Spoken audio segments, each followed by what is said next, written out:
Okay, live stream should be starting up soon. Starting a little bit early today because I just had a good stopping point. So let's go and get started. Or at least let me go and get everything set up, then we can get started.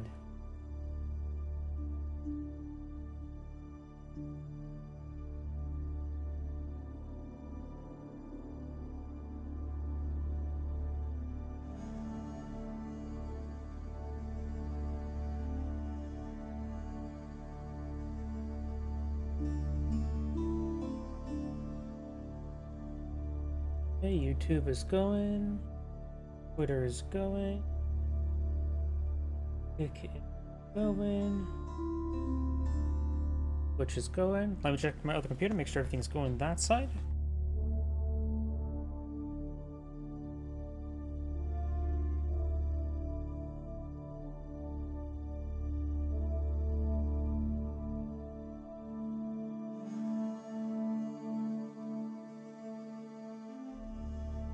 Like everything's going good over there as well. So let's go and get started.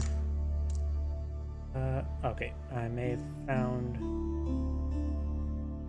Yep, let's download, see if it takes too long.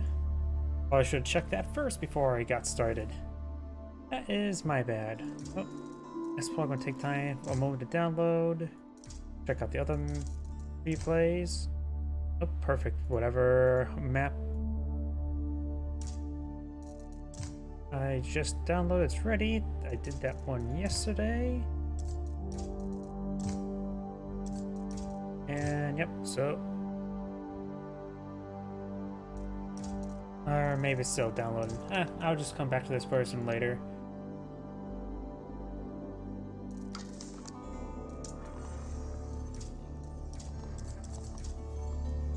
Hidden.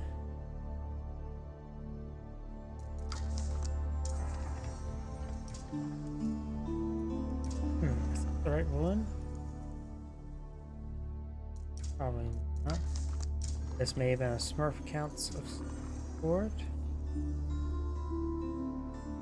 Here's the right one.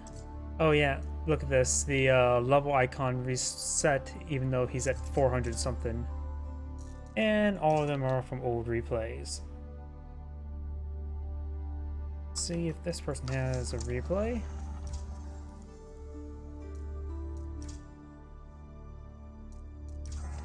I'm a little out of the day, I got a bit of a headache. And so I'm not exactly 100%. Did my game just crashed? Game crashed. Great. What a great way to start a stream now, ain't it?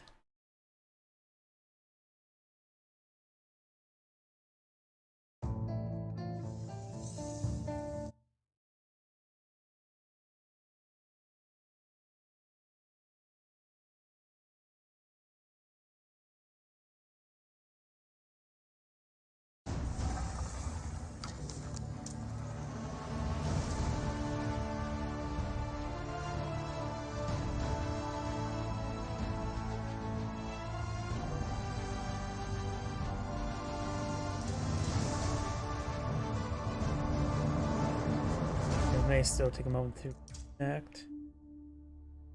Yep. Okay. Well, viewing these replays not crash the game this time. Okay. Didn't crash this time, so let's just go and get started now. Sorry about that. I don't mean my computer to crash when I'm just in the main menu. Or not computer, but game crashed. But let's go and get started.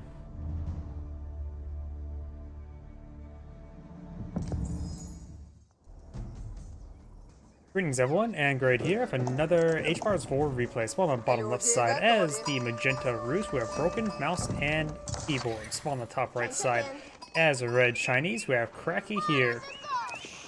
Since we do have a roost player out in the field, let's go ahead and keep the, whatchamacallit, trade bounties up so we can see that progress going. And magenta is one of the trade bounties. Looks like Magenta only has 10. He's not doing well. Red's doing a great job at getting those deer there. And that's the one right next to his spawn. So Red's doing excellent work. Right now, Magenta does have tier 1. which is a bare minimum you really want to get. While getting the Kremlin out soon. Yes, we do have the Kremlin.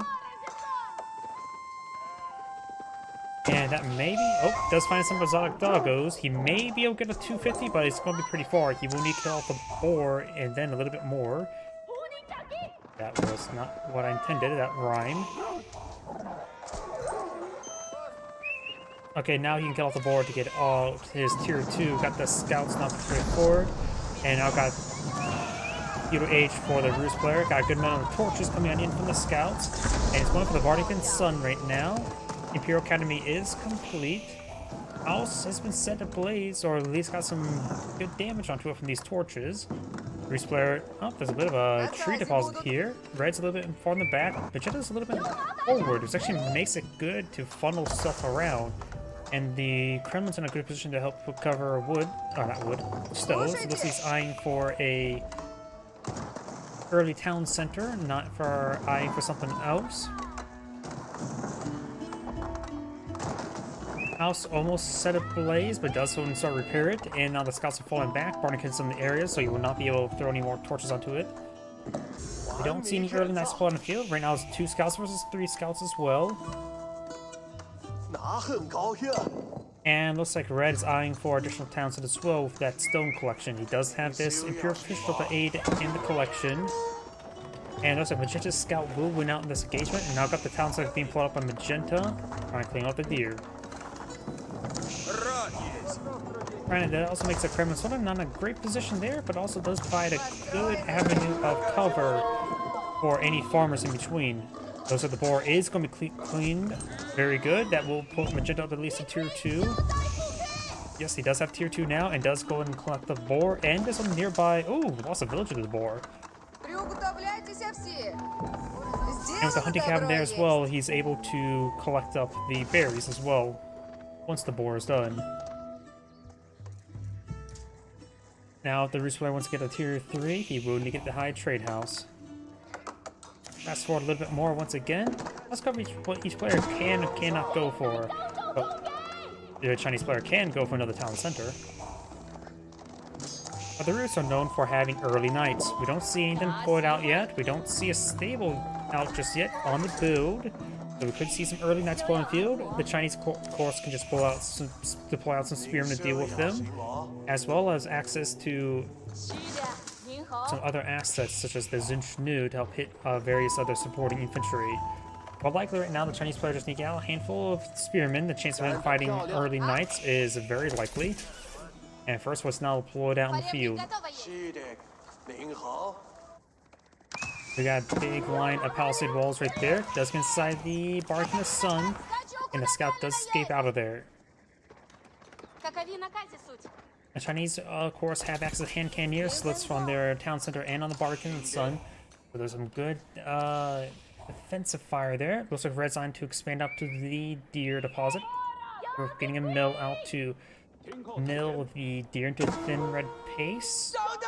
Spearman does find a couple hits on the scout, and this is just a spearman, which means not even upgrade to Harden. Harden spearman research on the way, and he should see the scout in the early night right here. This early night will get a villager kill, no problem. And the scout could finish off as we got these other guys trying to build another outpost there. He may just need to forfeit that area for the time being. He needs scouts to spearmen to secure the area first. Scouts getting some good hits there on Magenta scouts. It looks like Magenta may lose some scouts there. We do have a big wave of militia now being employed on the field, but of course Red's palisade walls do come up in time. More early nights here. Looks like the scout does go down. Early Night may find a kill down this 1 health villager. The scout could have finished him off himself. He does get a charge attack there. Now there's 2 early Knights here, which does pose a lot of threat to spearmen. We've got another Knight or spearman now pulling on out. He needs to focus on this other Knight there, but they do fall back, both of them severely wounded. He could try stalling out for, say, a warrior monk to heal them up. Militia now advancing on forward. We'll be able to run this spearman no problem. Militia have 6 attack, 85 health. Spearman, Hardened spearmen do have 90 health and 8 attack. It does get some good damage on the spearmen. But we got a pair of outposts here. He has 9 villages in this region. He could upgrade to a pair of hand cannoneer slits to get some good defensive power, but he's a bit of stone for that. We got another outpost being pulled out over here. And the militia just expired. Large case of mass heart attack. Got a big line of archery ranges not being pulled on the field. Looks like the Roost plays eyeing for a line of archers to support out his knights. Does take out that scout there. And the horseman will go down and the spearman will be next. He did torch down this hunting cabin there. Got also a wooden fortress going up. 7 villagers in this area to keep the collect up the board. Raider now has been maintaining good villager production. He has only 2 town centers, so Magenta's been not keeping up his villager production all too well, hasn't he? Additionally, I'm pretty sure this concept came up first well before this one as well, so Magenta should have had the village advantage. He must, maybe these villagers all died? That'd be a big loss if that was the case. He does save all the knights there. They're also wounded. You could try keeping them back in order to get a warrior monk out to heal them. A large number of early knights are just straight up wounded. They're not Keshiks, so they can't just throw torches to get some healing.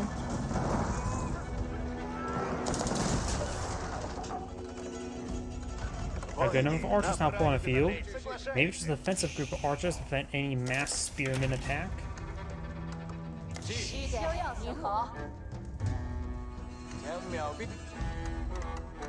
Another wooden fortress going up, or an outpost I should say.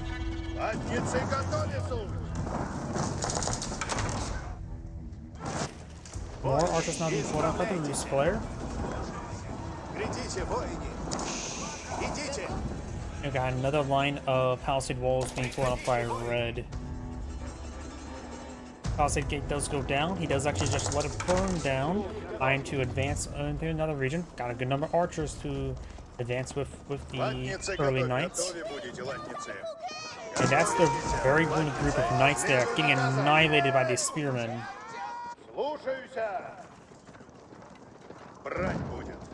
And now we do have a battering ram being pulled on the field by the archers.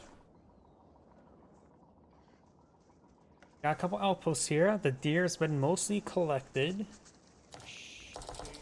He appears to have too many villagers in this region. 19 or 2 carcasses remaining. These 3 carcasses have not been killed just yet. And this outpost will spot this massive force right there with batter rams being pulled on out. The Chinese player does not have a sizable defense force. He has 11 spearmen and 3 Zinchus. More Zinchus on the way. But it's not looking good for Magenta at the moment. Does take out some of these early knights. He's still down by 10 military units. These villagers need to fall back. They can't stay in these outposts, so quickly be knocked down by the battering ram, and they will be exposed.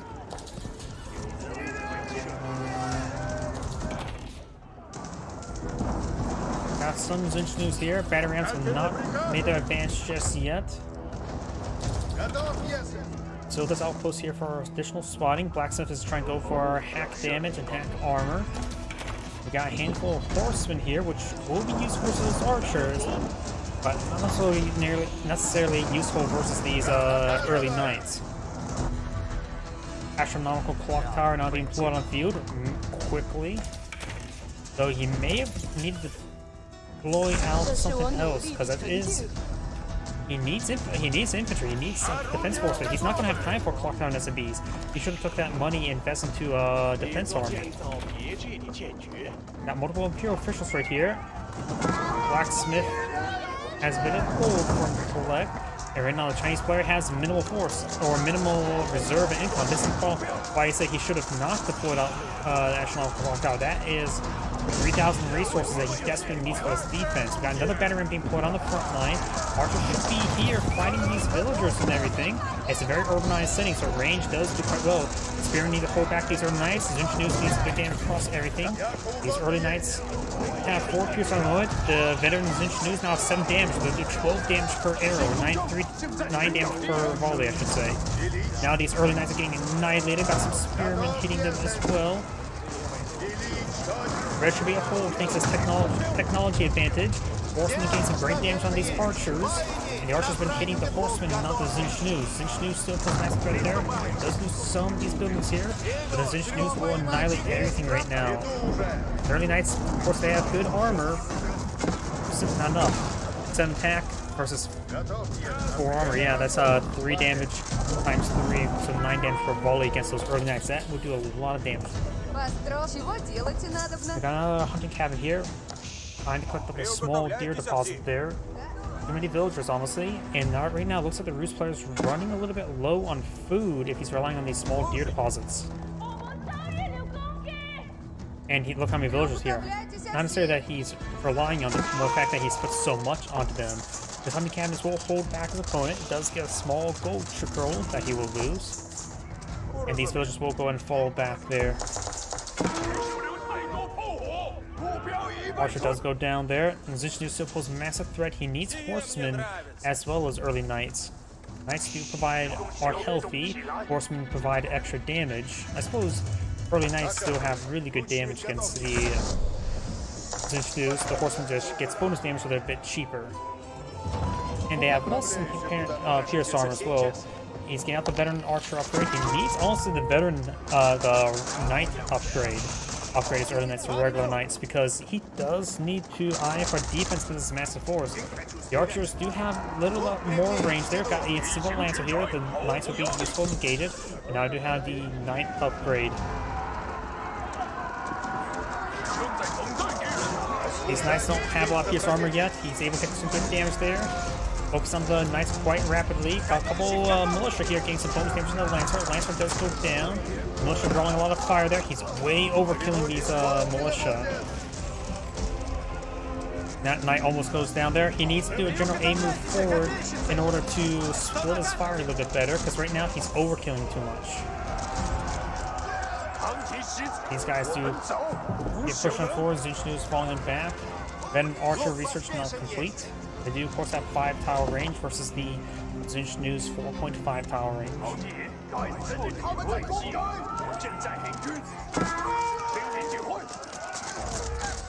Getting some good damage there. Collecting a bit of lumber there as well, so it's collecting lumber from 2 locations. There's no wooden fortress to improve the capacity. We do also have a fort. Oh, that's, of course, it's Chinese, not the Rus. I don't know why I'm getting them mixed up. Big line of technology being researched by Red. He's maintaining economic upgrades. Jeddah is not. And Red does also have more villagers at the moment, so the more economic techs, the more it will pay out dividends over the long run. For all these economic techs there, that will what, give them 30% increased gathering rate for all resources. Combined compared to his opponent, that could potentially put him basically 50% villager lead. Plus 3 relics haven't collected. He crash build some pagodas for them. Pagodas are castleries, right? Yes.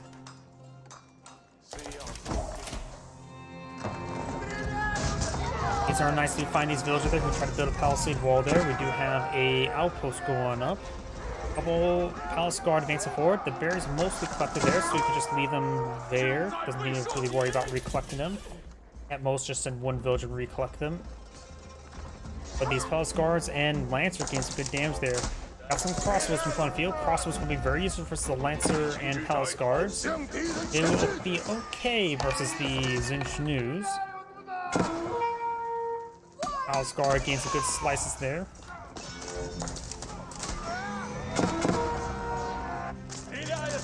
And these archers do go down. Or those are crossbows. This palace guard still getting some hits over here. Got a massive wave of fortified palisade walls going up.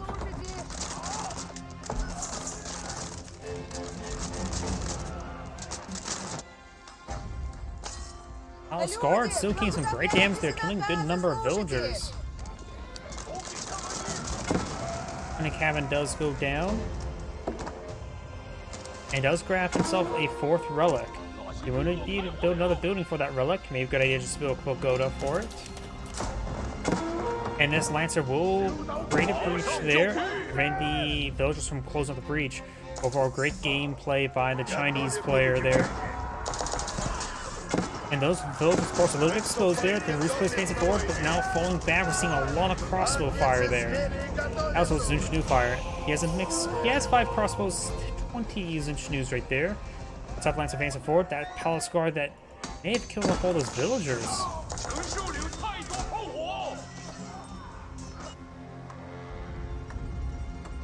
Let's see, do we got a Pagoda back here? Got a good line of granaries. Very nice.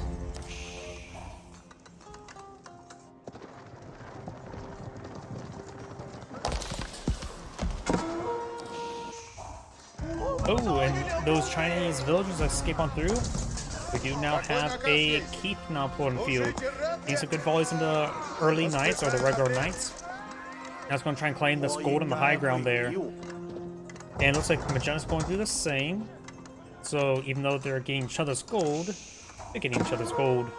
We do have good number of crossbows, palace guards, and now even a spring guard and clock tower nest of bees.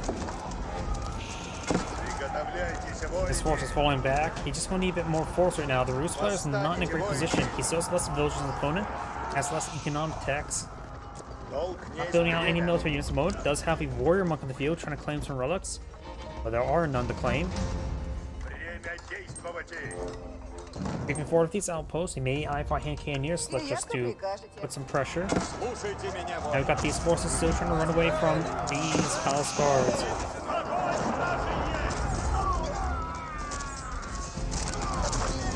He's good number of crossbows here, so he's able to take a little palace guard, no problem.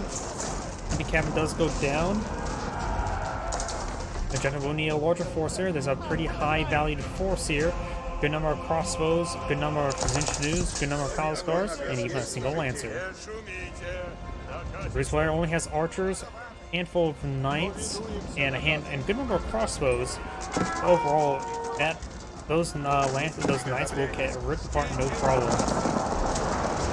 Plus now we got the Spring Gold and Clock Tower Nest of Bees advancing forward. Got a pair of magenta Spring Golds here. Of course, the Palace Guards going to be trying to overrun them. 3 Spring Golds here, trying to hit these forces. Finds a hit there onto the Nest of Bees. Knights getting some good hits there onto the various crossbows. Now we got these Spring Golds falling back. Got a good number of archers and crossbows here in a good urbanized area. Knights being focused down. Got a handful of spearmen now mixed on in. If all the Spring Golds down, Magenta's not in a great position there. He does have a wave of 18 militia he can call on in. I'd say he should bring those militia on in. This is a massive threat. Spring Gold being upgraded right there. Spring Gold engages Spring Gold. Clock Tower Spring Gold will likely win. All the knights are down.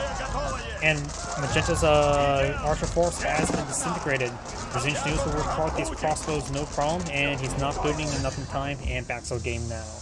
It's Angrade saying, thank you for watching, and on to the next replay.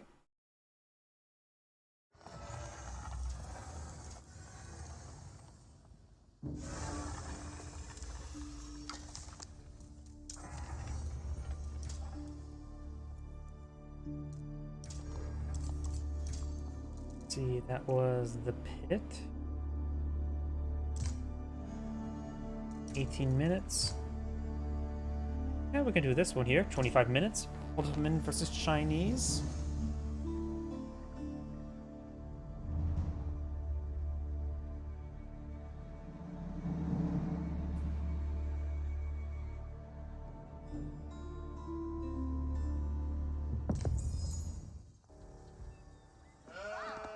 Greetings everyone, and Grade here for another HBARS 4 replay. Spawn on the bottom left side as the Blue Ottoman with a Star Flark. Spawn on the top right side as a Cyan Chinese. We have Cracky here. Let's see now. Ottoman versus Chinese. Chinese is a bit more of a late game faction. They have a lot of late game economic benefits. The early game mostly relies on Zunchnus, which should be effective versus a lot of early Ottoman assets. Ottomans tend to rely on, of course, the military academies to get some free production. And Zunchnus will be effective versus the archers, will be effective versus spearmen, and will do some decent, reasonable damage to Sepoys. Those Sepoys do, of course, counter Zunchnus. But with only 2 pierce armor, rather than, say, an early knight or Keshik's 3 pierce armor, the Zunchnus will do a bit more damage versus those. In other words, I would recommend for the Chinese player to go for the standard spearmen into Anzunchnu. Quick mix in some horsemen as well if he's fighting against a lot of Ottoman archers, which tend to be very powerful thanks to nearby meteors. When meta race being plotted on field, the Imperial Academy does go up. And now do got a couple Ottoman free spearmen now pushing way forward. He could actually hit this gold vein there. Scout does see the hand cannoneer slit there. And the Ottoman player may need to go for, what's it called, the archery range relatively soon. He's trying to build up Bardican's Sun right here. That'll help him secure a lot of resources, honestly. We're gonna do some torches there. When I'm saying a lot of resources, we got the deer deposit, got 2 stone deposits, a gold deposit, and a good amount of wood. So this is a great spot for Bardican's Sun. He got a bit lucky with the placement of some of this stuff. Spearmen do get some damage on these villagers. They're backing off one at a time. He may lose this one. He will lose one villager there. And the Bardican's Sun will go up shortly. We got another military school being put on the field. He's currently built out no other military production at the moment, so he's relying on the free units. Now going for Sepoys. Sepoys are better than standard horsemen. They offer a bit more damage, health, and also has a powerful fortitude ability, which is mostly good for hitting opposing villagers. Or it increases your attack speed by 50%. However, you take 50% more melee damage. You know that it only says melee damage and not range damage as well. We've got now 2 military schools deployed on the field. I'll go in for the Sepoys now. He does have still 3 random spearmen. He can actually put them over on random spots, such as the trade post. So he doesn't do anything too cheeky. And he can pass put them nearby, like, say, a gold deposit, far gold deposits that his opponent may expand to. Or he's going to try to torch down some of these palisade walls early. Chinese players deployed out no military units at the moment, nor does he have capability of producing any. He's eyeing for a fast second town center. The Ottoman player may apply some progression relatively soon. The Ottoman player just has 1 vizier claimed. Let's see. Did he go for the sheep? Let's switch over to the Ottoman player. Okay, he does not have selected just yet. Oh, but he does actually just deploy out the meter now, which will help him greatly in order to with those Sepoys. Either A, to take increased attack speed, B, to withstand ounce arrows, which actually, now I mentioned before, the Zunchnu's can get 2 pierce armor and everything immediately, which make them incredibly good versus Zunchnu's, where he doesn't even have to get any pierce armor research in order to counteract his opponent's pierce armor damage. Now Garth's got the increased attack speed here, trying to really torch down these walls. You're now got an archer range on the field. We're also going to eye for some Zunchnu's.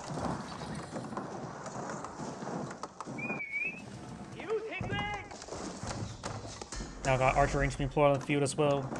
Blacksmiths in the location, so improve the production speed of these military schools, getting out some more free units, as well as able to build out or research some additional important technologies.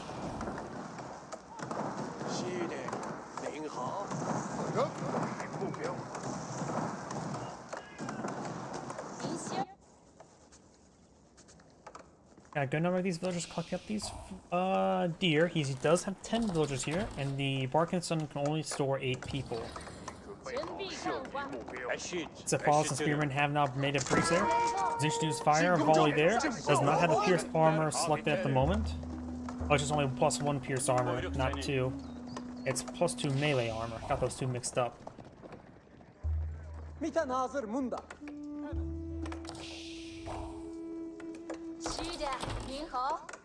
Right now, Sai does have more villagers at the moment. Do got second towns that are deployed up by the the Ottoman player as well.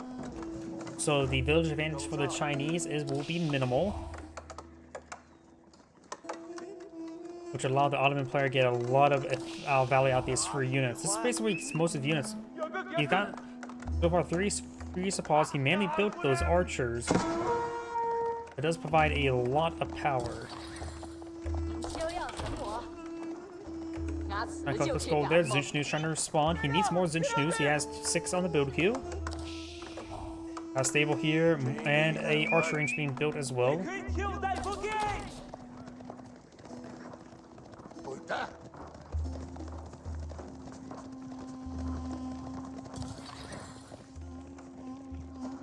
Yeah, there's forces moving around. We got the sizable archer force now being deployed on out.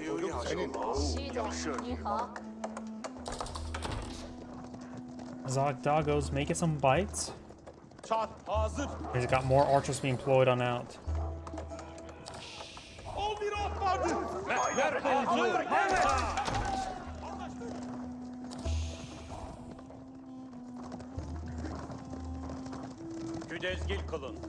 We got Scout, Meter, and 5 supplies here. Trying to push the way forward.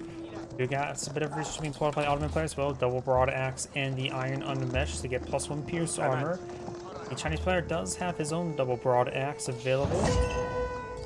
And we got another Vizier available. He does deploy out, and he can now get additional military school out.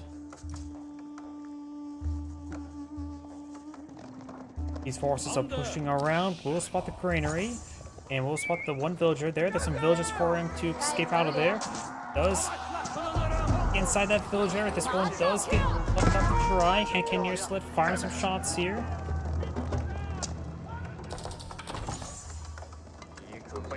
At this point in time, he probably needs a bit more spearmen. He's got a good number of Zinchnu's on the field. More supplies being deployed on the field. All from the free production from... nope, he does have actual barracks.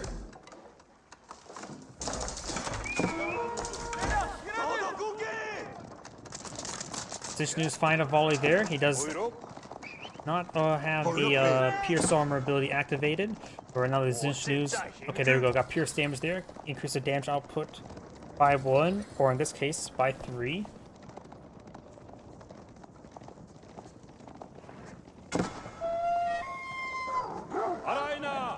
Zog Doggo does get some bites there. Science Scout will spot these forces.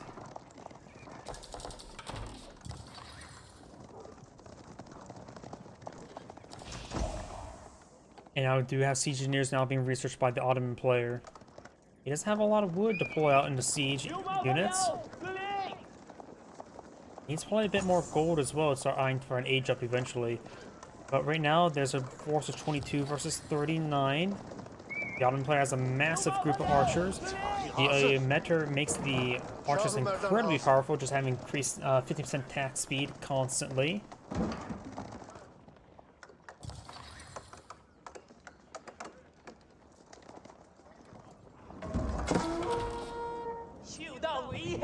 Got some torches now raining on in.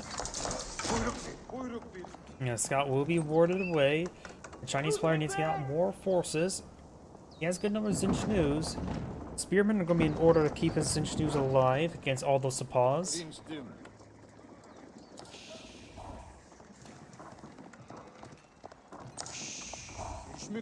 Another Meter now deployed on the field. So now you can perhaps get hack armor to go along with increased attack speed. And we've got multiple battery rams now deployed on the field. Got an outpost here for spotting. Going for a lot of battery rams. He's really going to try to push into his opponent's base.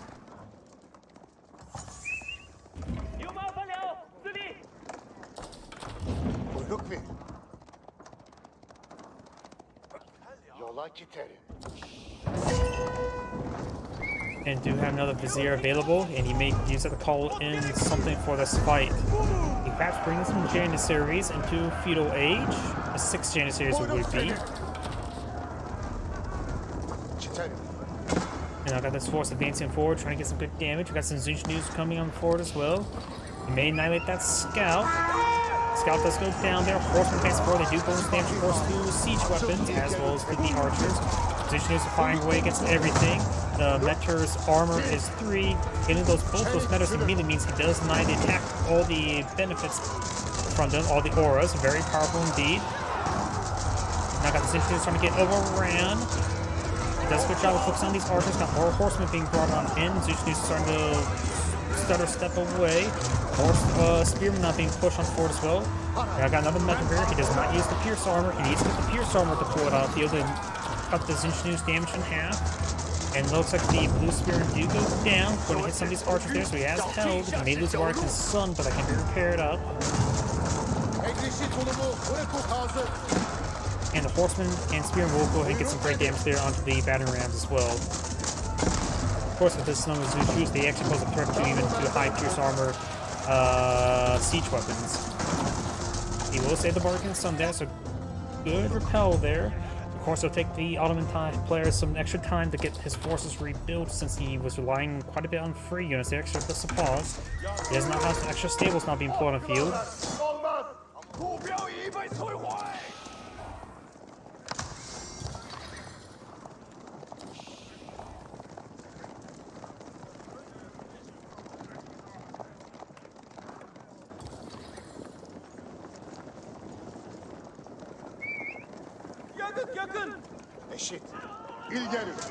Zuchnu spans forward, gets a good damage there. Spear braces there on Sunless Apollo is very good. The Metro is not around to get an additional pierce armor. He still has a Metro nearby. No pierce armor at the moment. No, that's a fortitude ability. Never mind. Now, of course, a lot of them take extra damage from melee attacks. And a lot of these Apollos going down to the Zinchnu's. There's far too many Zinchnu's for him to deal with. Now I've got siege engineers supported by the Chinese, as well as go for the astronomical clock tower.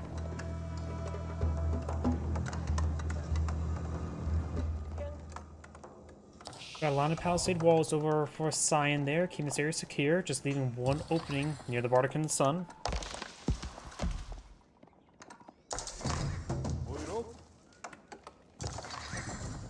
And now got a line of farms being put up by the Ottomans. Now got Castle Age for the Chinese player. You can start deploying in some heavy assets. The Palace Guard wouldn't be half bad. They have a good amount of armor. They'll do reasonably well versus the Paws, and especially well versus the archers. He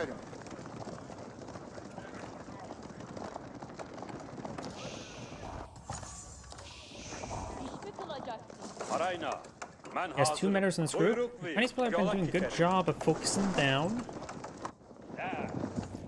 Zinchnu's now advancing forward. He does get pierce damage research on for the Ottoman player. He does get the veteran Zinchnu right there, going for more pierce armor himself. He does have already pierce damage as well, so these Zinchnus are very, very souped up. 7 damage times 3 is a sneak amount. The Sapals only have 3 range armor, so they would take 12 damage per volley, which is incredibly high. He can also pull out some battering rounds with these Zinchnus. He does have plenty of resources at the moment. The Chinese player is doing a good job with income. That's a slight advantage when it comes to economic tax as well. He does have 1 extra gold mining his opponent. Both has the wheelbarrow, and of course the Chinese player has gotten his extra pierce arm as well. He's great damage there. Gets some to these villagers. He can't save all these villagers, and a lot of these villagers will go down these Zinchnus.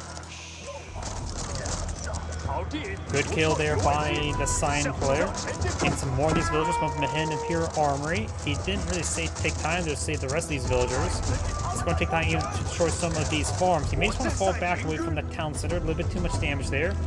Scout trying to force down some of these housing.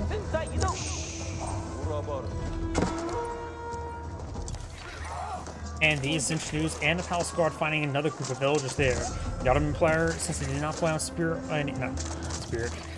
any palisade walls there, he will have trouble keeping the air contained. By the way, the Spirit Way is the Imperial Age structure for the Chinese players. So the Chinese player is going for a fast Imperial.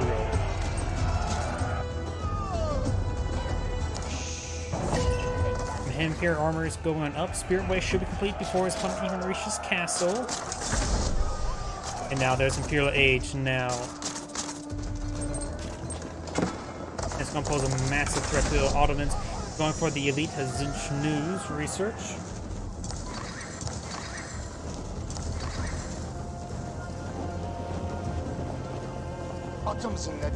You may want to go for pierce damage as well. He's falling back. He's going to receive a lot of fire there. He's just aiming away. This is a massive mistake by the Chinese player. Now he will lose this entire force there. Has the elite Xin Shnus now on the field, but there's nothing. That was a horrible engagement by Cyan. He just moved ordered and got annihilated. Cyan's military is down to 10 units. While he does have Imperial Age, he still has a big problem. He's going for more Xin Shnus. They're going to be pretty much fully kitted out, barring a couple things, such as incendiary arrows, there's no pierce armor, hack armor, and all that sort. But their damage is maxed out.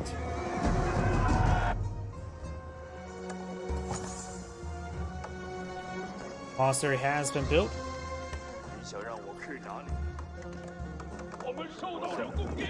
We got a good, very, very large number of supplies here.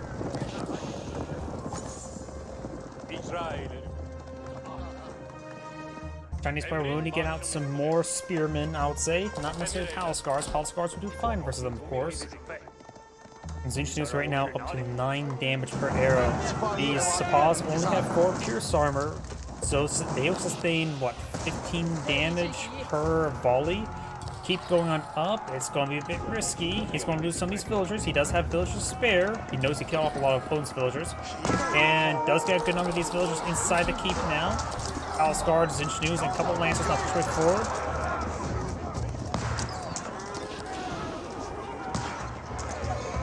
And a good number of those paws do get killed off on retreat. That's going to be plucking up that stone there. We do now have the Battle Hardened research there for the Palace Guard, as well as the Elite Palace Guard. And this pack armor wouldn't hurt as well. Chinese player does have all of his grains on the field, getting some good food income. He may want to pull out some more farms along over here and here. As I am for a big wave of farms there as well. If a spare way to pull it on the field, he could potentially go for that NC collection technology, the ancient techniques. You will need to get Yuan Dynasty in order to get out the Fire Lancers.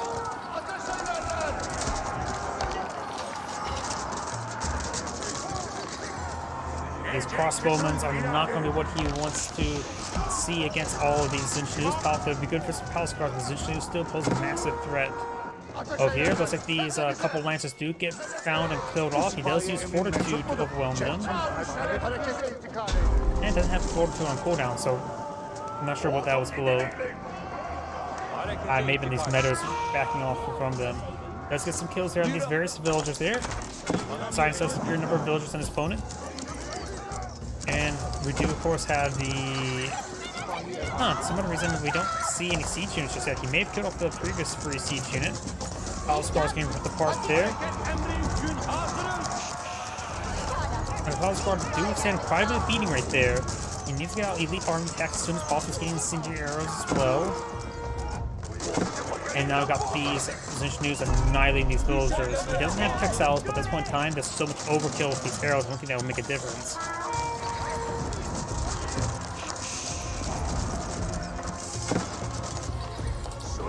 Side's now going for another keep right there. Very nice. Trying to keep the secret site secure. This one was being captured up a little bit by Blue. Blue's now going for a keep over here in order to collect up gold deposit. These engineers are holding on line. Of course, with each one that falls, they'll give them some more benefits to nearby buddies. These engineers will get overwhelmed by the massive falls. Another Xin Shnus army goes down. He has a good number of Palace Guards on the field. He could possibly build a battering ram to engage that castle there, or keep there. And now I do have a pagoda going up. I'm not sure how many relics he's claimed. Looks like Cyan has claimed 3 relics, has one in his hands, while the last one is controlled in the hands of Blue. And now he's getting out multiple pagodas to get some more income.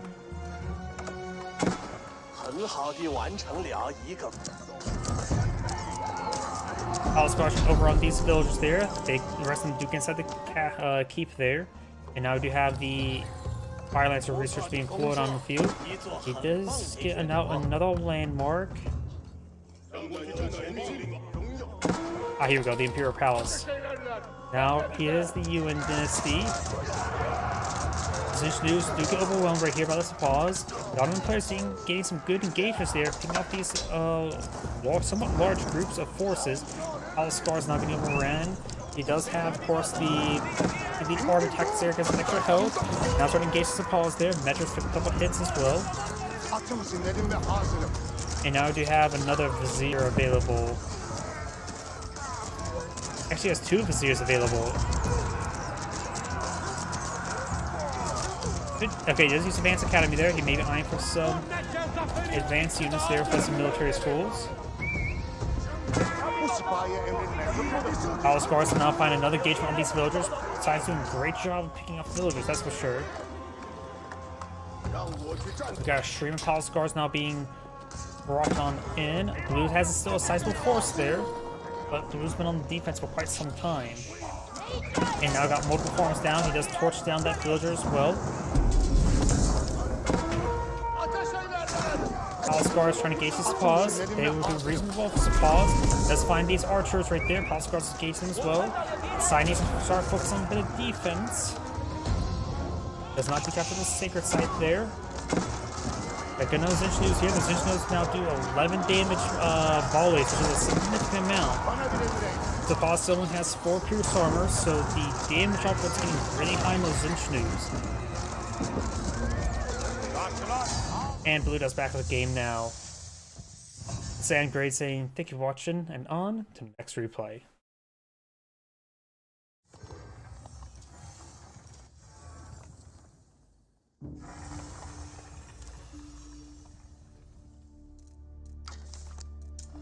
Don't think there's any more replays we can get from him.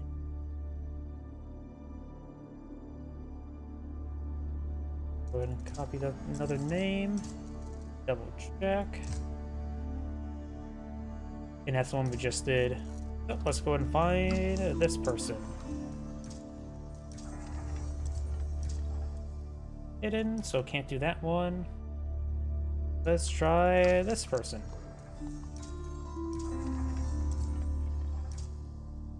Hidden. Let's try this person. Got a couple games here. It must be some sort of Smurf account at this point. 16, 15, 15. We do this one, 22, 18, 15. Also, the lower we get, the probably more noobish games we get. No offense. Let's just do this one.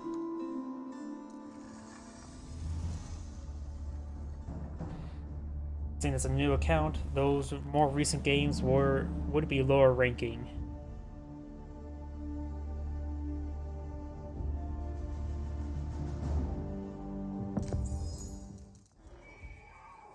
Greetings everyone, and Grade here with another HMARS 4 replay. Spawn on the bottom left side as the Orange Ottoman. We have Suleiman the Magnificent, who also shows Ottomans, so it's a bit more of a themed account. On top right side as he is playing against the Abbasid Dynasty. That was my butcher of using that name as play. That's definitely a play on words name. Also wisdom going on up. We do have this scout moving around. We've got berries being collected up immediately. He looks like he doesn't have any sheep. Oh, okay, there's a sheep there. Oh, that one sheep needs to get back there. Either way, let's see now. Ottoman is known for getting free units. Abbasid Dynasty, of course, have access to the golems and the camels. As well, he's right now going for the military wing. Since he's fighting against Ottomans, he needs a small little defense force in order to protect himself from those free spearmen. Which in that case as well, we do also have the military school employed on the field. Twin minaret Medaris being employed on out. Got the single spearman still trying to get some damage here. It is slightly in range of the town center. Yep, there's a town center range, so every time he advances forward, he will see the powerful primary arrow from town center.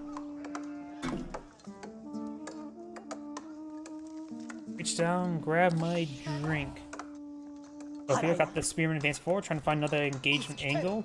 The town center does reach out over here, so she could go range of the town center. Of course, now we do have feudal age. Does get a small defense force, we can easily gauge these individual spearmen.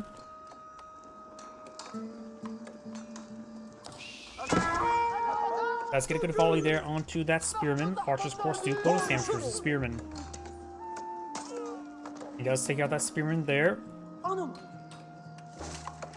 And Twin Minaret Meteorese being pulled on, trying to corral that your way. There we go. That's a good distance. And does going to fall back there. Start collecting one of the berry bushes there. Cancels whatever that was. Going for blacksmith. Spearman still going forward. Looks like he did pull out some knives as well. The small force is advancing forward. He does not have the hardened spearman research, so a basic spearman. Likely facing against basic spearman. You're now stable being pulled on the field. Looks like he's eyeing for some pause.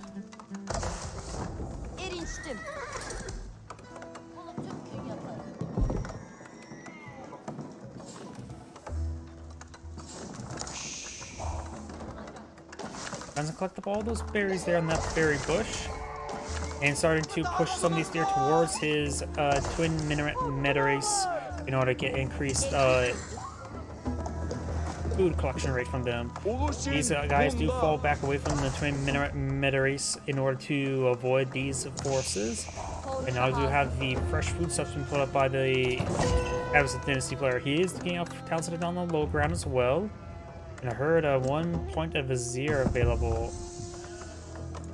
And he does go for the quick spawn meter. He has 1 Sapal, 1 Scout, 1 Meter, 1 Archer right there. A nice mixed force. And I got these forces trying to force down the Twin Minaret Meteorese. Of course, it would take a long time to force that down with a pair of spearmen. Now this Sapal soon be deployed on the field. That should greatly improve this force here to engage this force. The more force you have, the less damage you take. And that free spearman finally goes down. Got a good number of deer in the back line that's still not been collected. Yellow could eye it after collecting out the berries. If I'm not correct as well, berries still collect slower, even with this effect here. So these berries do collect slower still than these deer. In fact, they collect slower than sheep. So he is taking a bit of an economic hit by collecting up those berries. Does not get Spearman there, trying to hold the line now, and there goes that force. Spearman goes down. Now the Abbasid Dynasty player is going to be eyeing for some horsemen. That scout is receiving a bit of fire there. And now he's going to try to ghost in some of these walls there to stop that scout. Does not interrupt him there. A little bit overkill there just for a scout. Sure, killing scouts were nice, but it seems like a little bit overkill. But now we do have these villagers try and collect up the rest of these berries. Deer still have not been touched. And now we do have these villagers seeing a bit of fire there from the Sapals. Sapals do not have, or I think they did activate the Fortitude ability. Or maybe not. Horsemen do receive a bit of fire there, especially from those archers.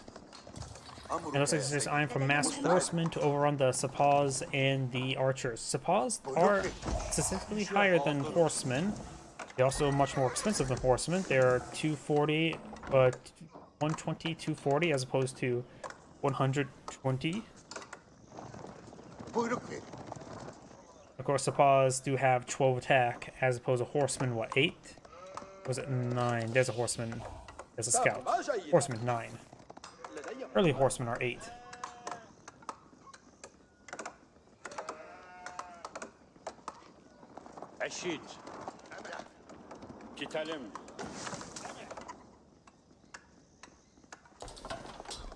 So Paul's advancing forward, trying to hit these villagers.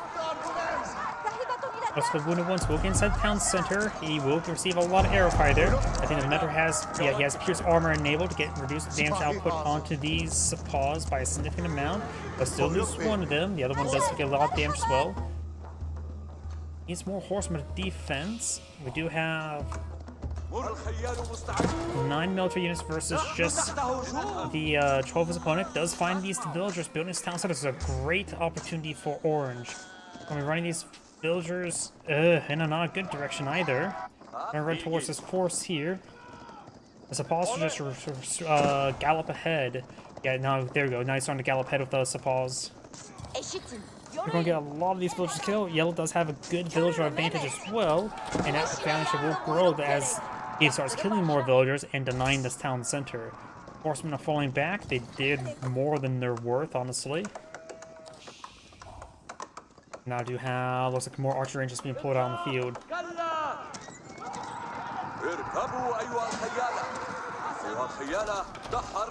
Horsemen still giving these Sepoz a bit of a run around there. Does lose one of these horsemen. And now Yellow's horseman advancing forward. There's only one spearman here. Horseman's running Gage. He could try to overrun. Well, first he's hitting the horseman there. Could try overrunning the Metter and his archers. He does have hack armor enabled. Gives these guys all +2 armor, which is actually very absurd at this moment in time. I mean, that's basically our fighting now against Sophos.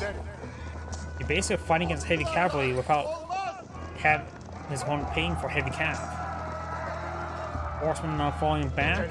He's just going to need a lot larger force to engage that army. He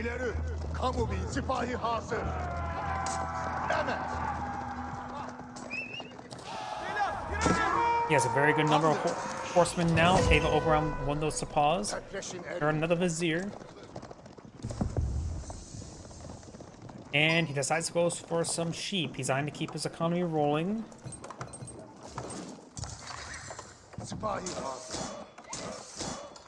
Got more Sepoz being put up by the military schools. He has a couple archers now pulled on the field. He has 7 actually out in the field.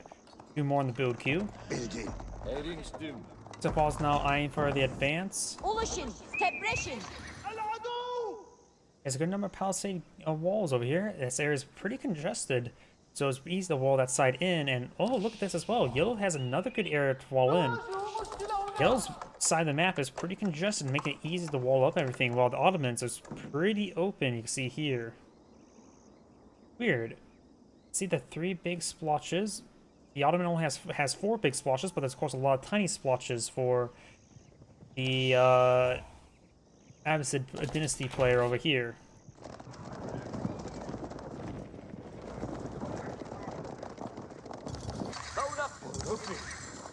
Do not have pierce damage being reached by the Ottoman player. Honestly, he's fighting against a lot of horsemen. He really should be eyeing for spearmen. Horseman now making his advance. There's no. These horsemen should be able to win this fight, in my opinion. He does have the Metter armor still active, which makes all these Sepoz into heavy cav. He has a good number of archers here as well. Looks like he is trying to deploy. Oh, we got another hit group here of Sepoz. Both sides going for pierce damage right now.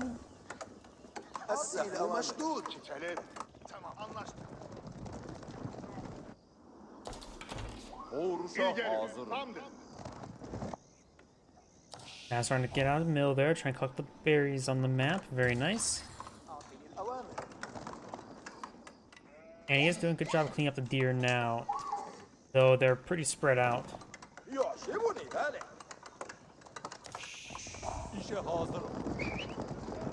Force an advance on forward. They may be able to get some of these villagers. One villager does go down there. There's not enough room for all these villagers, so the rest of these villagers will be killed off. Very, very nice.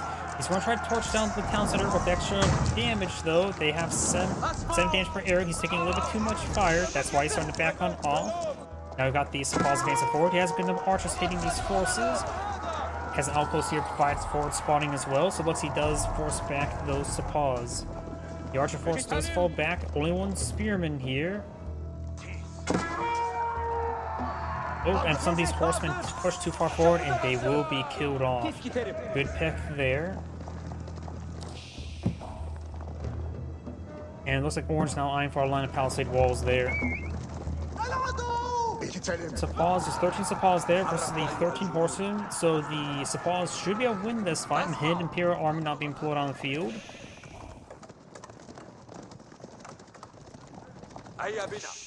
İş bizi bekler.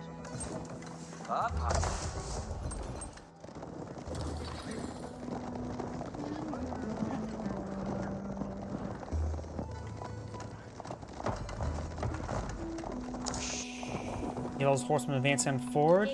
Yellow's also now playing some Spearmen, going for the Culture Wing now, so we got Castle Age for both players. Culture Wing will allow him access to the keep healing technology. Not really that important, but probably he's getting it for the preservation of knowledge to make he's maybe eyeing for a fast Imperial if he's going for Culture at this moment in time.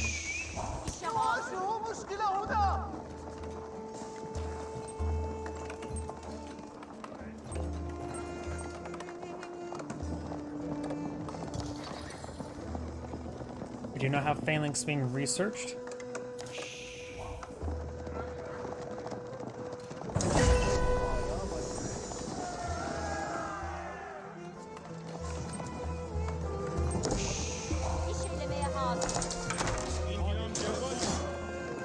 Got more military schools being deployed down the field.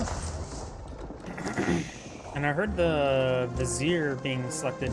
You may get a handful of Janissaries. Nope, he does go for the additional military school, which, now remembering as well, he only has so far 3 Vizier, and he spent 2 in the first line. Got another blacksmith being pulled out over here, trying to get out some more free units.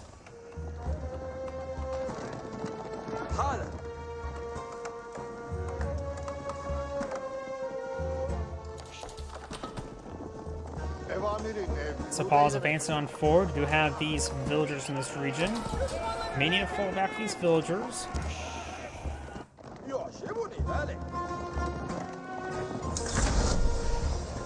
And now we do have Castle Reach researched by the Ottoman player. Let's beside the tower there. No arrow slits, no fortified tower. He does have a very, very large number of spearmen and archers here. Yellow should be able to hold on. He has a superior military force out on the field. His horsemen coming in for a massive flank now. And this force of archer can be cleaned on up. The spearmen archer should be in general move order forward. Sapaws now trying to push way forward as well. Spearmen and horsemen just need to give chases whatever they can get. Getting some good hits there. He's microing the archers very good. He does get some good damage. The Sapaws right now, they do have the pierce armor, or no, the melee armor research, or deployed. Yellow does have larger force on the field. Now we've got the veteran spearmen now deployed on the field. Bottom player does have some Janissaries now deployed on out as well, which are anti-cavalry, as well as just generally anti-everything unit. Sapaws now advancing forward.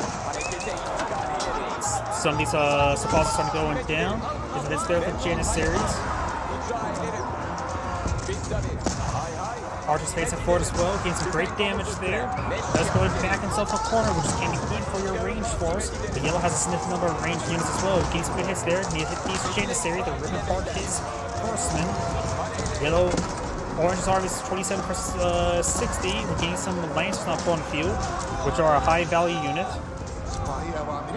Yellow's spearmen just need to just attack, move back over here.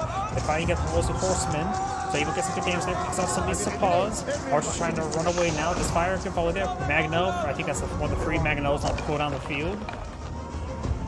Does have now the veteran horseman research going for pierce damage to the Ottoman player, and now we do have the composite bow as well to improve the rate of fire of his archers. Yellow does have this mine here. And the rest of these bears have been cleaning up. He does not have. He does have a handful of farms there, but the berry deposit's been cleaned on up, so he may need to eye for more farms soon. He does have a small reserve of wood. Should be enough wood for farms. Meters and Lance are eyeing to move around the flanks. There's walls over here. Small number of them, but that's all he needs. With that small number of walls there, he could try upgrading them to stone walls. Tapaz advancing on forward. And he will get a good flank over here. There's a small group of palisade walls there to help funnel stuff in. Got a single crossbow here.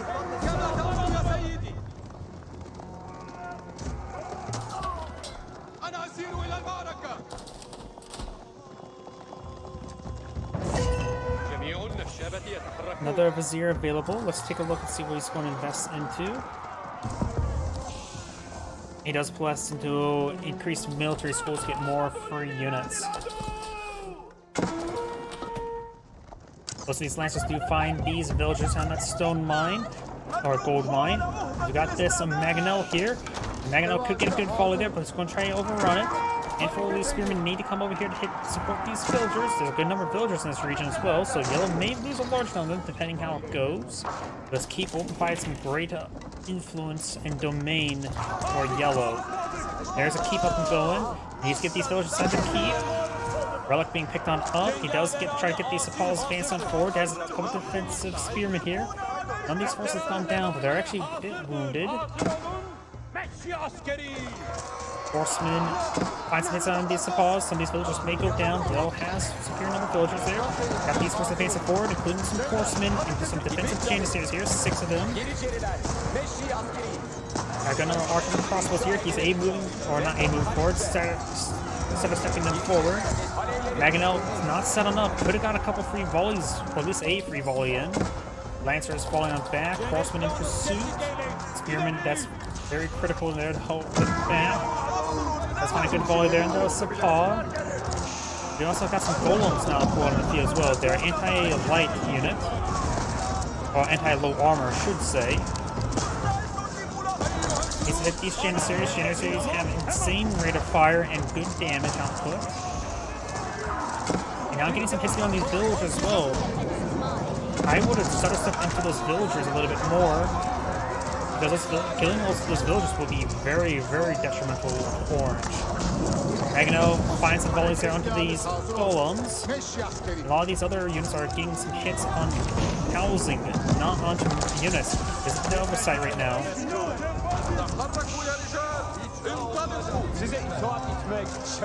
Let's focus on that Lancer there. Golems advancing along the flank.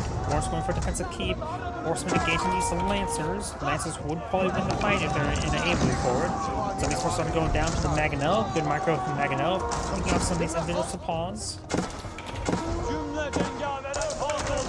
It does find a single monk there, and Orange is back out of the game now. That's Anagrade saying, thank you for watching, and on to the next replay.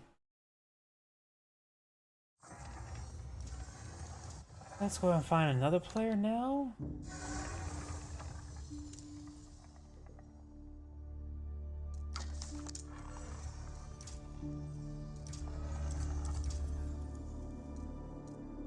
That count has not been active for a bit of time now, hasn't it?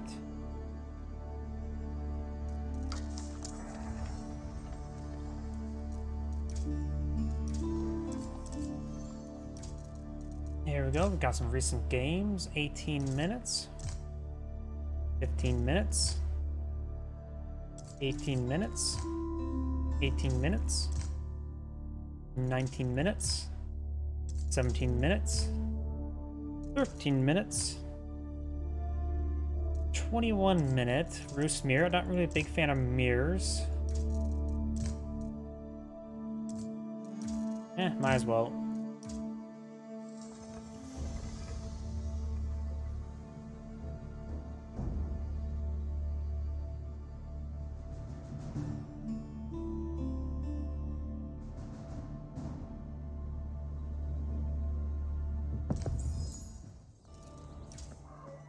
Greetings everyone, and Grade here for another HBars 4 replay. Spawn on top left side as the Rus. We have Dio Vivante Pineris. Spawn on the bottom right side as the Rus. We have Rus. Sorry, had to put more Rus in that. Exotic Doggos being found. Let's switch out of caster mode there, and since we got 2 Rus players, let's switch back and forth between both players to see who has better bounties. These deer are being cleaned up by Cyan. Blue's been finding a lot of exotic doggos. These deer have been found as well. It feels like Blue's finding more wildlife there. Granted, we just hear him. Oh, that's a boar. I thought that was a deer still alive. Needs a little bit more for trade bounty. There's a pair of exotic doggos there. Cyan now brings his 2 scouts here. Blue reinforces his 2 scouts there.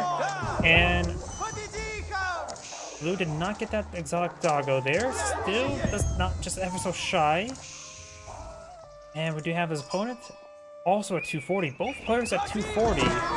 Both players need to kill off a boar and maybe find one more, or find more wolf in order to get the tier 2. So that is... Oh, no, looks like Blue did find some exotic doggos. So Blue does have a slight advantage there.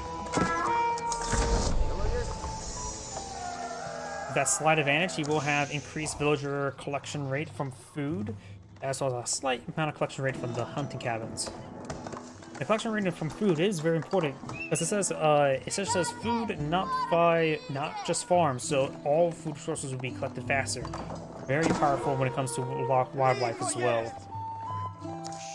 And his opponent still has not found any. Let's keep him selected while we continue on the game, because if he finds one more exotic doggo, he will of course get his tier 2.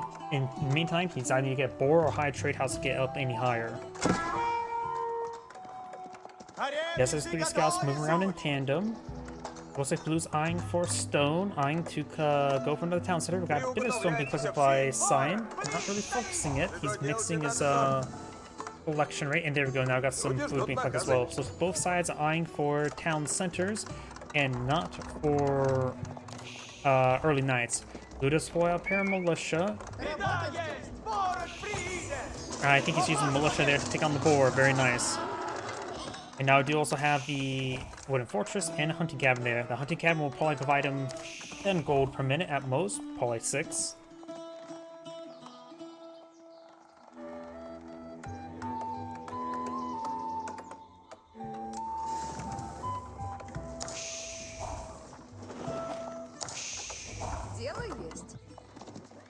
Scouts advancing forward. The last remaining militia will expire now. Died from a heart attack.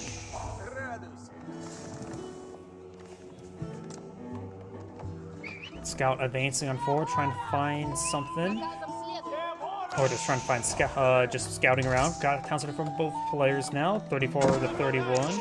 And now I do have, looks like one Blue's scouts does get ganged up and shanked to death. And his body left out to rot.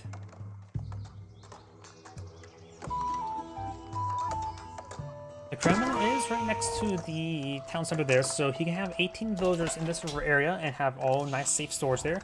There's that house right there. Pair of stables employed by Blue. Looks like I'm for some early night production. Over here we got a barracks and a stable as well. Looks like Blue mate is mixing in some spearmen. He's fearing early nights. Best way to deal with early nights, maybe just build up more knights. Yeah, probably not. Because it's a bit of a gamble to go for something like that. Because if you lose one fight, you're going to be down a lot of knights. And Blue's going for a 3rd town center now. So it looks like Blue's on the Oh, we got also already 3rd town center for Cyan as well. So a lot of village production for both sides. Both sides just mass ecoing. Blue does deploy up the stables there, but has no additional military units on the field. Just getting out early night now. Wooden fortress has been upgraded with arrow slits.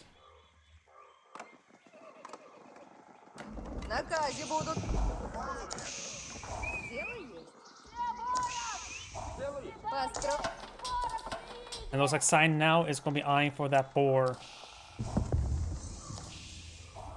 He's been on tier 2 for quite some time. This will get him to tier 3. There's the villagers now. And there's going to shank the boar there, getting up to tier 2 now.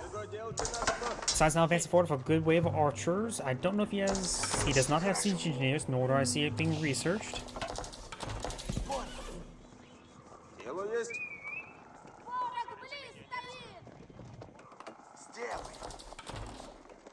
Now we do have the early knights and spearmen trying to find an angle. Blue probably has that area spotted. Early knights now going to try to charge forward. He not paying attention, splits his damage there, does lose one of the villagers. Does not have textiles research at the moment, and do got some arrow fire raining in on those early knights.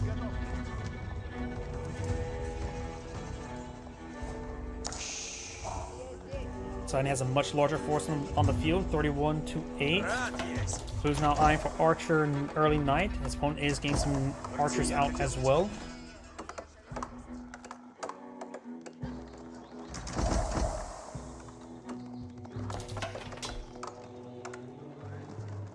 You got a line of fortified palisade walls being built, but it is still being built, and the villager will not build it up in time. Blue does have some early Knights here, has still scout in this region to spot into the shrubbery. Of course, the Kremlin does have good vision range, as it has all upgrades researched as a wooden fortress, barring the Spring Guard, of course.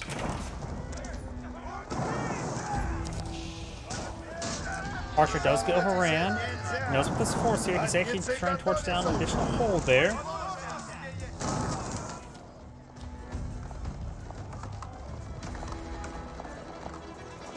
Blue has a force of 8 early Knights here, as well as 6 Archers.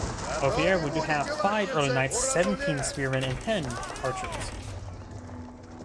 The Spearmen, of course, can be very important against these early Knights. Blue is still trying to build more Archers, which is good versus Spearmen, but he's still trailing behind in production at the moment. He has a good amount of food stored up. He's eyeing for a lot of gold. He's eyeing for a Castle Age. Knight's trying to find additional villagers there, trying to build walls. We got Pierce damage and Horticulture being researched by the Cyan player. That's about that wooden fortress there. Fire some random arrows. Blue has double products and mining technology. So they both will have equal number of economic techs, just different ones. Gold versus food.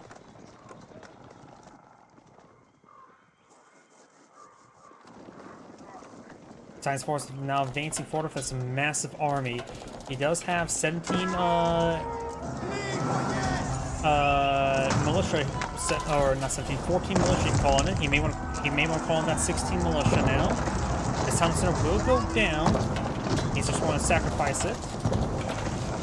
And now Cyan's advancing forward, just doing more and more production. High trade house not being bought by Blue. Red or Cyan is still pretty far from getting his own Castle Age.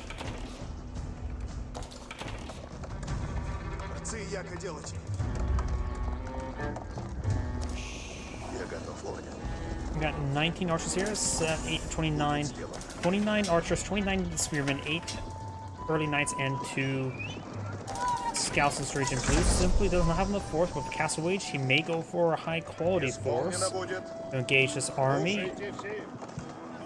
There's a gold deposit here. The high trade house is not really a great spot there to get a lot of free gold. Cyan does charge for these early Knights there, does lose a scout, receive a bit extra damage there. These villagers need to back out of this region. These villagers are far too exposed. Blue does also have less villagers than his opponent. One of Blue's scouts do go down, but as long as keep one alive, that's more than plenty. Mighty Camp will go down there. Archers finding some free hits there on the Archers. Blue's Archers probably get overran. High Trade House maybe next. Cyan has a good number of archers here. Got a single spear here. Does get a brace there, stopping all of those knights from hitting those archers. Some of the early knights start going down. We do have regular knight research. We do have high quality knights. And now here comes a mass wave of militia. He needs those militia on the front line there. Knights push way forward. Archers need to pull back a little bit. Knights recharging back in. High Trade House being built by Cyan. Don't come down how effective that militia is, because right now Blue's not in great position. Cyan is fighting as a high quality force though. His folks find these archers perhaps a little bit overkill. And looks like Cyan's front line does get disintegrated. Blue's militia is still pushing on in. And Cyan will lose his entire army there. Blue does have a small window to get some more done. He sells the Age Bandit. He has good number of knights. Going to use his other forces for defense. He may just want to charge for it, switch to the militia, and charge 4 of his knights to get as much damage as he can get. And now we're getting some horse archers put on field. Horse archers, I believe, are severely underrated. They are good. And now, of course, a good item mixing with your knights for range mobile support. They're much better than Magadai in general.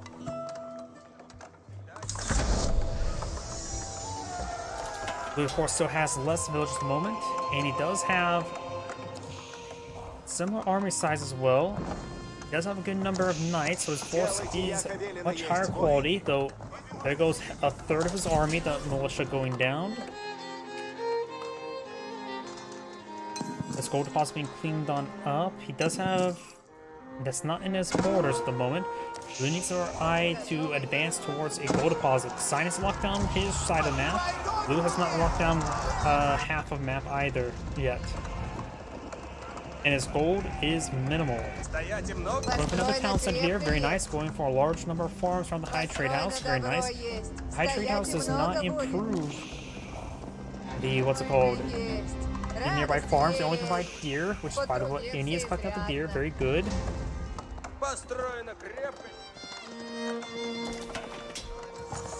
Got some archery support on the field, blacksmith support on the field. He can go for Boreal's Fortitude. And Sign's going for a big wave of research now. I heard a relic being picked on up. We have Sign selected, so I think that's a relic picked up by Sign. Nope, Blue has picked up a relic. And now Blue's collecting that gold. Needs our eye to secure up this right gold deposit, especially this one here. That's a deposit of 8,000. Sign could go aggressive and pull out a keep over here.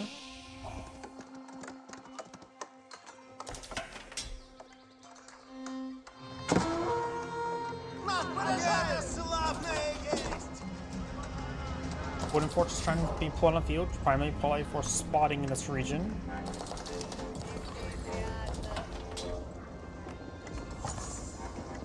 Big line economic text with Cyan. Blue has got the same economic text as well, so they're even economic text.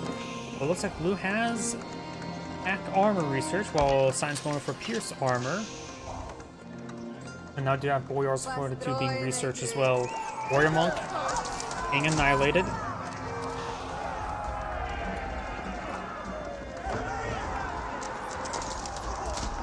Villager will go down there, trying to lock down that half a map. We still have... Warrior Monk does go down there. We of course have Horse Archers here, a good number of Horse Archers. They right now do 14 damage. They only have 4.5 range, so less than a regular Archer, but they hit much, much harder. They do cost, what, twice the amount? But they are twice as effective in general. Yeah, 80-40 versus... Yeah, Veteran Archer's 80, while a Horse Archer's 80-40. So that means 120 versus 80. Yeah. They're definitely worth more than... They're definitely much more cost effective than regular Archers. But his Archers, Horse Archers getting hit by these Spearmen. I think Force Spearmen forward. We got this Wooden Fortress firing away as well. More of early Knights pushing forward. Blue has not been doing a good job of remaxing. Lost a good number of Horse Archers there. Needs a quick damage there. Got a wave of militia now advancing forward. That is half his army right there, the militia. Blue's crafting the sinker site there. Very nice. Got more Horse Archers being pulled in the field, while Sign's just streaming in more and more Spearmen. Right now, Blue needs to pull out some man-at-arms to deal with his opponent's current composition. A couple of Spearmen wouldn't hurt as well. Got good number of crossbows here. Kremlin could be garrisoned by some of these forces.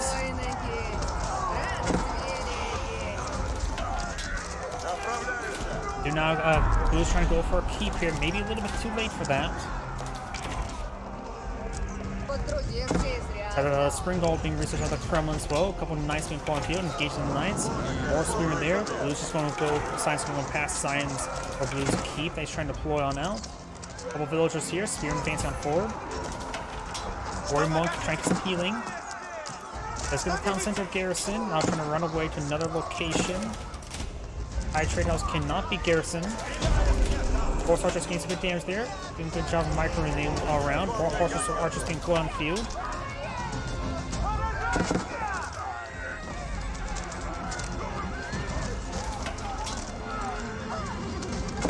We got some crossbows here, but Horse Archers are light, not ranged, or not heavy. Keeping out on the field, getting some good damage on these reinforcing forces, and Blue does back out the game now. Overall, Blue just have trouble remaxing. Their situations are very similar, but he just didn't remax or max out all too well. As Angrade saying, thank you for watching, and on to the next replay.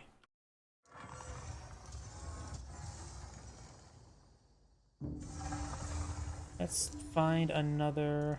is there any more replays left for him?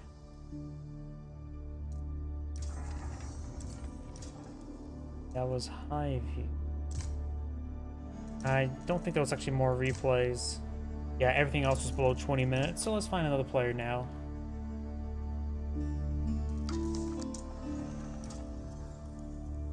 Yeah, these names are probably a little bit too common. Yep. That name's too common. Let's go to another person.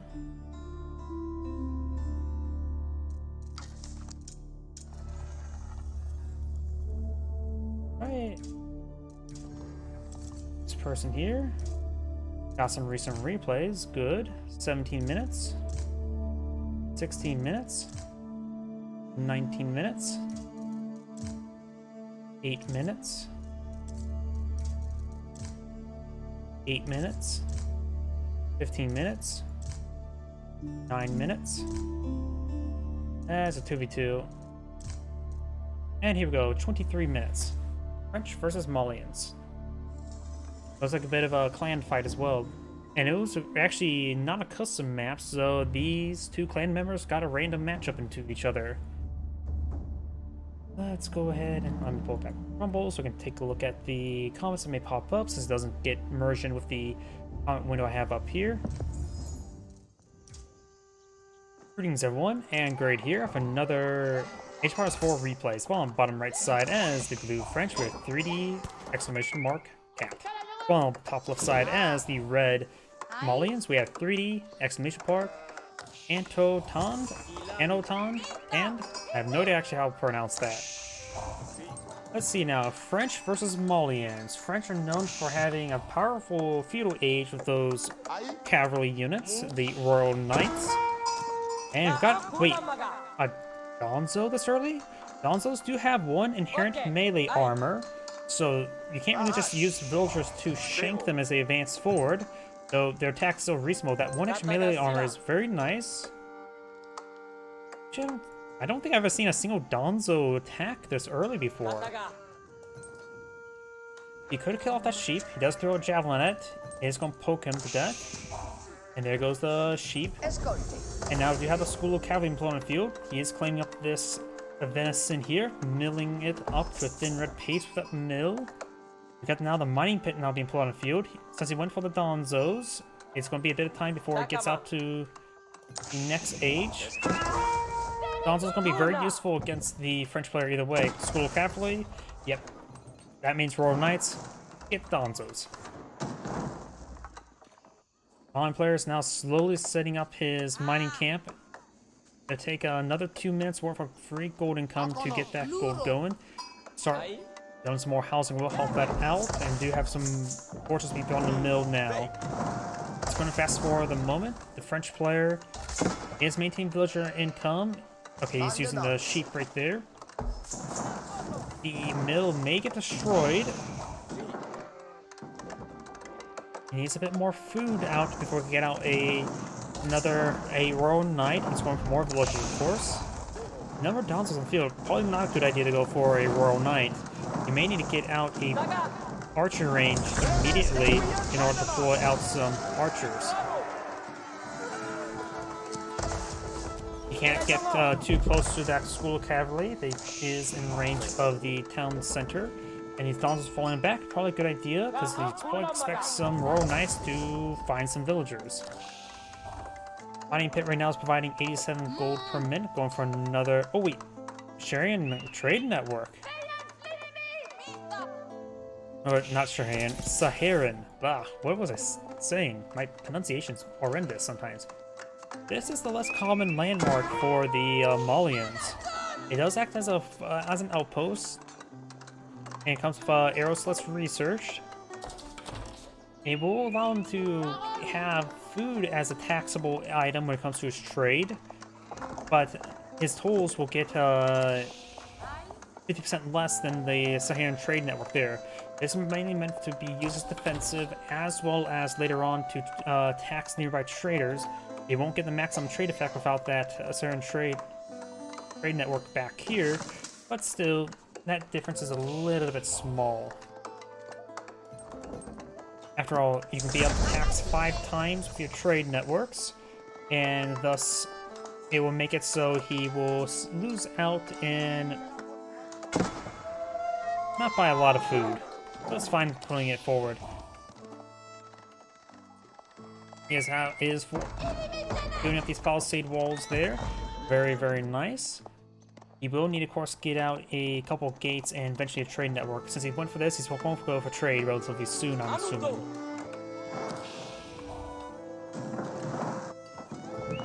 Of course, you can always just go for that a little bit early. Sort of a trap, same thing the Mongols fall in. Just because you go for that doesn't mean you have to go for it immediately. We got a couple French archers now put on the field, getting some arrows on the scout. We may see warrior scout research not anytime soon, looks like. And it looks like the scout does receive a lot of javelin throws there. Royal Knight falls back with the scout. And these archers, he does go to all these palisade walls, and the archers will not be able to destroy them anytime soon.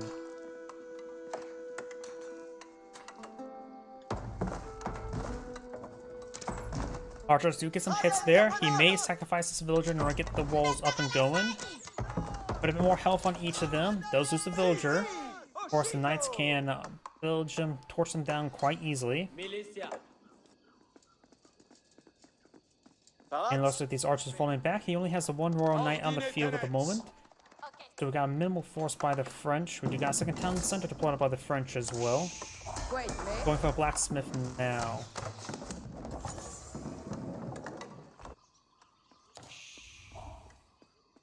Going for a palisade wall there in the incomplete palisade. You now have a mill being put on a field. I'm to have to pull out some cattle or some cattle ranches. Another deer, very nice. And let's go and fast forward a little bit since it's a little bit quiet at the moment. He does now spot the Saharan Trade Network there. I don't know if he actually saw that. The Saharan Trade Network as well provides a garrison of 10 as well, which actually is quite nice.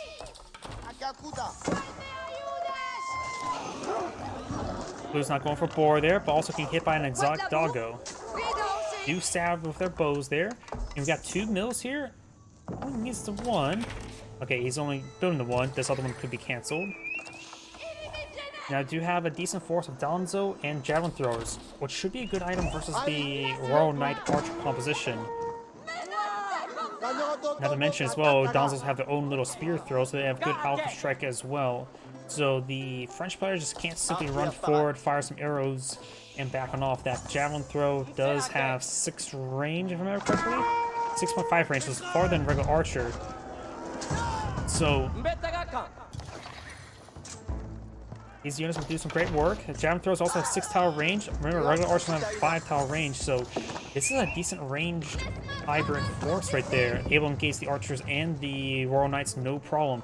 You need to get out some spearmen to be a bit more effective against his force, because at least they'll be on more or less equal ground, though Hardened Danzos do have 1 melee armor, half armor.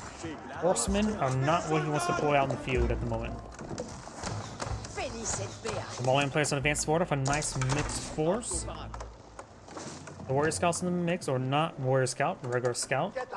He's just calling them Warrior Scouts because that's usually by default. Eyeing for more horsemen, but he may be on the push forward based on the rally queue, which may be a bit of an oversight. And look at that. The javelin throws are really good on Danzos. And the javelin throw is classified as range damage, not melee damage. Royal Knight trying to patrol around. He will get some good damage on the Hardened Danzo if they pass on by, but if they get a spear brace, is another matter as well. Takes out the... was that a scout or horseman there? Blue's losing a lot of forces like that. Royal Knight will win out, but has sort of a bit of a beating there, and does not get a spear brace there, nor a charge attack. And that Royal Knight does go down. That's actually a big loss. They're expensive. Horseman advancing forward. He may be just trying to keep this force at bay. He could go for some siege engineers at the moment.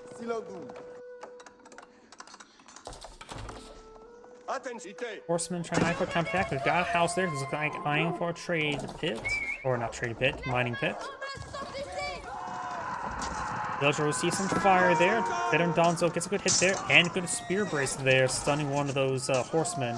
Does lose a villager there. Javelin throwers do get some good damage. They do have 8 damage, as well as 3 pierce armor. Overall, javelin throwers is a solid unit. Villager does put down the exotic doggo.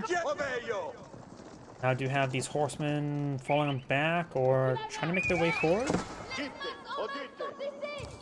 Got this villager pushing forward, trying to build out some structures. Oh yeah, we saw the cattle farms earlier. We got a good number of cattle, just need some more farms for the cattle. After all, they can't graze grass anywhere, they have to graze grass inside of some tiny little fences there. Or else somebody will come over and tip over the cows. Villagers trying to run away from these Donzo. Blue does have a superior number of villagers at the moment.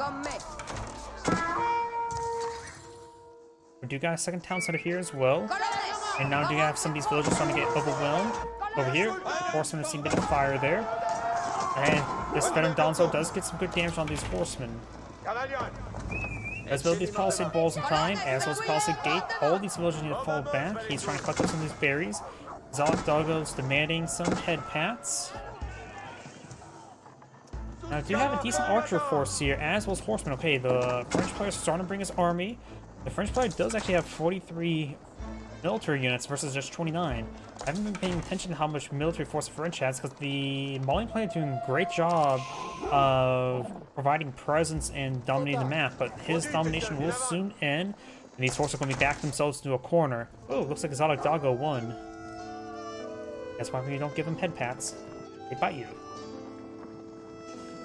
And this force going down will be a big loss for the Malian player. That is 2/3 of his army. Another mining pit here, only 2 housing. And now you got the Grand Fulani, however you pronounce that, corral, which will increase the effectiveness of those cows. And most yep, let's get a good spear brace there. He's trying to do as much damage as possible with the superior force in the region. You will get overwhelmed. And now we got Castle Age for the Malian player.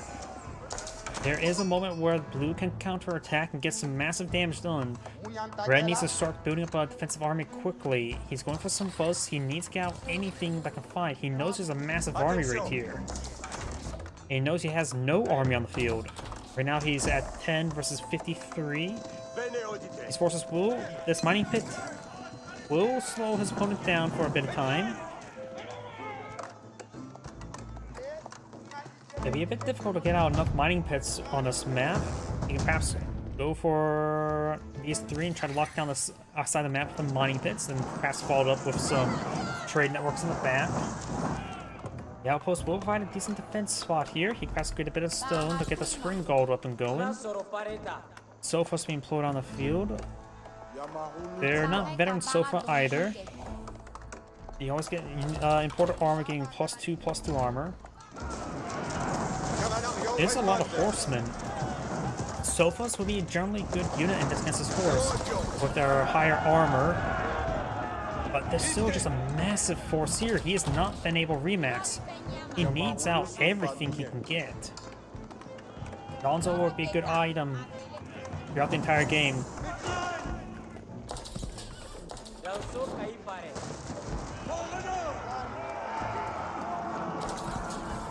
Looks like there's no breach over there. We got the Donzo's javelin throwers. Do get a good kill there. And he does actually garrison the entire force inside the town center. It's actually a pretty good garrison spot. Look how far it reaches out. That's a good spot there.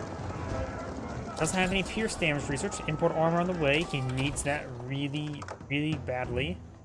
Right now, these archers doing 6 damage. The import armor will put these veteran sofas to 5/5 armor, making those archers do 1 damage each, thus reducing the damage output they receive by 66%. Horsemen right now do 10 damage. The import armor will be very useful for them as well. Spring golden placement onto the Saharan trade network. 1 relic has been claimed by red. Cows are grazing. Nobody's trying to tip them over at the moment.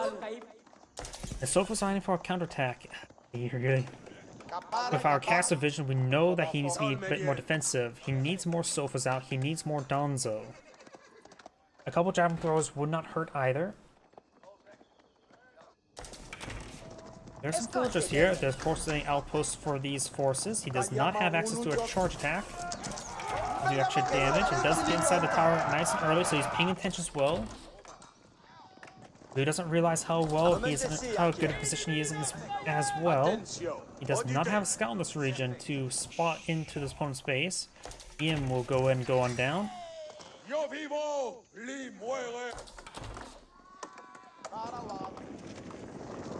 And Blue's falling back. He's trying to deal with the sofa. This is a... Nope. Still trying to pull out more forces. He thinks his opponent has a massive army, when he actually doesn't. It's the point of scouts. You need scouts to scout your opponent. Anyways, there's a scout right there. Sofas will be cleaned up. They do have imported armor now. Working off a lot of blows.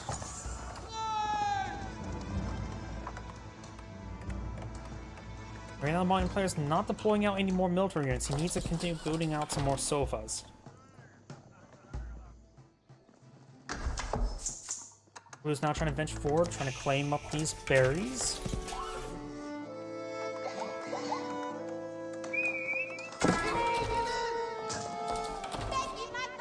Villager does go down there.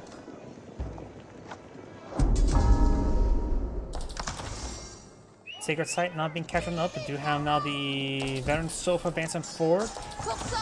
Right now the Royal Knight has 4/4 armor, 20 attack. The Sofa has 20 attack, 5/5 armor. Of course, and also 5 more health. So statistically, the Veteran Sofa has slight advantage.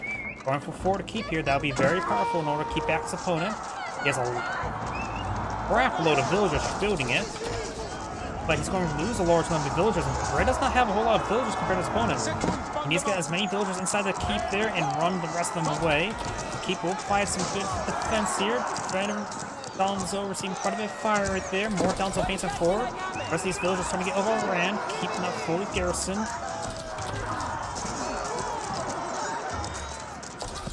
Trying to build this mining camp there. Does take out some of these Royal Knights there.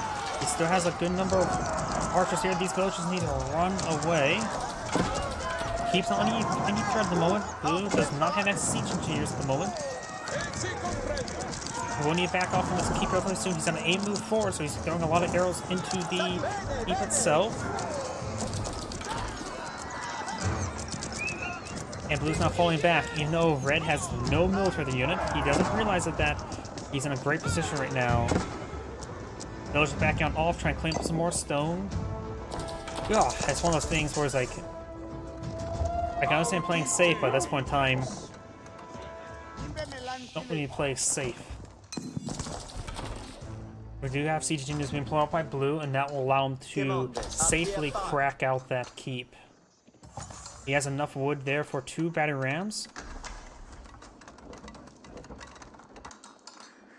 Lion Palisade walls there. Lion player does not have enough stone for another keep. They are 800. And there's a first battering ram there. He can pull out additional 2. He does get a good split there to build some. EM does go down there. Remember as well, you can actually put your units inside the battering ram to make it build even faster. Because right now they're just trying to go to the outside surface area where there's no intraversable terrain with those battering rams. But now we have 3 battering rams here. Royal Knights trying to charge them forward. Red does not have any military force, so once these battering rams connect, it's game over. Let's pick up some of these Royal Knights there. Battering rams make their way forward. These villagers could try torching them. Yes, but it's still to play around with in order to repair up the keep. But still this massive archer force here. French player still actually is in a feudal age, not even a castle age just yet. We do now have boiling oil being researched by Red, but I don't think he's going to get that out in time. Sofa's advancing forward, though somehow a little bit wounded. He's a good damage there. Red's archers moving around. The battery ram will go down. Not battery ram, but keep will go down. So now being critically key by these villagers there. And hold a line. So more Sova space on forward.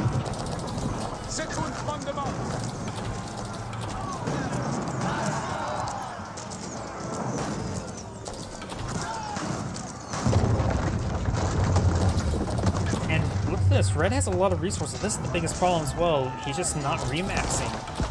Or even building units out fast enough. Villagers will go down. He's not going to significant less villagers.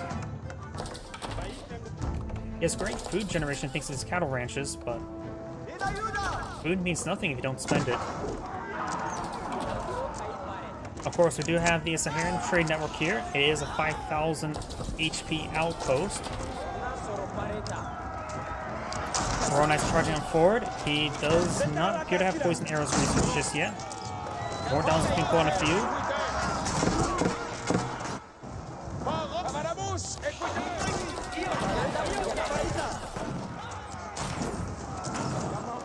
Alright, doing a good job. Saga stepping. The Saharan Trade Network will go down relatively soon. And he needs to get. You can throw these archers inside the town center there to get it firing with more arrows. Right now, the town center does have 8 damage per arrow, which would be the same as these regular archers, right? 9 damage per arrow. I suppose the attack speed is much slower though. Well, it would be much safer.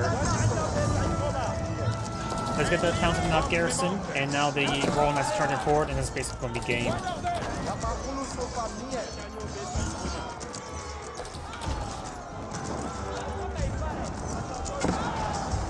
Oh. I'm not sure why that backed out of the game like that. Weird. Must be in the sync error at that moment in time. This is Android saying, thank you for watching, and on to the next replay. And that's what happens if you don't remax. Oops. Delete that parentheses.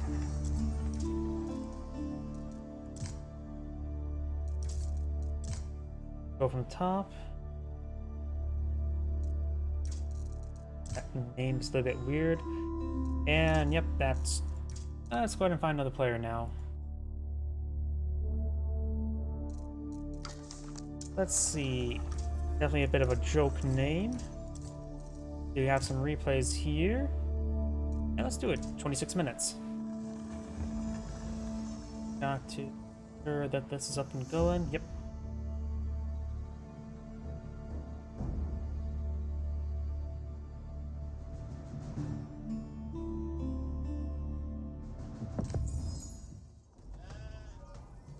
Greetings everyone, and Great here for another HPARS 4 replay. Spawn on the left side as the Red Abbasid Dynasty.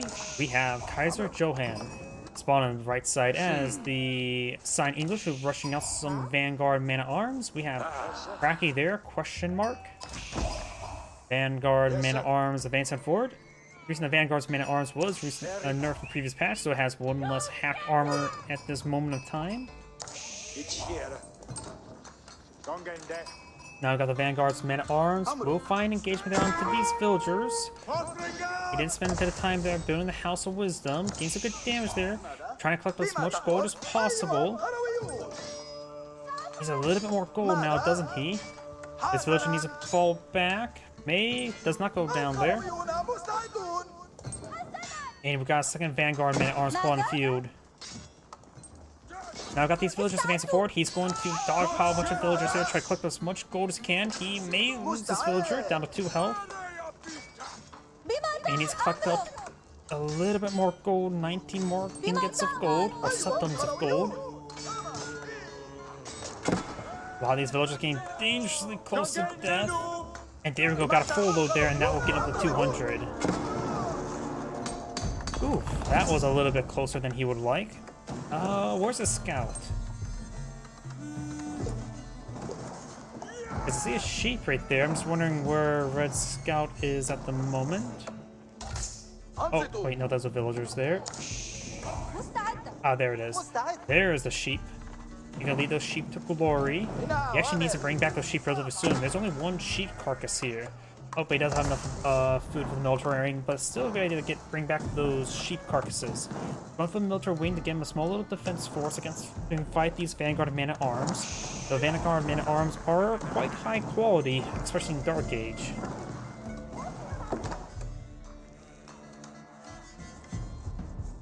Looks like Sign has not called it. They'll brought back some. Oh, Sign may be a bit striking out on the sheep collection now, isn't he? Red has all these sheep, while Sign does not have any sheep behind him, and he's running out of sheep. After this nearby wood deposits there, he hopefully knows where the deer's at. And let's go fast forward a little bit. We do have the council hall now being pulled on field for the English. Not a big surprise. The military, you can see the military wing being built. That should give, if you really know the structures, we will give indication of what's being built. I can tell by that little target dummy there. And the Vanguard man-at-arms do fall back. Vanguard man-at-arms and man-at-arms in general are going to be useful even in feudal age because of their high resiliency to all sort of abuse. And the Abbasid dynasty doesn't really have any counters to Vanguard man-at-arms or early man-at-arms. No real faction does. Does split up his forces trying to find those Vanguard man-at-arms, not realizing he's safe at the moment. Longbowman being put on field, and now you got the early man-at-arms upgrade. It is relatively cheap, so going for it now when your early Vanguard man-at-arms are still quite healthy is probably a good idea. Right now he's deploying out, pushing forward with the Vanguard or early man-at-arms along the Longbowman, trying to engage.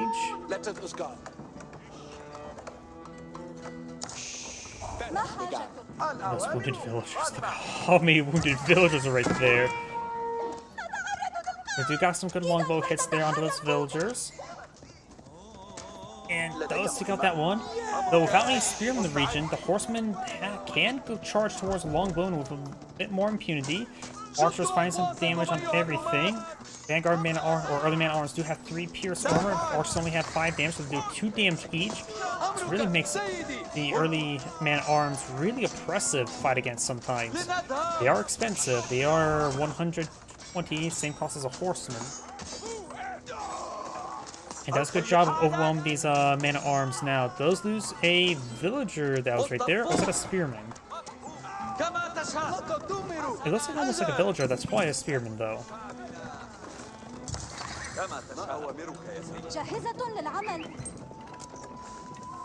I heard the town side of arrows also hitting the Cyan Scout. You got a decent force of longbowmen here, getting some defensive archers to hold back the horsemen.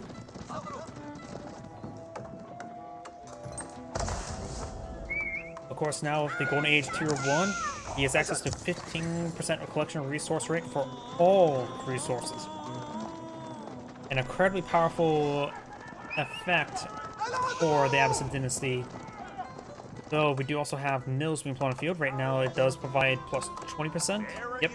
Which does make his food collection, the farming rate better than even cooking up deer. But the improved resource collection rate for all resources does include deer. Which he's cooking up deer. He has a second townsend on the field. Usually English players, if they go aggressive like this, tend not to go out with second town center and rely on the King's Palace.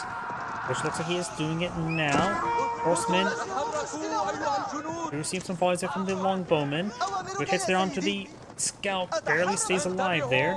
Grant his health regen will top it off eventually.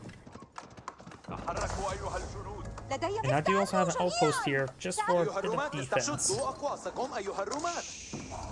I do got the fresh foodstuffs being researched. I end up getting a bit cheaper villagers as well.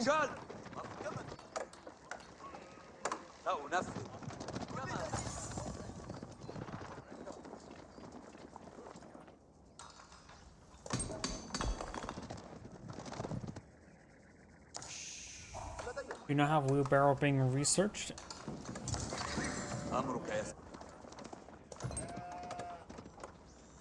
And Red's going for his double broad axe as well.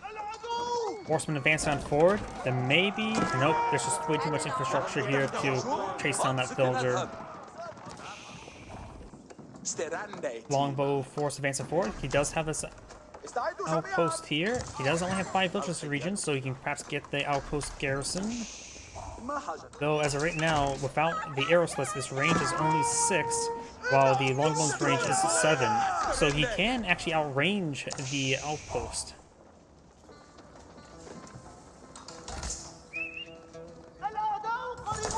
Horseman here could find, does see an early man-at-arms there. Picking off these man-at-arms like this can be very important. But again, large numbers, they're hard to kill off. So picking off individuals like this is incredibly useful.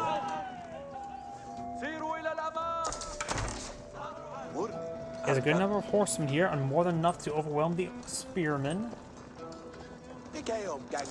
There's a good number of archers here as well. All he needs to do is pick off those 2 spearmen. The horsemen can kill off everything with fine.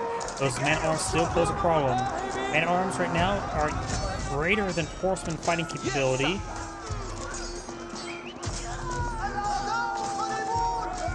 Of course, they will get outnumbered right there. Horsemen are getting some great damage there. So we've got one more longbowman there. Man-at-arms are being focused on down. The archers will provide some much-needed fire support to deal with these man-at-arms. Right now, Reg is doing some great engagements there as Blue's reinforcements or Science reinforcements just stringing in one at a time. Does have a good number of spearmen here. Going for mass spearmen is probably a good idea against opponent's composition. Finds some volleys there onto the spearmen. Finds almost goes off this early man-at-arms as well, down to 1 health.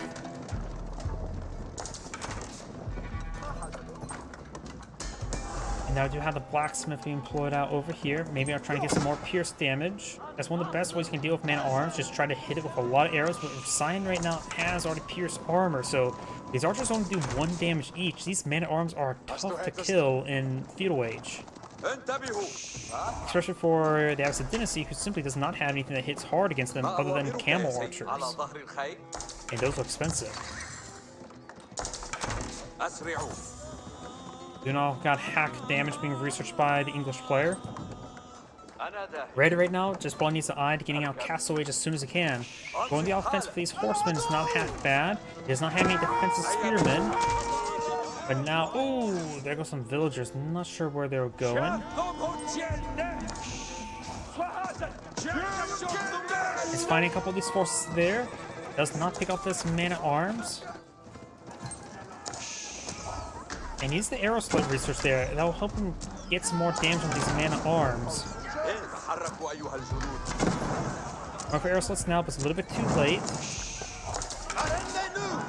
Most of his force is spearmen, so he has to pick them off one at a time while the horsemen can engage the man-at-arms. He does find some of these back-line forces there with his horsemen. Very, very nice. Archers just getting some more damage right there. Getting some hits on the longbowmen.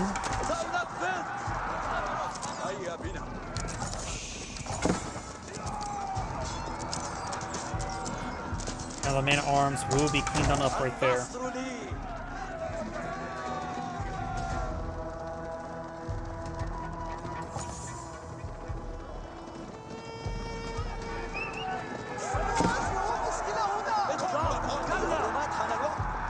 Archers advancing forward, trying to get an engagement on these forces.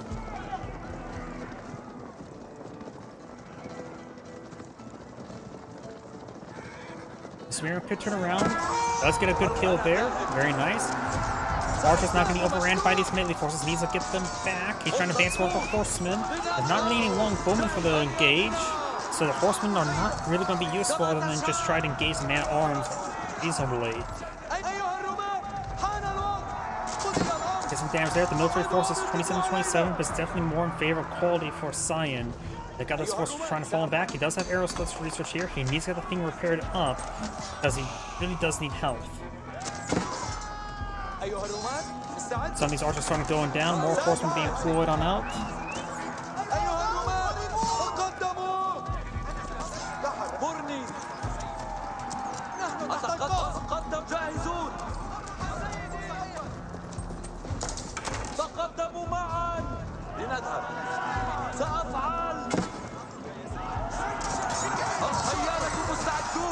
The horsemen try charging forward, but again, they can't engage man-at-arms. They need to be in a more than a 1-on-1 number in order to engage this man-at-arms.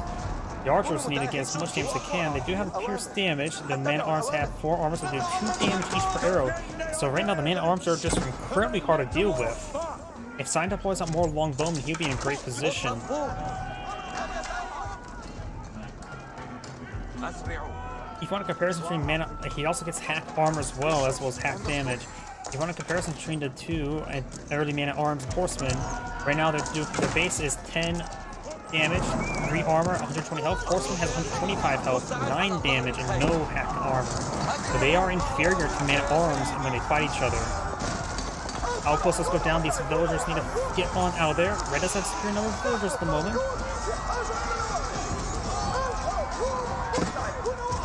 Does pick off some of these man-at-arms. These man-at-arms are charging forward. These villagers have not responded. He does lose all of them. These archers could get inside the town center. Now trying to set us up away, trying to finish off these man-at-arms. Get some good focus fire there. They take a lot of abuse. And those man-at-arms are using the combat sprint away.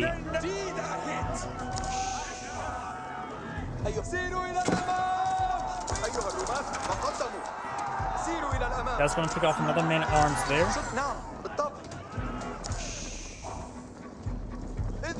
Right now, the English players are just pulling out more men-at-arms. Red is just trying to get out more archers.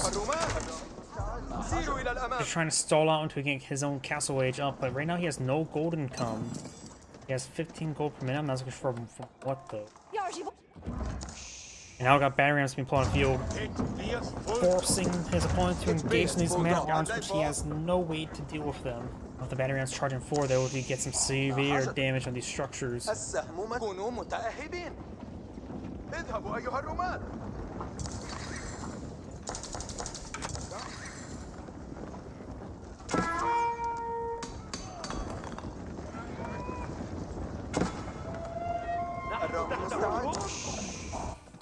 Horseman trying to find some sort of engagement, so he only has these archers for defense.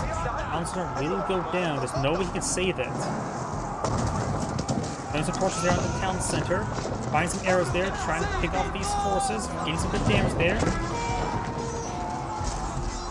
While these archers are getting quite wounded as well, it's the one that's closest man-at-arms. Find some volley there. Man-at-arms are going charging forward, trying to deal with these archers. Trying to engage them. He could perhaps get inside the town center as well and have them just start firing away. Start standing and fighting is not what he wants to do. Still dealing with these forces. Some of these villagers are starting to get hit. Villagers are going to be running to the town center. There's some longbowmen here under retreat. We do have now, looks like the scout does go down, trying to engage with the horsemen there. Man-at-arms being focused down by the archers. Now he is trying to hit the House of Wisdom. Can't really lose that. He needs to age up. He does not have here too, improving research speed rupees. So getting his next age up, and arms slowly being whittled down. Horsemen, they do go on to stand for siege. Pounds of the arrows right now doing 7 damage per arrow.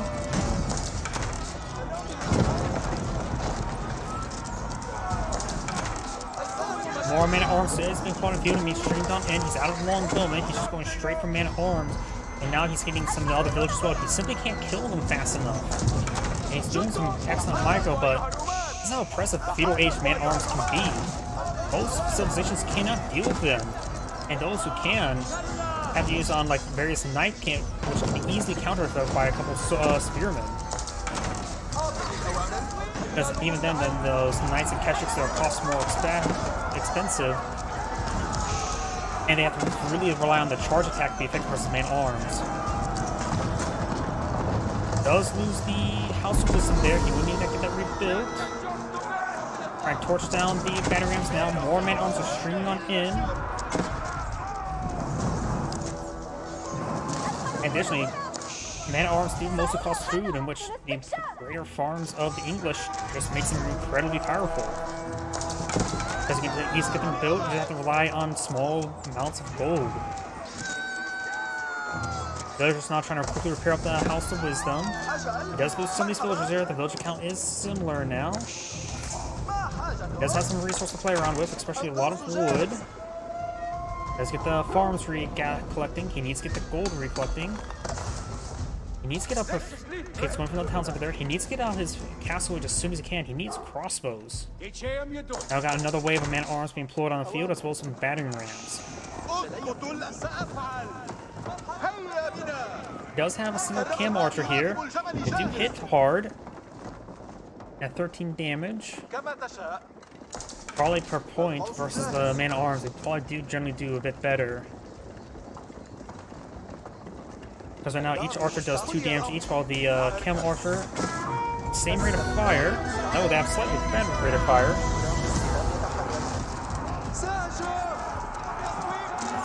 Needs more cam archers, that's for sure. They're probably much more cost effective and hit harder, faster, and all that sort. This Banner Ram's now trying to hit the blacksmith. He does have, of course, the Golden Age up and back and going, gains more better collection rate. Going for improved horticulture. He's trying to get some economic effects there, and now these man-at-arms are falling him back. Banner Ram take a bit of time to get picked on off, but we've got horsemen here. Blacksmith may be set ablaze there, trying to rebuild those palisade walls. He's got a bit of stone wood being collected over there, very nice. Sometimes you have to be hidden.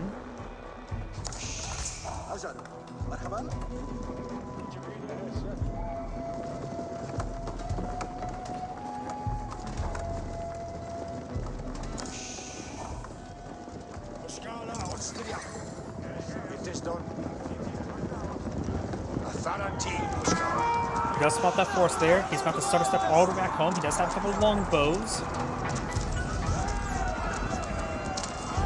Taking out these man-at-arms one at a time. Very, very good. He has spent a lot of time microing to deal with these man-at-arms. Man-at-arms trying to combat sprint does lose combat sprint. He needs a bit more food to age up. He desperately needs to age up. Man-at-arms torching down those berries. He does deny those berries. He does have a bit of wood stored up as well. He may want to pull off on any wood collection. And now the camel archers getting hit by those long bowmen. Camels have no inherent pierce armor. Now there's economic wing. Yeah, there's too many villagers here collecting up wood. He needs to perhaps get them onto more farms. Of course, he has to spend all of his micro on these forces. He's getting slowed down there, having trouble. Horsemen could advance him forward to just hold back the men-at-arms for a moment. Villagers backing on off as well.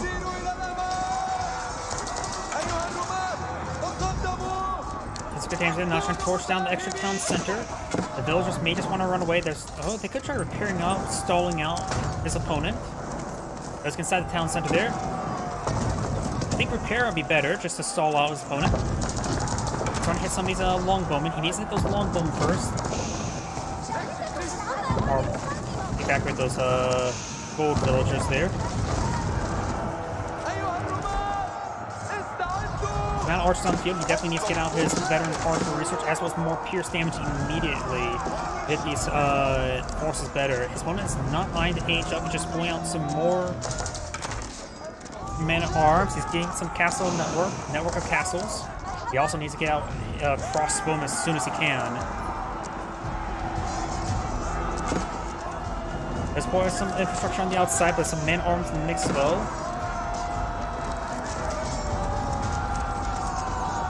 He does not have enough gold really to get out a crossbowman. And speaking of gold, that gold horse is starting to get hit.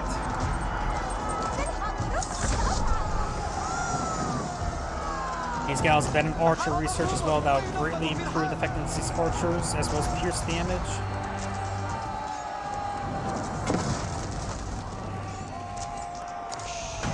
Right now there's 65 men-at-arms deployed on the field.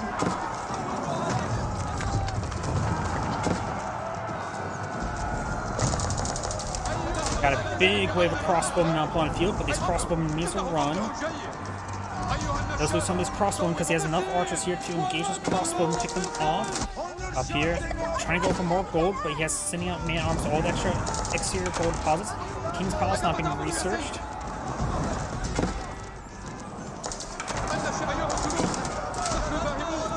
Okay, some of these man-at-arms are going down.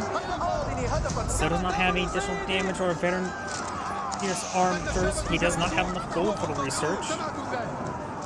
But none of these men-at-arms are getting quite low in health. Longbowman advancing forward. Looks like they're picking up some of the crossbows. They're trying to collect some more gold here. Needs to get these men-at-arms first.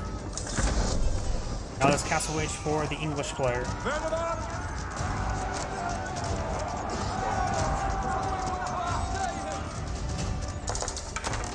Now I do got the men-at-arms research, and he may want to go for Ironclad as well. Going for some battering rams now. That will probably put the finishing blow onto the Abbasid Dynasty player. Although the House of Wisdom does have extra health now, but still these outposts here, network castles, provide these men-at-arms even more attack speed.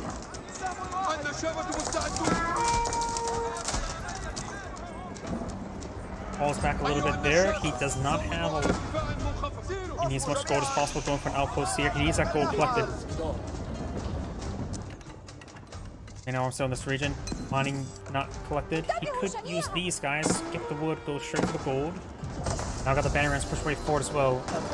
Now we got the Venom Archer research, so he's up to 8 damage. It's soon to be 9 damage. If the English player gets out Ironclad and more Pierced Armor, they'll make these man-at-arms impervious to Archer fire once again. His Longbowman receiving a fire there. And yeah, he's going to just get eliminated because he can't. The House of Wisdom's going to go down, and the banners will just make their way to the town center. House of Wisdom is where most of his health and landmarks is. He has nothing to stop these battering rams. And these villagers. No, the battering rams are not the solution. It's Spring Guards. But he doesn't have to go for that. Yep, and that's going to be game. He's going to get eliminated. And this is how impressive early in man-at-arms can be. And do you know as well, English not the only one who can get early man-at-arms. The Holy Roman Empire can get just as powerful man-at-arms, if not more powerful early on, because he can get a unique blacksmith landmark to destroy, to prove them out quicker. This is Android saying, thank you for watching, on to the next replay. There was nothing the Abbasid Dynasty player could do. He could have gone for more camel archers, but who thinks about going for camel archers against infantry like against man-at-arms? Let's see now.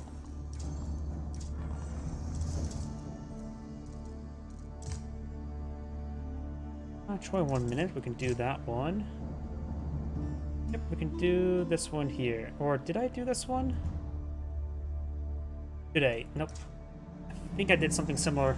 His names start sounding all the same to me.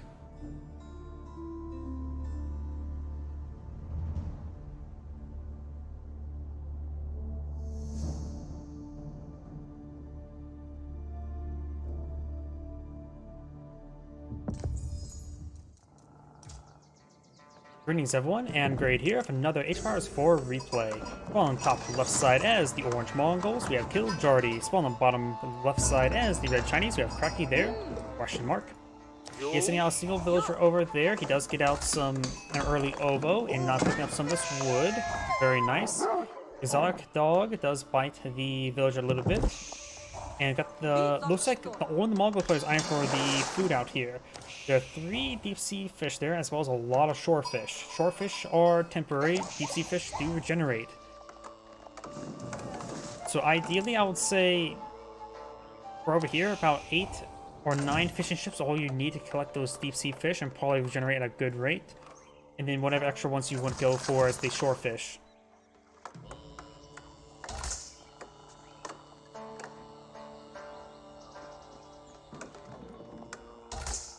Let's see now, no sides rushing forward. We got a barracks here. Likely I ain't expecting any aggressive spearmen. Mongols do have some aggressive build orders. He does actually have the town center next to the Ovo. He may try to deploy out ×2 villagers. They're incredibly expensive compared to other ×2 assets. 3 times the cost rather than just single times the cost in stone. Now he's getting out some of these, what's called, fishing ships over there.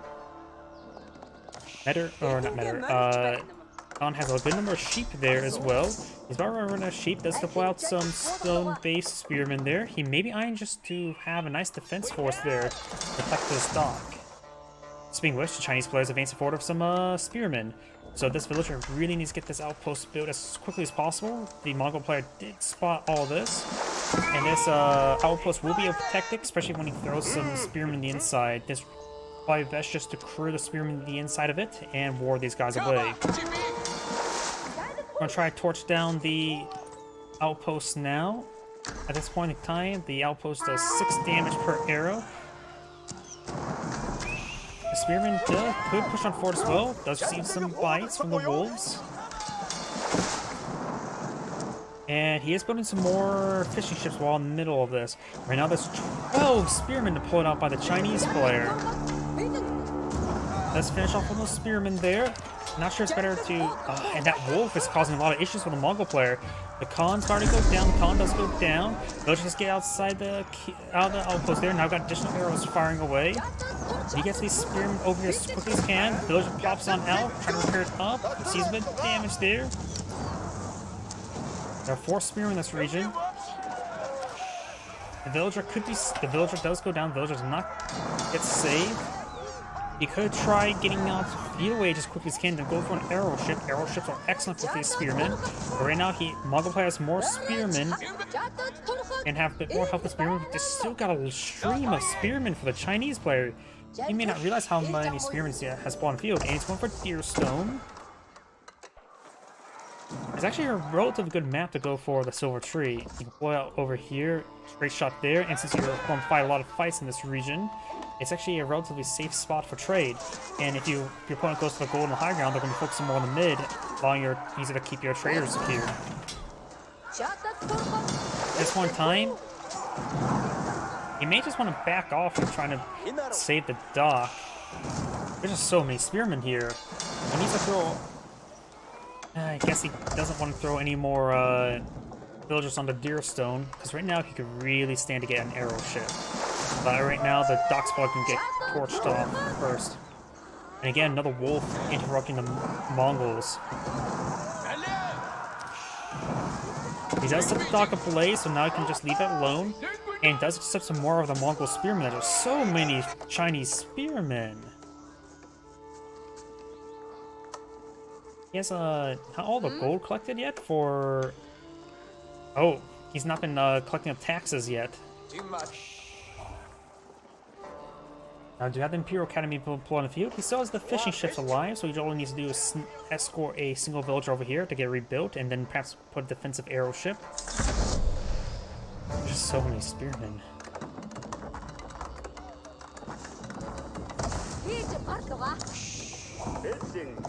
Right now, he does have a small reserve of stone. He's also pretty low in food. He has 2 villagers queued up. He only has 80 food per minute. Okay, there's a lot of dead sheep there. All of them at good capacity, so it has a bit of food reserve. He still wants to eye for these fishing ships, that's for sure.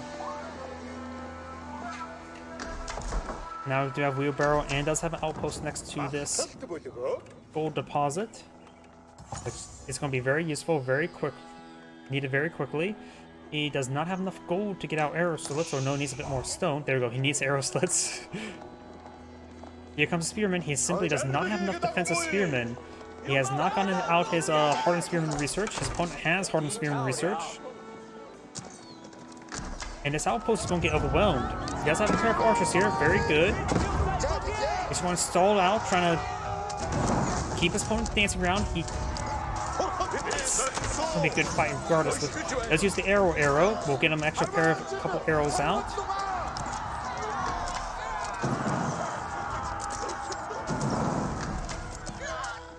Villagers trying to repair up the outpost now. And he's not focusing on those villagers. They get some damage onto it. He does repair it enough to keep it alive. Needs to get the villagers out again. He needs the villager to run away. He does lose there was 3 villagers there, now there's just 1. Trying to go for another dock. The Mongols player, since he has so many fishing ships out, he's going to go for another dock. And right now we've got Spearman on patrol. He's not, Chinese player's not buying to fly out his own fishing ships to get out some fish and chips.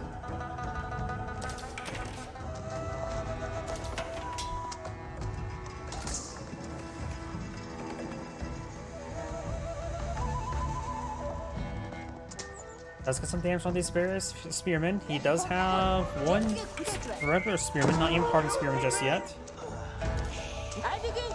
And does go ahead and finish off this other spearman there. Does see a bit of damage in return.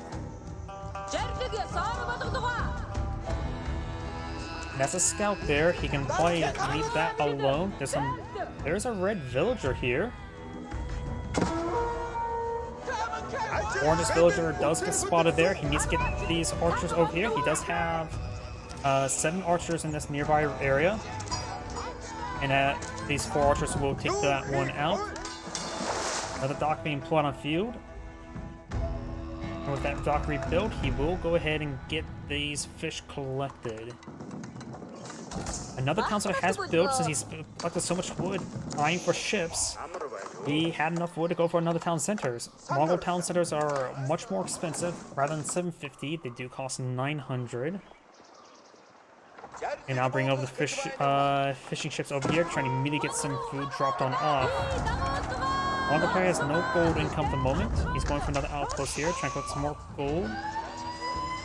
The Mongol player has 37 villagers versus opponent's 39. Do we see a second town center for the Chinese player? We do not.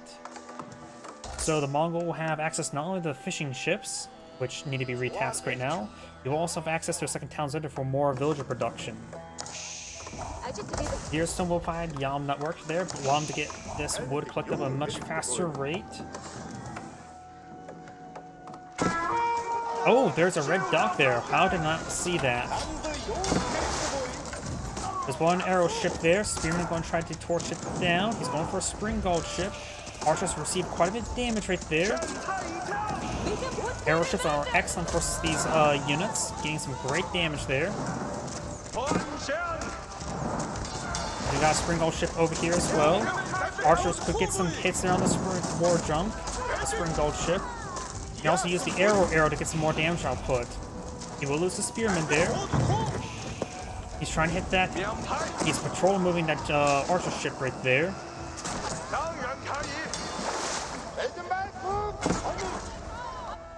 Arkansas Sun over here. We don't only see archer range and barracks. The Chinese player has no other military units barring a navy. He's going for the arrow slit research, which will apply some good covering fire on his dock. We got these 2 archer ships there. He's trying to entice his opponent. And now there's a fire ship there. He's trying to repair it up. He's going to take a big hit there. Nope, he's getting interrupted. He does take a big hit there. He does keep the spring gold ship alive. Archer ships, and there's another fire ship there, and that will kill off these forces. So now with the arrow slit there, it will find some covering fire. He does still have one fishing boat here. I'll go ahead and task on some of these shorefish, especially right there. We now got a spring gold ship here. Does get taken out. Not spring gold, fire ship there. I've got more fire ships being put on field. He needs to go to archer ship because he's going to just stream in fire ships over here. We've got also a pair of spearmen here. The dock has 11 range, which looks like does not reach out to this archer ship. He does go for a spring gold ship there, trying to get some naval superiority. The war junk is still over here. There's a nasty hit.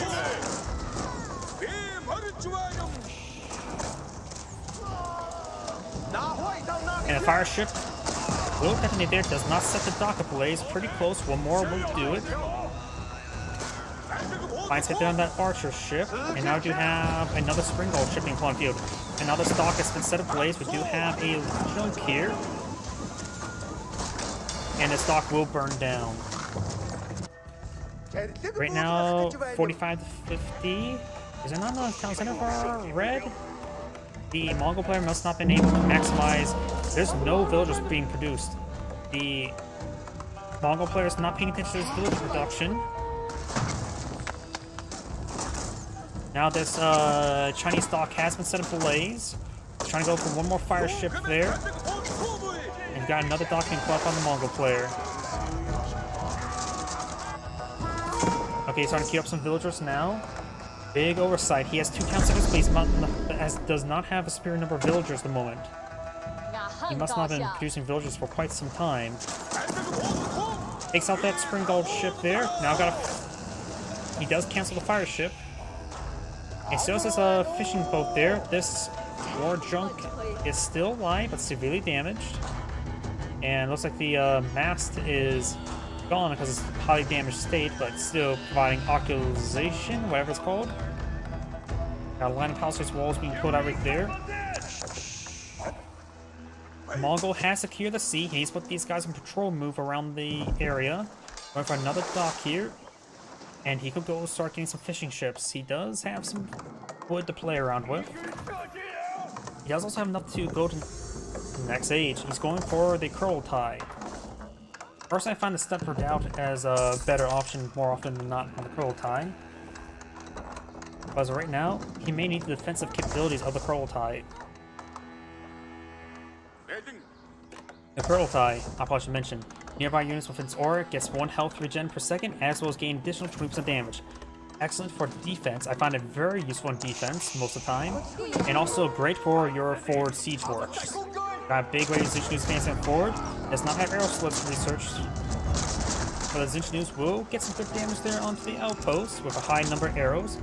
We got a single Keshik on the build queue. He needs to get more, what's it called, horsemen.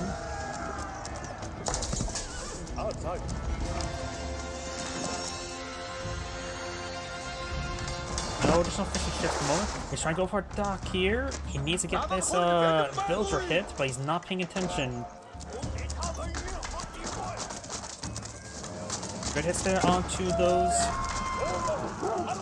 Zinch News. The villagers need to get on out of there. Fresh Khan. He does have access now to the defense arrow. He does not have enough what's it called, pastures here for all these villagers. He actually may have enough. Barely though.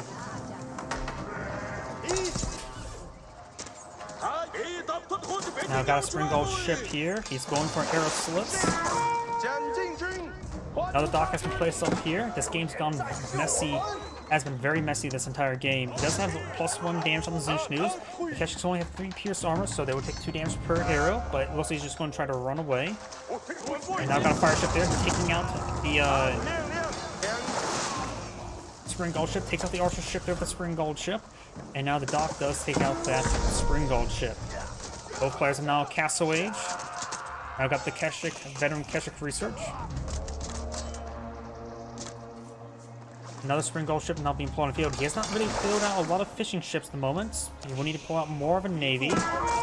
And with the defensive arrows here, we'll get some good damage to the war junk, but it will take a bit of time. He's going for an Archer ship.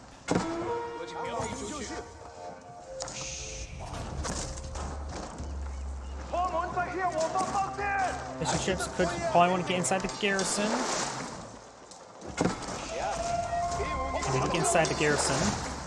Arrow ship now pulled on the field. And some good hits there. We've got 2 Spring Gold ships, and they're very close to each other. This is time for a fire ship. Fire ships are pretty fast building. Fire ships are 15 seconds as opposed to 30 and 25. We now have an arrow or fishing ship deployed up by Red. He does have this dock here as well.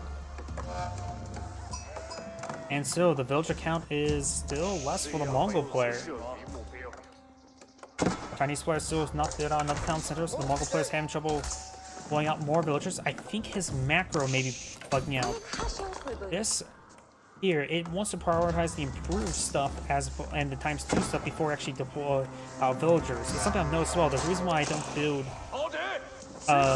town centers and other structures next to ×2 for the macro, because if you double click it will deploy a ×2 rather than just 2 individual ones. So if you have a macro that shows like just double clicks, it will cause it so it only tries to build out the ×2 villagers.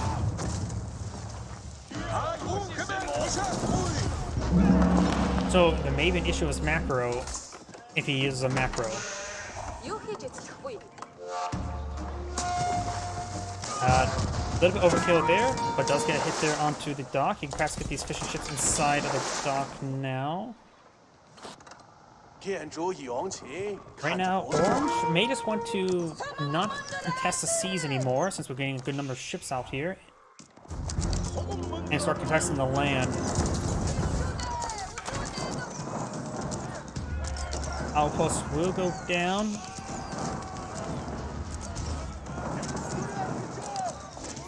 Oh, I think he put his archers there, so as the villagers pop out, they can get hit and be body blocked. He does retreat them on the far side, very nice, but now he's going to run down those villagers. This is a very important pick there for Orange. He has less villagers at the moment. Now the sea is being cleaned up by Red. Villagers do go down there. Archers focus on these spearmen, very nice. Zinch News getting hit. I think these are all crossbows, actually. Clock Tower Beast finds a good volley down the archers. He did use a single arrow, but does not have the improved single arrow, which means it will last for a short amount of time, basically getting out one set of extra arrows. And he's supposed to start to fall him back. Trying to break, torch down this mill.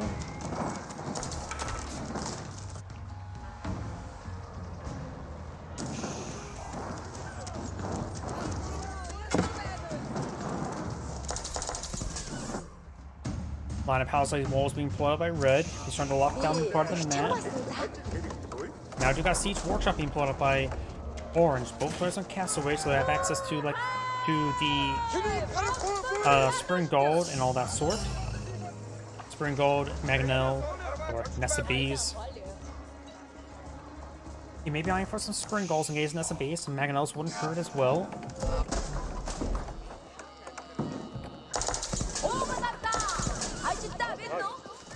He's going to repack the stable there. He's not maintaining village production across both his town centers. And right now, he's not been maintaining good villager production. Does the Chinese player has a second town center somewhere? No, he doesn't.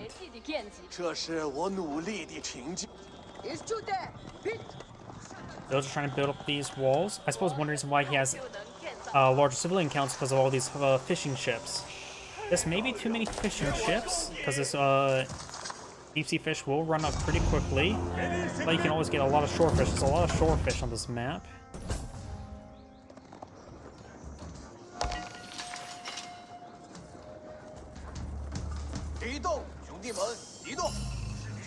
Here, relic being picked up by Orange. Orange has currently 2 relics, or 1 relic and 1 relic picked up.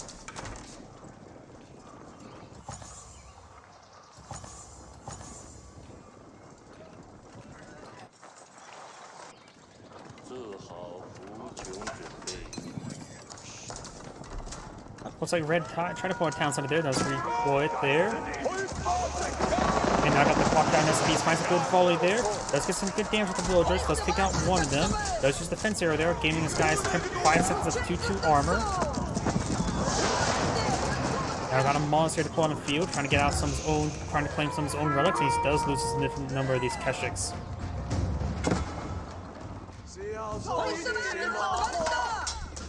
Yes, I got another villager there. Very nice.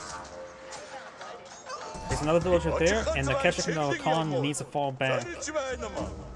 Granted, there is no opening there, and Red deploying out a palisade gate there. He may be eyeing for a forward keep, and there is the forward keep, but it's going to be body blocked by the siege tower.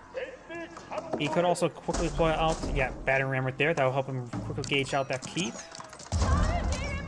Battering ram turning around. Got some various arrow fire there. He's perhaps building it too close to the... inside his opponent's base, probably too close to his opponent's base. Battering ram getting some great damage here. He's going to try to torch it down. Got these couple military units here as well. He's going to lose his income villagers. And the keep... Wait. The keep had more damage onto it. Let's get some good torching there. He's trying to torch down the battering ram. Villagers getting hit significantly. Got a second battering ram here. These villagers may just come back on off. Does lose that battering ram. I'm so surprised these villagers not getting hit. Oh yeah. Chinese keeps are good against heavy armor. Not very good versus a mass villager. Horn keeps him set ablaze. It goes down. Right now, the villager count is quite even. It actually has a large number of idle villagers that may have been these guys here. And those villagers trying to fall him back. He will lose a large number of these villagers. Does escape out the 2 remaining villagers, so he lost a lot of villagers, lost the keep, didn't really do a whole lot there. Now orange battery rounds and orange ground forces starting to advance on forward. Red has a very, very large number of crossbows, that's for sure. At this point in time, the Mongol players should start eyeing a large number of horsemen. Kashyyyks are nice at the moment, but you gotta get horsemen if your opponent's going for mass crossbows.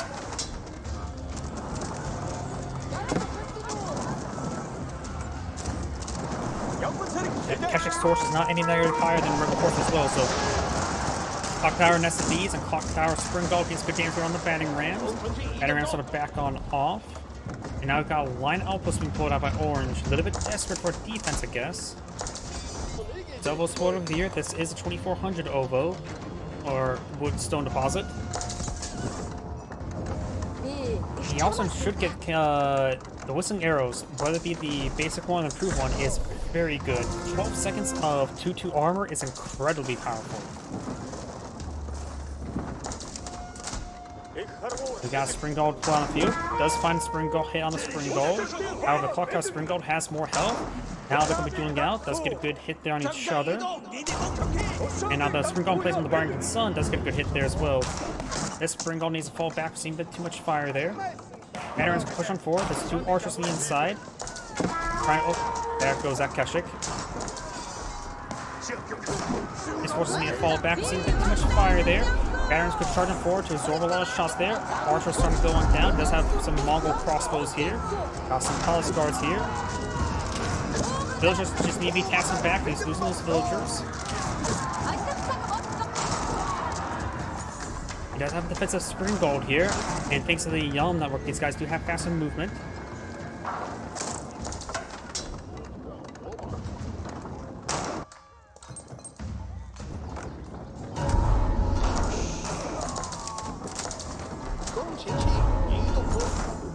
Now we've got all 2 second sites captured up by Red.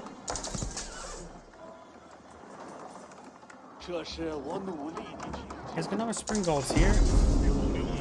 Red only has the 1 Clock Tower Spring Gold. Okay, we've got more Spring Golds being put on the field. All the Clock Tower variants. You could just take these Spring Golds here over to the Naval, and Spring Golds, of course, are a good counter to Navy. If you have trouble trying to clean the seas, use Spring Golds. You have 10 range and 100 attack for the ships. If we bring out that Spring Gold ship, Spring Gold ships have only 6 tower range, and have only bonus damage to siege. Orange Spring Gold is being focused down. Red is 1 red Spring Gold does go down. Kashyyyks charge on 4. There's enough archers here, trying to get as much damage on these forces. Clock Tower Nest Beast make it overran as well. He's splitting his fire with his Kashyyyks. Kashyyyks going to focus down by the crossbow. He has enough archers here. Does he fire the arrow? Large number of palace guards is starting going down, but he's out of crossbows. Oh no, he has been on the crossbows. He does lose the con there. Orange's front line's going to get disintegrated. Now we've got a counterweight trebuchet now pulled on the field. A counterweight trebuchet. Got a Magnum pulled up by Orange, very nice. Man Arms not going to be useful against these crossbows. At this point in time, Spearman would be a better choice than Man Arms. Finds a decent volley there. Spring Gold's trying to charge forward. They're putting a move forward. That's inside the outpost there. Archer's trying to find some damage there. Maganel gets picked off. Clock Tower Nest of Bees does fire a volley there onto the outpost. All of Orange's siege weapons are knocked down. He sees a pretty sizable hit there from the Clock Tower Nest of Bees. And Counterweight Trebuchet is picking up this Spring Gold outposts.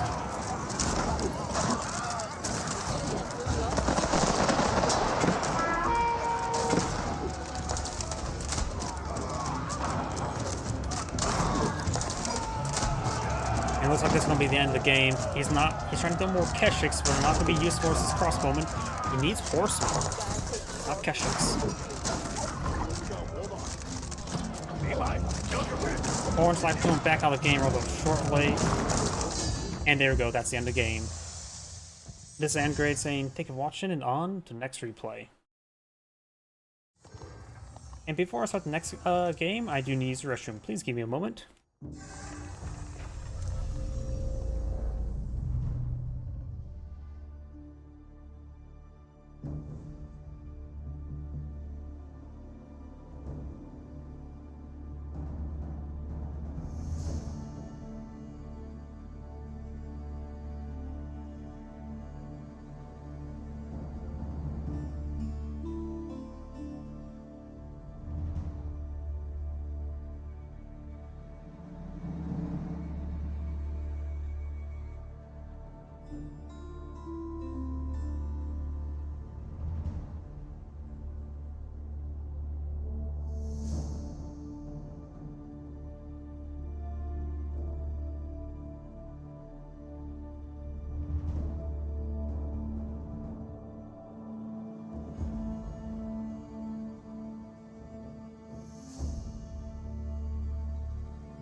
My apologies, I am back.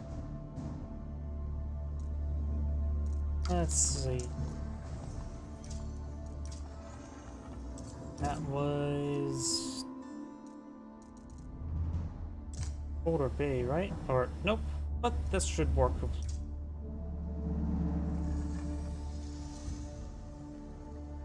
can't remember what that map was called beforehand.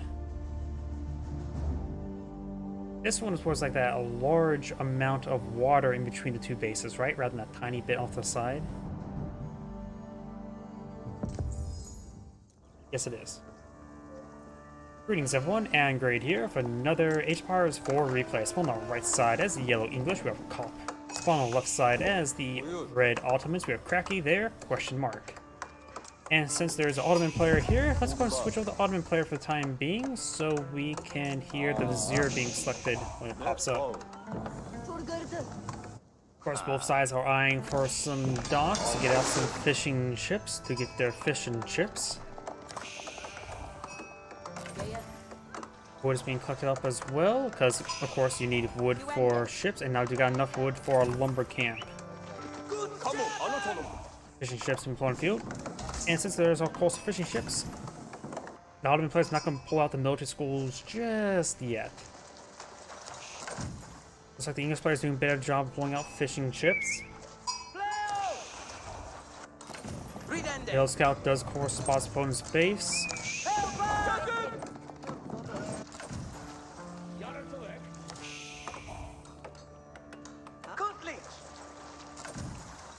And actually there's a large number of Abbey of Kings. Interesting.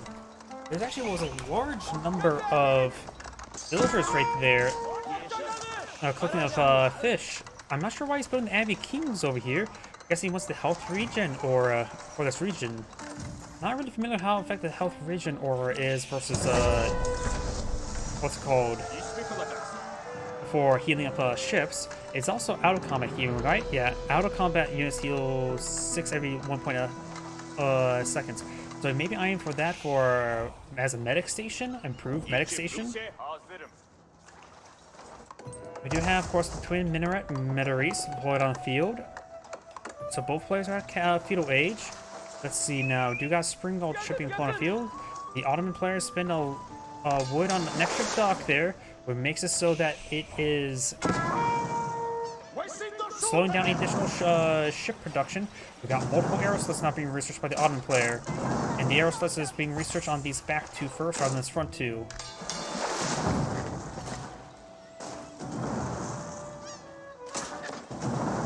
Gunpowder ships. What are the Ottoman ships? I don't think I've ever fought against Ottomans in the water before.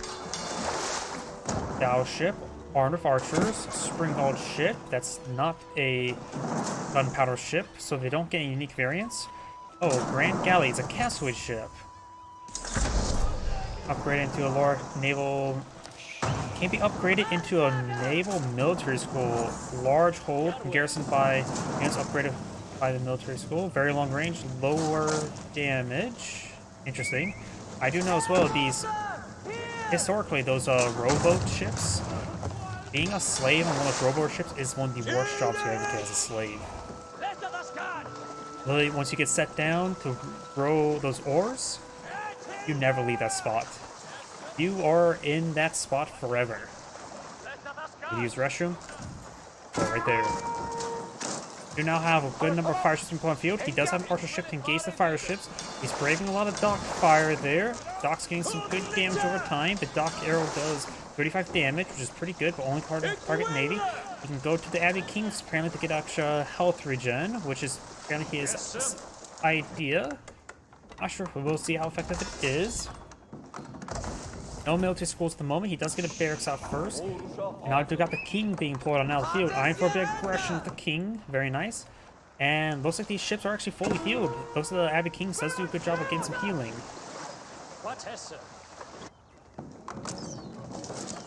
King does receive a bit of fire there. The king does have a lot of health, but does lack a bit of armor. 1-1 armor compared to regular knights. And he loses the king. Went too far in. We got a sizable navy here, including 2 archer ships, 3 spring golds. Going for more docks here. The Ottoman player has invested a lot into stone, and maybe a good idea to go for those military academies and just use that as a defensive force, and you can solely focus on the navy as offensive operations. Things like both those fire ships there, very good pick there. Oh, the Imperial Fleet upgrade. This is usually available to everybody in Feudal Age, but it's also an Imperial Age upgrade. Interesting. So to make his way forward. He does actually have some health regen going on. Unique English technology is increases our range of combat ships by 1, which is not half bad. I'm gonna focus down this naval yard. Looks like the Abbey King's health regen ore is actually pretty wide. And it says out of combat, but that's... No, that's probably this one here. Got some archer ships here, some dowels. Holding back, getting some much needed health regen. Of course, the Abbey King's health regen won't apply it immediately. More spring gold ships. And these fishing ships are collecting up shore fish. It does collect up slower than these deep water fish there. The, the sea turtle has already granted its blessing to one of these ships. Now here comes the English fleet. He has a lot of fleet here. We got, oh, Hidden Imperial Armory. Ottoman's going fast castle on a naval map. And doesn't really have a ground army nor the naval force to support it. So he's going to forfeit the sea to his opponent. That may be not a good idea. He doesn't realize it, but he will really pursue the fishing ships. He does get out, eyeing for another dock. Wait, this unique ship here, Grand Galley, is a Castle Age unit. It looks awfully expensive. I have no idea how effective it is. King's Palace not being pulled on the field. King's Palace being pulled out right here. He has a couple of fire ships here. We've got a Grand Galley, multiple Grand Galleys in the build queue. Can be upgraded in Naval Military School. Large corps garrison units once upgraded to military school. Going for the naval ships, very good. Or the fishing ships.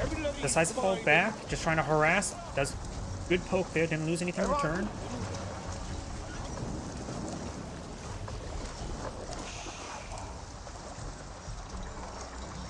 And now got the Admiralty being researched. He could stand to get the Springboard crews. This is incredibly powerful research. These naval technologies are really important. And there is the Grand Galley. It looks like it fires forward like an arrow ship. Oh, it's a bombard ship as well. Okay.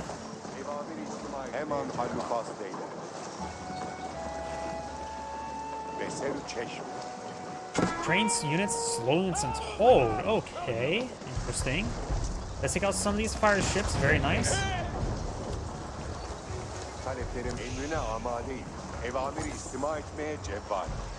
Of course, he can only get 3 at once. He does. Well, it looks like he has a military school out over here. It shares the same capacity as the other military schools.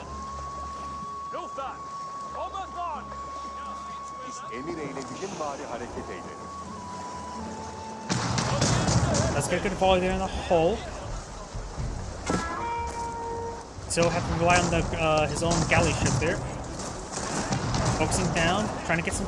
Needs to focus down these grand galleys. He can use some other fire to gauge the fishing ships that's trying to go from repairs. It should still be very vulnerable to fire ships. So he needs to pull out some fire ships to deal with them. We do have looks like multiple fire ships deployed in field. He can also go for increase the health by 20% is very important, I would say. He needs to go for these upgrades as well. He basically needs to get a bit of everything. King advancing on forward. Got a couple defensive spearmen.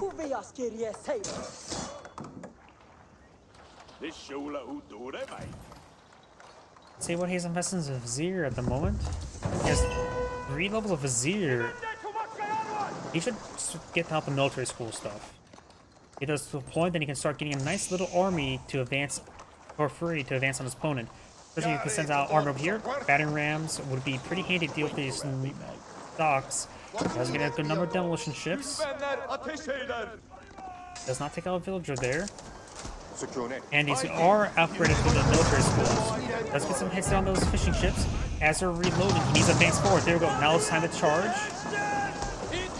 Spring Gold ships do also have the man the sails ability. And now here comes the fire ships. Oh no. Fire ships versus fire ships. Fire ships do get some good hits down Yellow's fire ships, but Yellow's has a good amount of fire ships here. Trying to advance forward. Fire ships are advancing forward. Naval Yard is getting some good hits. And there goes. No, apparently the fire ships are not useful as the grand galleys. Oh boy. That did not go too well now, did it? Does increase the military school variants though, get increased health. Or no, he has probably increased health research. The English Fire has not been getting this research. The Spring Gull crews are going to be very important. As that Lily more than doubles their attack output. These are the fire ships there. Yellow's fire ships do connect. More fire ships being put up by Yellow. Not going for the increased health, which is very important. Yellow makes it so it's harder for these things to burst down a single unit. There's there with the fire ships.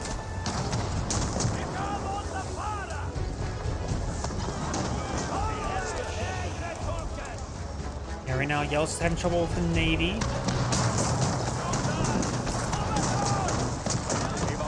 These things do have 9.5 tower range. The defensive emplacements do have, what, 11 range? 13 range? Focus on the fishing ships, force them back. He could eventually go for a Berkshire Castle in this region, if he can live long enough for that. Going for the defensive air emplacements now. And yeah, not going for the Spring Gull crews is really hurting him.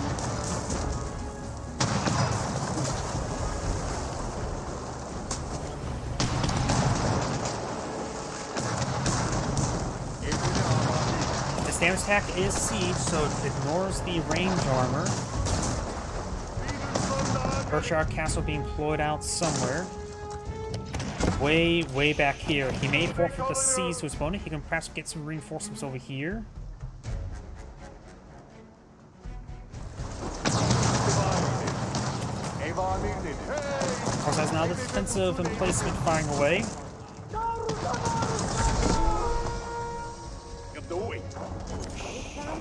Berkshire Castle, so it will stop the land assault. Yellow does have more villages. Mode thinks the King's Palace. Now these Grand Galleys can provide some free units. No arrow slit here. And now you can go for his Carracks, which are very powerful. They should be able to deal with the Grand Galleys. I can't really say who wins a 1v1, but they do have a broadside of 6 shots.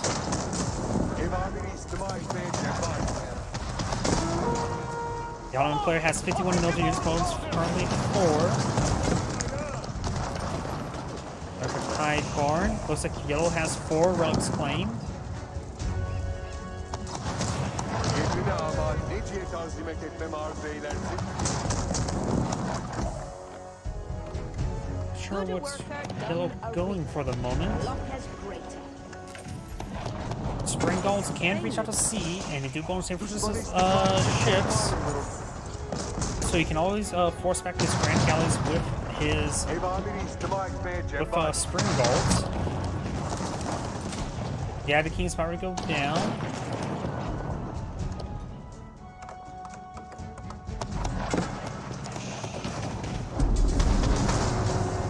Emrine amadeyim. Ateşe maruziyetten nefret eylerim.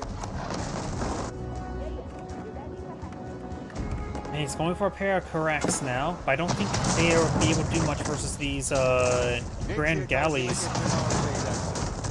because they don't have any escorts. This one will go. You get one Carrack on the field. It does have a broadside of 645, and now getting focused down too much. Yeah, just needed more escort at this point in time. Yeah, just forfeit the sea. He's going for Spring Gulls now. That can help him reach out to sea. Or for some Spring Gulls from the Berkshire Castle as well. And now he's going to dismount these military forces right here. He's been storing them up quite a bit.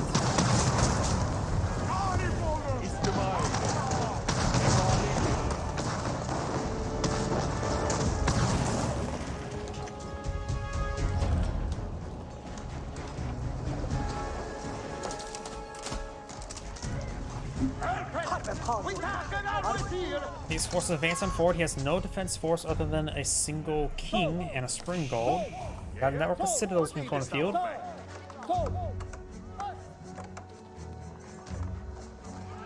Some of these villagers trying to get gunned down. He's not responding to them. Berkshire Castle's range reaches out all the way over here, so it does provide some good defensive emplacement.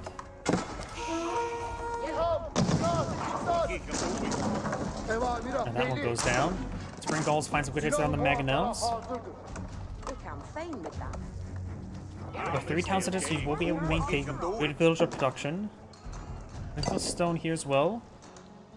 If you can sneak out a keep here, that could be very useful. He does find a kill there.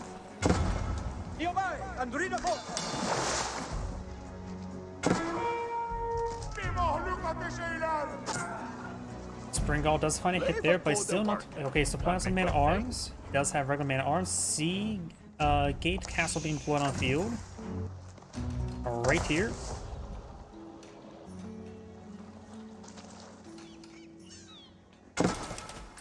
Seagate Castle's meant for protecting traders.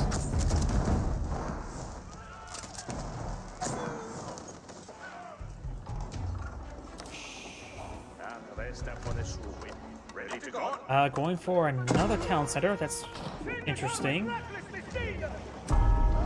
This man-at-arm needs support, though it does have Spring Gull to support him, an unusual support item. But I suppose in these smaller conflicts, Spring Gulls will do reasonably well. They shot off the spearman there, so the crossbows here. Another vizier has been selected. He can go for an increased fast training if he so chooses. Oh, king goes down somewhere.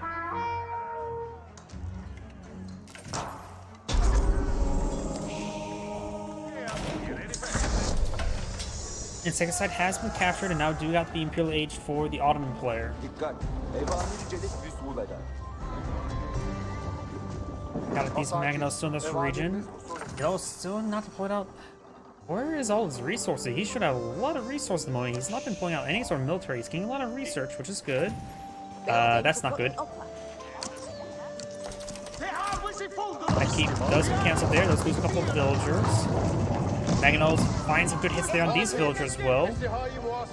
And now I do have this scout with a fancy hand advancing on forward. I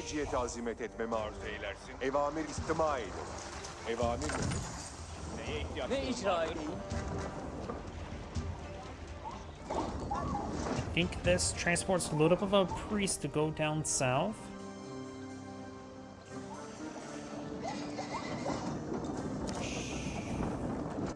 Emrine amadeyim. Vakfa'yı varil olun bekler. Evamiri cedid These hasıl. ships are also not close enough to his docks to get some health regen. He's starting to bring out some trade caravans. Very nice. Or merchant ships. Vazife-i cedide hazırım.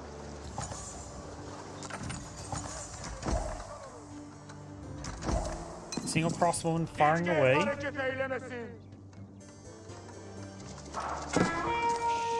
Crossbows do go down to the Springalds.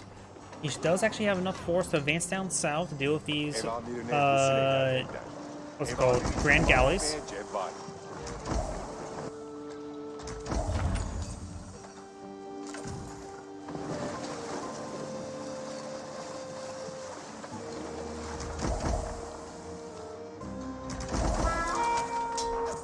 Crossbows getting annihilated by Springald. Spearmen advancing forward with the man-at-arms.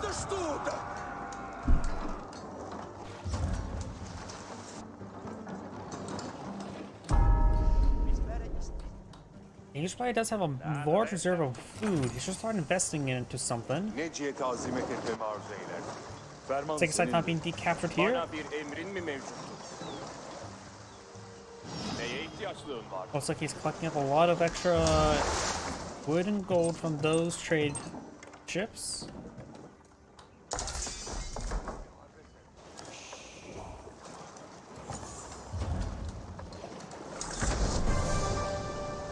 All 6 sites has been captured. We got now also more man-at-arms research for the English player. We got the Great Cannon emplacement for the Sea Gate. Could also go for the Spring Gold emplacement as well as the Boiling Oil. Got a very, very large number of battering rams here.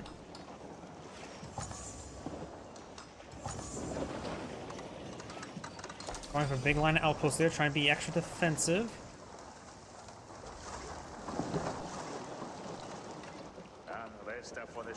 They're slowing down a little bit. Let's just fast forward.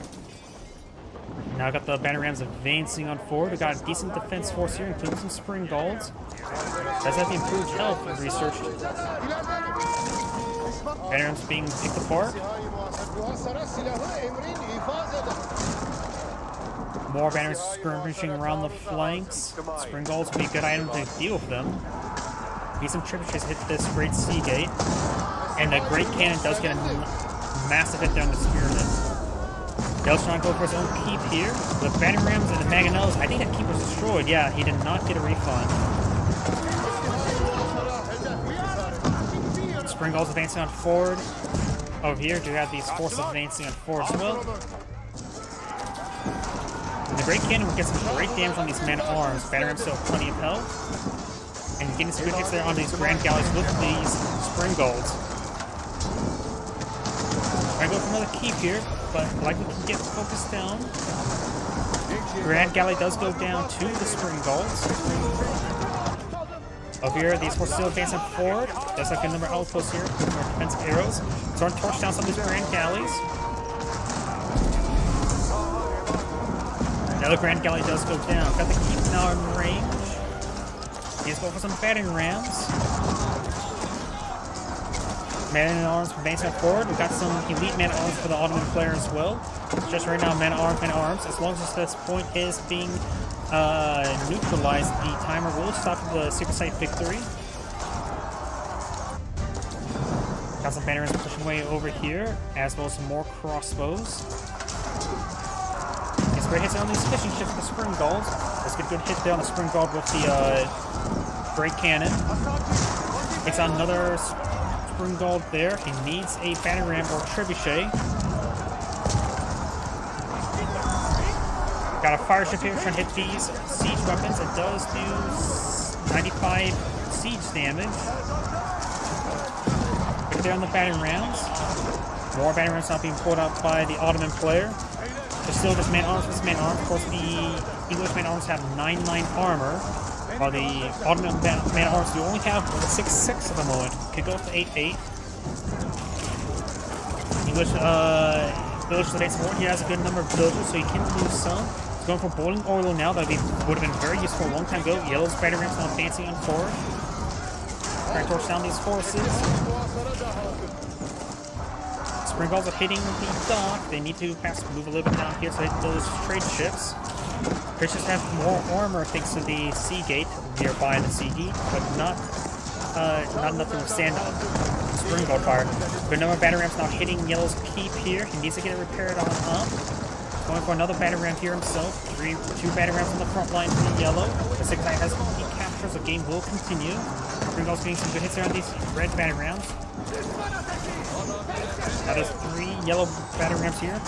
Red is starting to keep these man arms are over here, but now more man arms charging forward against the extra arm. They'll do just fine.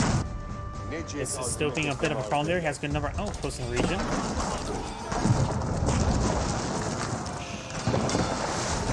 And right now, Red's going for more fishing ships. Got more battle rams going through, and now we've got a relatively rare Siege in the Rubicon. Sea Gate's power to go down. And now Yellow's battle rams will start hitting the naval yards. Over here, they have a big mess of a location. Yellow's keeps us plenty of health at the moment. He's trying to repair up the great Sea Gate with some villagers nearby. He does have some crossbows now on the field. And got the Ribaquin advancing on forward, or Ribaquin, whatever it's pronounced. Some of these great ships start going down, starting to build some defensive walls there, but doesn't realize this is now a good time to actually rebuild his naval yards. Yellow's spring gulls are in a still good position there. He keeps streams of fire there, needs to start repairing them up. He does have a small amount of stone repairs. He's trying to repair up the Sea Gate here. The Barons are denying that. Yellow's keep does go down with there. This mess of a fight has been, I don't know. They'll just going way over there. Yellow's banner ramps not pursuing Red's banner ramp, but of course they can't engage each other. Yellow's spring gulls now falling back. Man arms getting some good damage on in.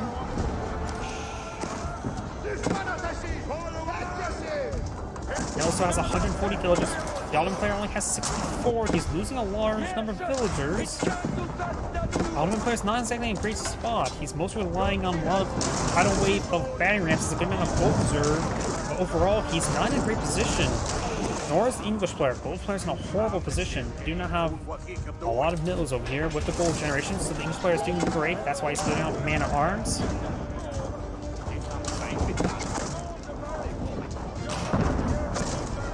The English player needs to eye for a bit more wood. There we go. Got another lumber camp there. He's mined out most of these trees. Go to work, Donovan.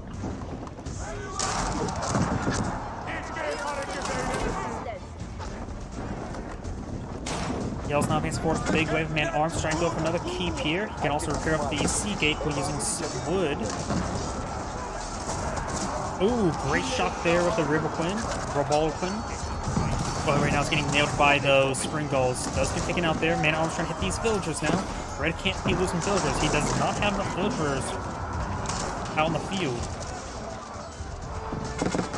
He has a good number of ships. That may be literally all of his villagers. I think Red may be out of villagers at the moment. No, he has a handful, but not a whole lot. Mostly has fishing ships. He does have a good amount of gold. He has a good number of trade vessels. So he's going to maintain good food and gold out at sea, but he has not a lot of villagers on the land now, doesn't he? Spring gulls can camp this location to hit the trade ships. Though the spring gulls also need to stay alive to camp the trade ships. Got some Canadians now being pulled up by Yellow. And now got another Grand Galley there, gained some damage. But against this force, regular galleys, the Carracks probably be a bit better. Honestly, also archer ships wouldn't be half bad, though these guys do have a lot of armor. He does have spring gulls here, so he needs to get these spring gulls pushed forward. He's actually torching down trade ships. And now he does lose that trade depot. The merchant ships need to hit somewhere else. He does have a bit of resource to work with, but now just got a stream of man at arms pushing forward. Spring gulls can advance down south, not hit the lumber yard. Grand Galley does go down 10 cannoneers, apparently. Grand Galleys have no pierce armor. Wait. Don't they have a bit more pierce armor? Regular ships have pierce armor, right? If I'm mistaken. They must ships must mostly rely on health. That's probably it. Also, you don't really look at the armor of a lot of ships. Springulls getting some great damage to the Grand Galleys, taking him out, though he does lose some of these Springulls. Takes another Grand Galley there. Now got some Karax buying some shore bombardment. They do reasonably well in shore bombardment. The man-arms were just avoid there. Got some bad keeps here, trying to force down these banner rounds. With what little villagers he has left. The English player has plenty of resources to work with, the Ottoman player does not.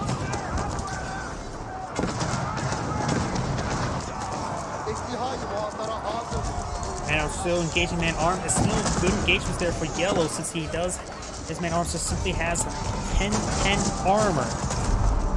His opponent's man-arms only do 18 damage, so they don't only technically have 8 damage per swipe. He could improve their own armor if he has a Metra in the region and get out the +2 pack armor. Riverquinn gains some great damage there. Revolquinn. Oh, that Revolquinn's getting some great damage. English player just sends more stuff to the slaughter. Does have the secret site now captured on up. He needs to pull out some more Springulls to engage the Navy. Does have the Springulls being on field. And look at that, he's just streaming in barracks. Look at that. He has 70 man-at-arms in the field with 26 month of build queue. He's just throwing men at his opponent. Oh, got a bombard now upon field, which does do 510 damage to the ships. They do also have 10 range. These Karax do only have 9 out range, so the bombard's getting some great hits there. Our Revolquinn's getting some great damage there, with a few times our Revolquinn's being deployed and being actually very good. Trying to repair the Karax. And there goes that Karax. Needs more, I guess, Karax over here to provide shore bombardment, but then those Springulls and bombards getting some great damage onto them. More Revolquinns are probably a good idea. They've been so far pretty successful. So that probably didn't seem all that great.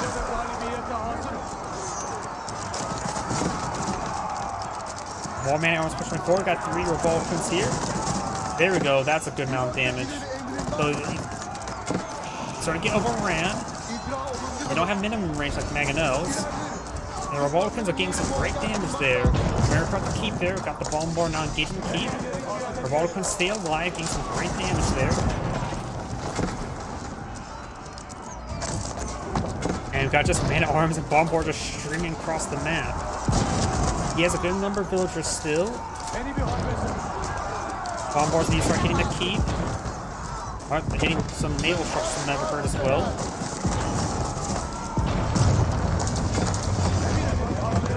Man, are able to overrun the... Oh, I would say overrun, but it does get a good volley there. But right now he's losing a lot of villagers. And this is what happens if you rely on too many free units as Ottomans. You just get overran. Though also he lost a large number of ships, both trade and fishing ships by those Springulls as well.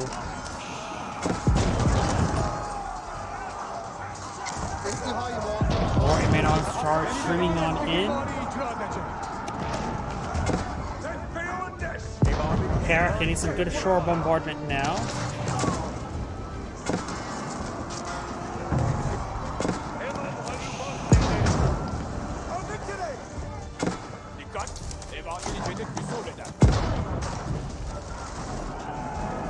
Yep, the Ottoman player's down to 42 villagers.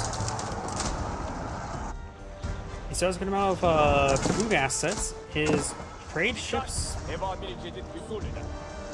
taking closely to go around that shore reef there, and that's the end of the replay. That game was very weird, honestly. This is Anagrade saying, thank you for watching, and on to next replay.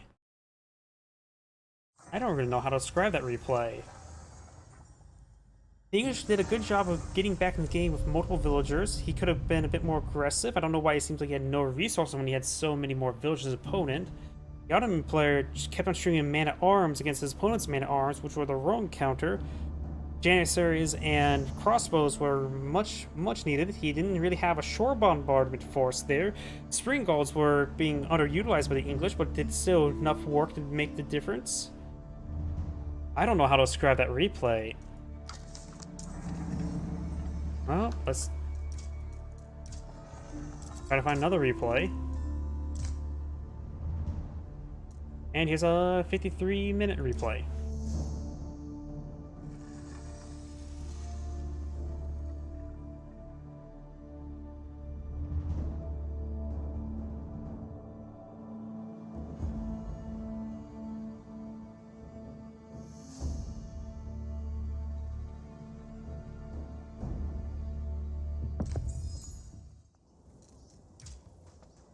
Greetings everyone, and Grade here for another HBars 4 replay. Spawn on bottom right side as Yelly Dilly's Ultimate. We have Y Mongol Poop Sage Face Monk Sauce. I don't know what that's supposed to mean. Spawn on top left side as the red Ultimates. We have Cracky, Bear, question mark. It's just we do have an Ottoman player here. Let's just go and switch over to Ottoman player so we can hear when the Vizier pops up.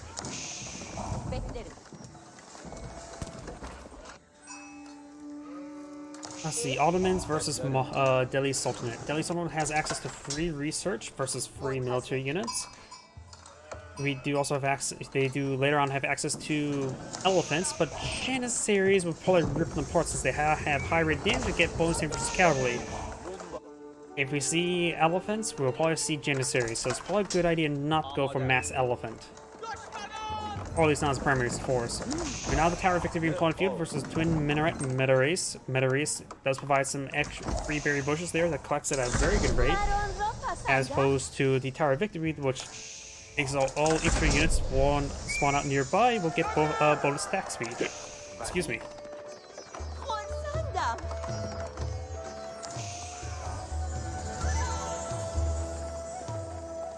Of course, got a big line of technologists out and out.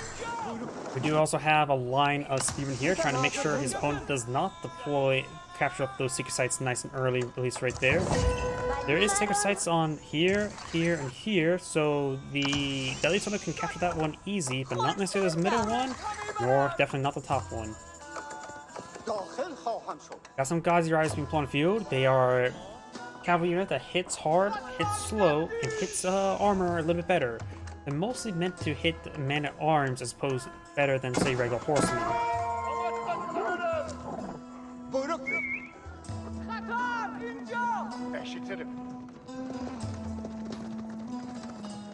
Sapaws hit the same rate and for the same damage, but they also have faster attack speed, normal horseman attack speed. Of course, they're a little bit more expensive than Ghazi Riders. They also have a bit more health as well. Wildman stocks should be somewhere around in the middle. I'm not sure where it is at the moment. Ghazi Riders not getting some damage on the Sapaw. You know as well, Ghazi Riders, they don't gain bonus damage for the siege as well. So, up there's the Wildman.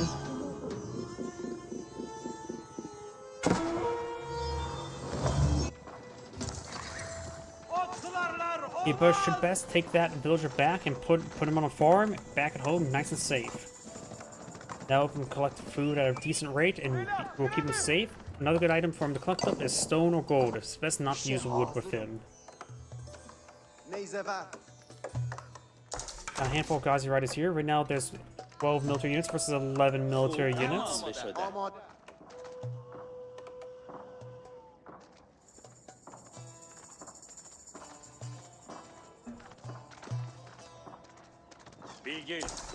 We got the Sapaws, handful of spearmen, not hardened spearmen, the Meter and the Scout here. Let's see, originally used Fortitude.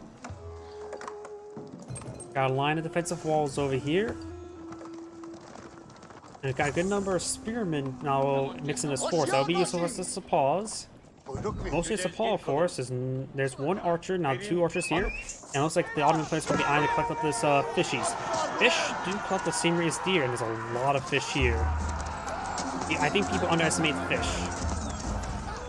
Looks like the Red Spearmen are going to clean that up. Sapaws trying to find the archers there. Ghazi Riders trying to hit these Sapaws there. A good number of these Sapaws are severely wounded. Red Spearman there is severely wounded as well. Yellow's Force Scout does stay alive for the time being. And we've got the EM or Scholar falling back there. Just pick up some more of these Sapaws. Sapaws are being overran. And now got this Scout trying to hit some of these villagers. Villagers not falling back. I ain't going to abandon the fish.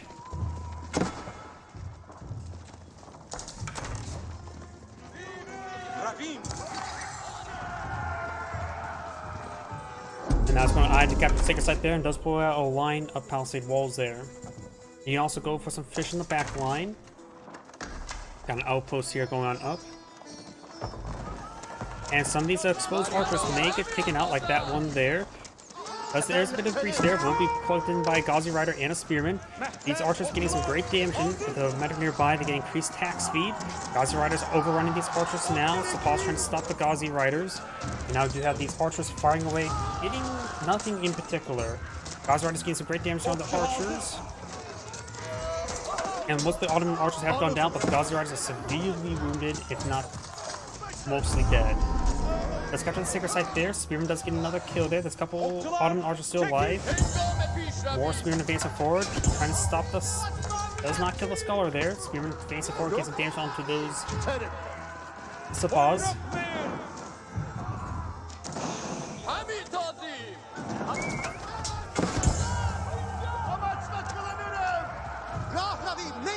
These forces do fall back right there. And now we got an outpost being pulled out by Red there, trying to stop the walls from going on up. Gonna take time to force down some of these forces, walls as well. Archers trying to hit those villagers. We do have Vizier being selected, and he is going to get the extra military school.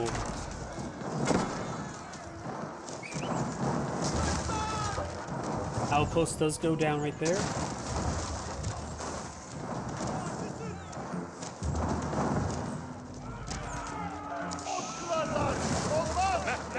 And more of these outpost wall or palisade walls do go down. He's going to start building up the rest of them while he's on the front line. Right now, we've got military forces 20 versus 15.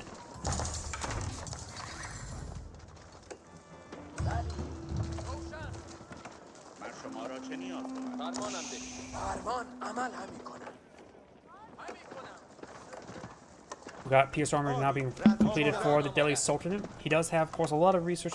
Well, doesn't get that stuff for free. And for elements, we only got Pierce Armor, Pierce Damage. And soon, looks like all the blacksmith research are complete, barring the siege engineers. So right now, the Delhi Sultanate force is quite high quality there. The sacred site down here has not been decaptured. The Pauls are actually making their way down there. There is no Scholar right there.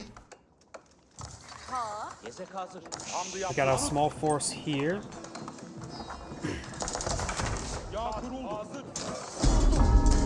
He does get these military schools building. He does have another archery range here as well. Yell's archer advancing forward, trying to get some more damage onto these archers. Down south, we do have now the Sapals and Metter trying to find a breach there, but there's no breach.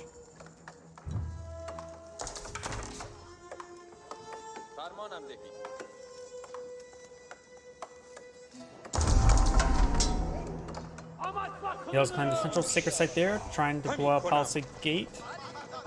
This will help keep this area secure, as well as get a nice little tide of resources. This does provide 125 gold per minute, and right now it's collecting no gold deposit.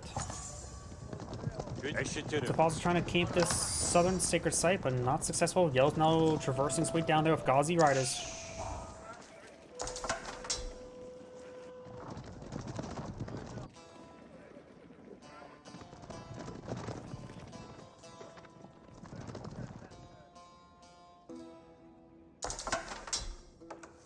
That side is going for Castaways yet. Yellow's has enough food, needs some more gold. Let's just start to test some new villagers onto the gold now. Oh, here the Ottoman player does have a decent amount of gold and food. It looks like both players are eyeing for Castaways relatively soon. Guys are just pushing way up north. And more of these walls are going on up.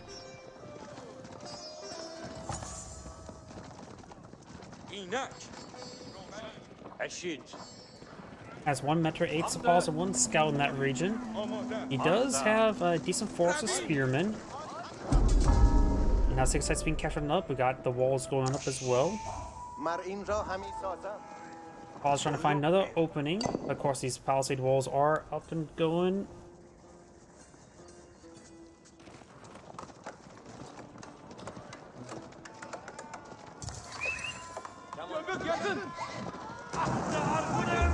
Palisade wall is starting to receive a fire there, but the villagers can repair it up and stall their advance. Gazarad is advancing forward. Exotic Doggo supporting or chasing them down. And this Palisade wall needs to be built. He's not repairing it up at the moment. Compound Defender not being researched by the Deadly Sultan. And this is a big oversight. He should not have let that breach be created. So we do have the Spearman now advance forward.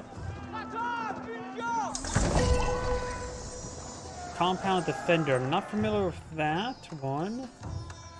Let's see now. Compound Defender. Infantry units that can build stone wall gates and towers reduce the stone cost of buildings by 20% and their emplacement by 20%. And also, it's designing the defensive technologies that ignore building in the age requirement.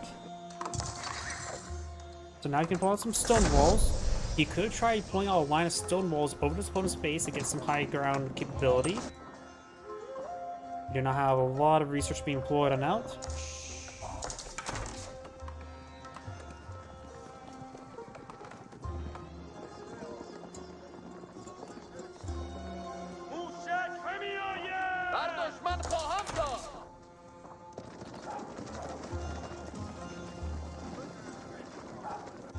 Paz is just sort of just there still. He's not retaliating against them just yet.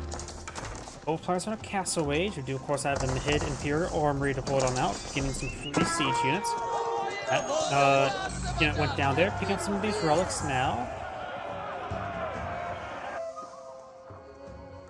This breach has been closed on up, so now the Pauls are technically trapped. So, yeah. So, is it trapped in there with the Pauls, or trapped in there with the Deadly Sultan? That's getting some great damage there. She's maybe trying to eye for a breacher. We could see Conversion Ritual if he's trying to torch down a particular spot. Red's trying to pull out forward to keep there. He does have a decent force here. Let's take out the Metro there. Red's now advancing forward as well. Archer does get some damage onto these forces. One of the Yellow's archers do go down to some of these villagers, but he's going to get overran by these forces.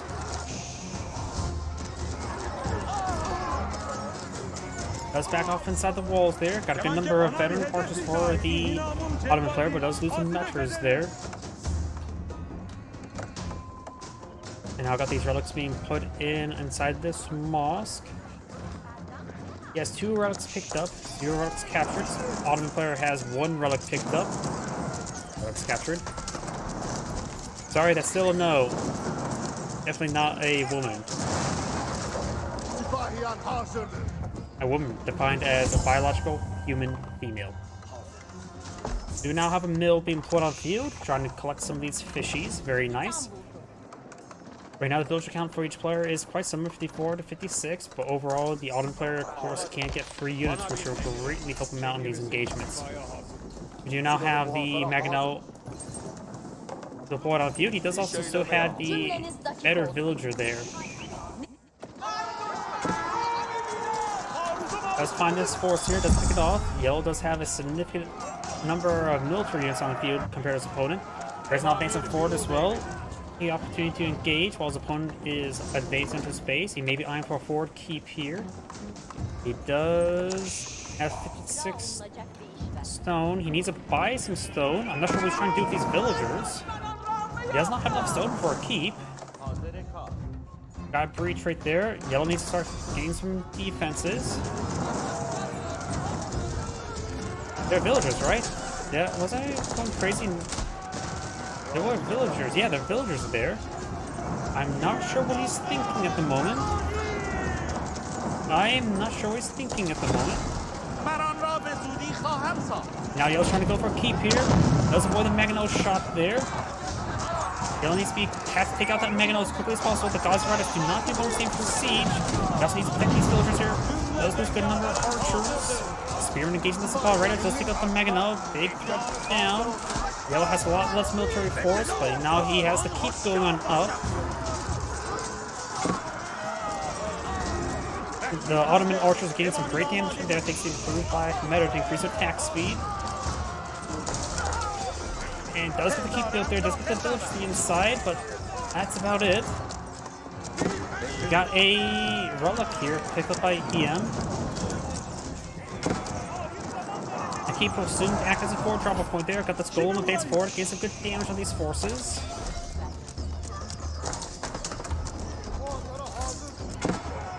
And now he's trying to pull out a archer range there. He's trying to pull out some forward defenses, and forward production.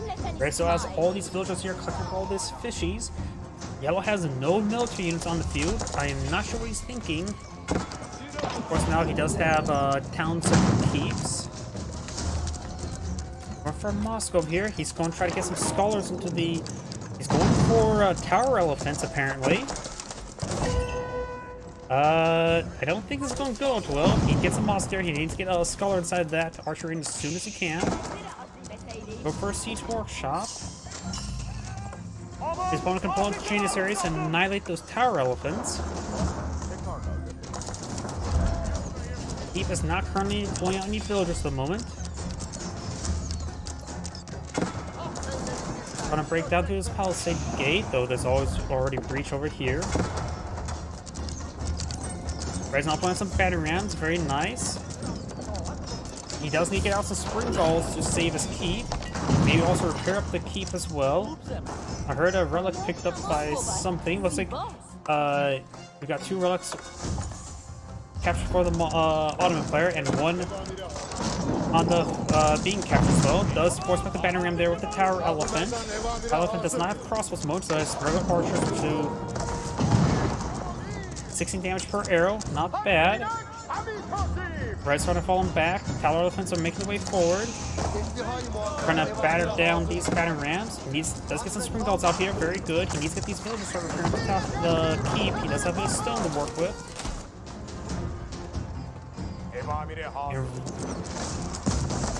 And these are classified as cavalry, so Janissaries will rip apart.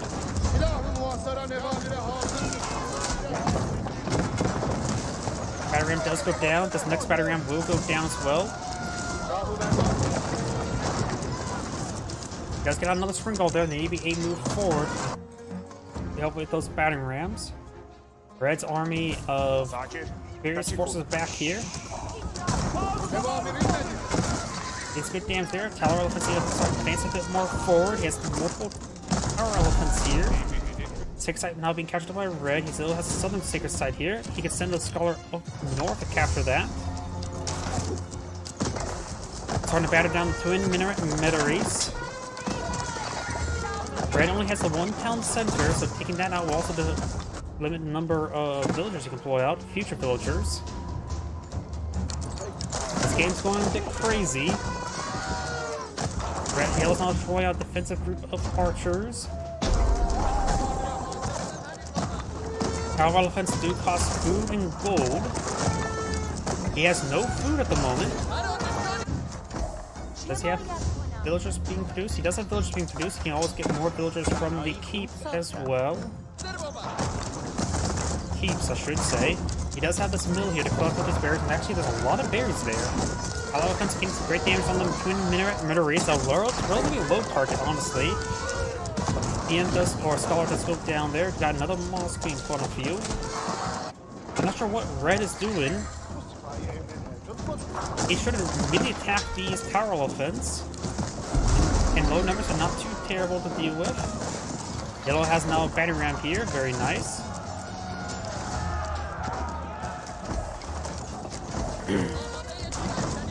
These elephants need to start hitting this town center. Red is at pop cap. I'm not sure what doing. He has no wood at the moment. Well, because both players have 59 villagers, that's all very, very little villagers. Water berry which is being collected, very nice. Doing a good job of healing up these elephants, pulling them back as they get wounded. Sapaw's not advancing on forward. Ottoman player, or the Delhi Sultan, has plenty of gold at the moment. He needs to start eyeing for some more farms, I'll say.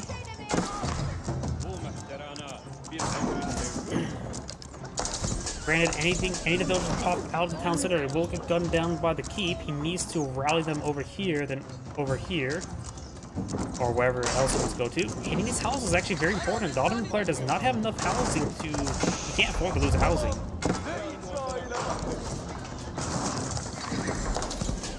Bottom player is going to be pop cap very soon.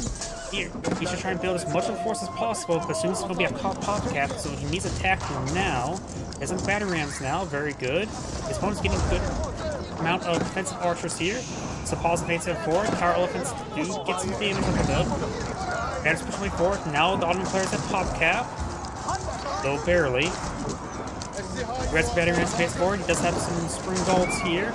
Magno here as well. This area's going to be very choked up. Tower elephants evades him forward. Magno finds a good volley there. The Magno needs to focus on these archers. Better get improved attack speed. Sapaz is turning forward. Sapaz do both his range, and these tower elephants are classified as range, but he's hitting the spring golds.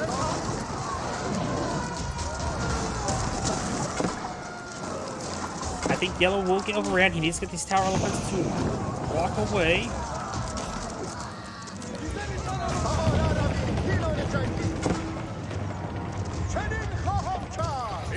Damage there. And right now, these calls will overrun these elephants.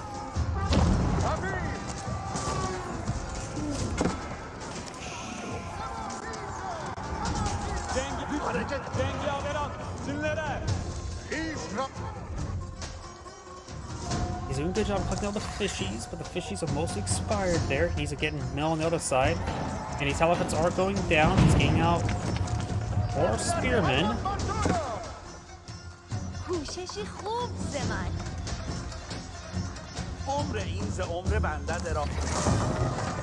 Tower elephant goes down. Ottoman players has a decent force on the field. Got more spearmen being put out by the Delhi Sultanate. بنایی خوب ساختن. کوششی خوب زمان. عمر این ز عمر کوششی خوب زمان. عمر این ز عمر بنده درازتر خواهد. چه باید کنم؟ کوششی خوب زمان. Pause now moving around the flank. I'm just wondering what on earth can the Delhi Sultanate player do. He lost that forward placement. He does have more. He does have more. What's it called? Villagers at the moment, but less military. He's getting out some more tower elephants. Need more spearmen now. Spearmen to go along with those tower elephants would be a good idea to deal with those Sapaz. Said he lost a wonder somewhere. Yellow did. Oh no, that was just red. And it looks like the twin Minaretes has been repaired.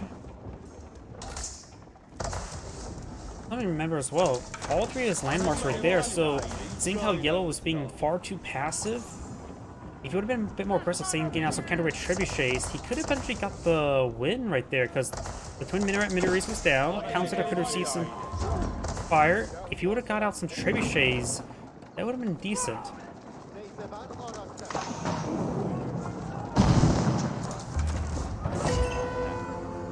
More Vizier now being brought on in. Does get in the advanced academies.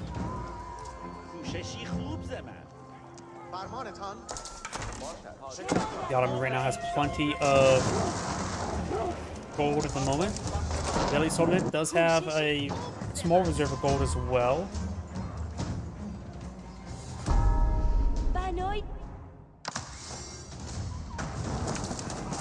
Forces are advanced on forward. Whoops. Got a very, very large force here. The Delhi Sultanate player still has not recovered his force.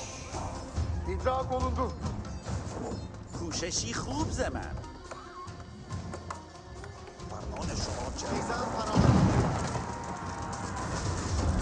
So boss of Sun advanced forward do have some men-at-arms here. As also some tower elephants. You need to be up in Pure Age to get the crossbow variant. Mangonel's a good item. They're clearing their way through the Delhi Sultanate base now. Trying to trade these buildings for time, but losing his housing will put him pop cap. Mangonel's trying to bait some forward. Firing his volley there. It's a great hit there on those archers. A mortal lead structure starting to go on down.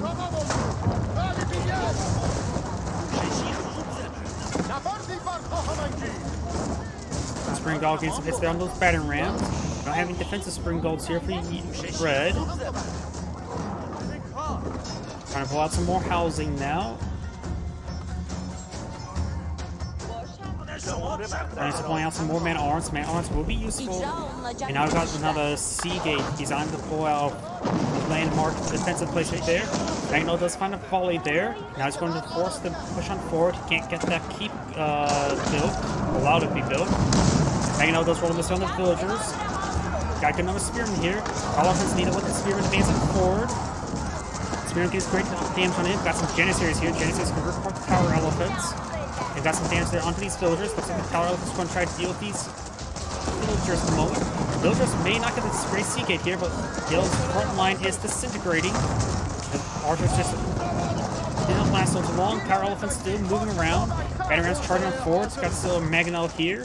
Mangonel needs to fires a bad shot there. Springald's firing away. Doing a good job. And now the Mangonel's receiving some fire there. Does get focused down. There's too many battery rams here. Dale's now going to bring his village here to deal with all these battery rams. Tower elephants trying to get as much hits as he can. Springald slowly going on down. Dale will lose some villagers there. Red lost some villagers here, so this game's still going. Red will lose his force. He has defensive units over here. The tower elephants do pull out the end. Now going for the Great Sea Gate once again over here. Got 2 6-9s captured by red, 1 6-9 captured by yellow.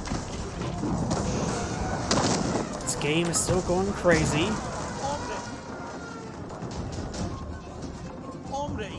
Now got some good, some Mangonels pulled up by yellow. More man-at-arms being pulled out by yellow as well. Over here, just seeing Janissaries. Janissaries will be useful versus these tower elephants. These man-at-arms are charging forward, and these Janissaries can be picked on. Oh, picking out these Janissaries would be great. You do get a good volley on the man-at-arms and do bonus damage versus elephants. That's for the Great Sea Gate there, but I don't think it's going to get the kill there. Janissary does go down there to the tower elephants. The infantry force does advance on forward. The Great Sea Gate has been built. And Yellow needs to fall back and perhaps get some other siege works going. Going for a siege workshop there, a couple counterweight trebuchets will be very useful. And the Metro does go down there as well. Going for more spearmen as well as some more man-at-arms.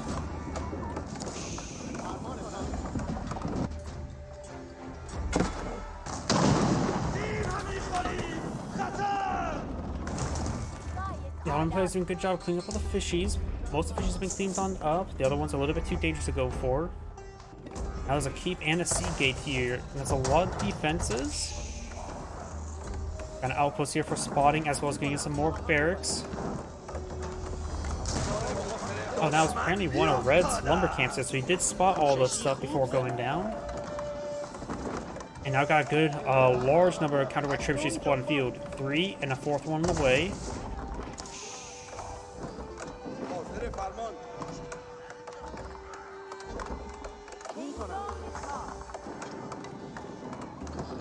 Get some good healing there on the tower elephant. And Red has no military force in the field. Look at that. And that's a big thing when it comes to Ottomans. If they lose a force, they heavily rely on those free units for their army. And since he lost all those free units, he has no army left. He's trying to get more Janissaries. Janissaries would be good against his opponent's current composition, barring the Mangonels. So the Ellie players starting to advance forward, trying to bring the trebuchets. I think they're going to hit the mill first. Nope, they're hitting the sea gate.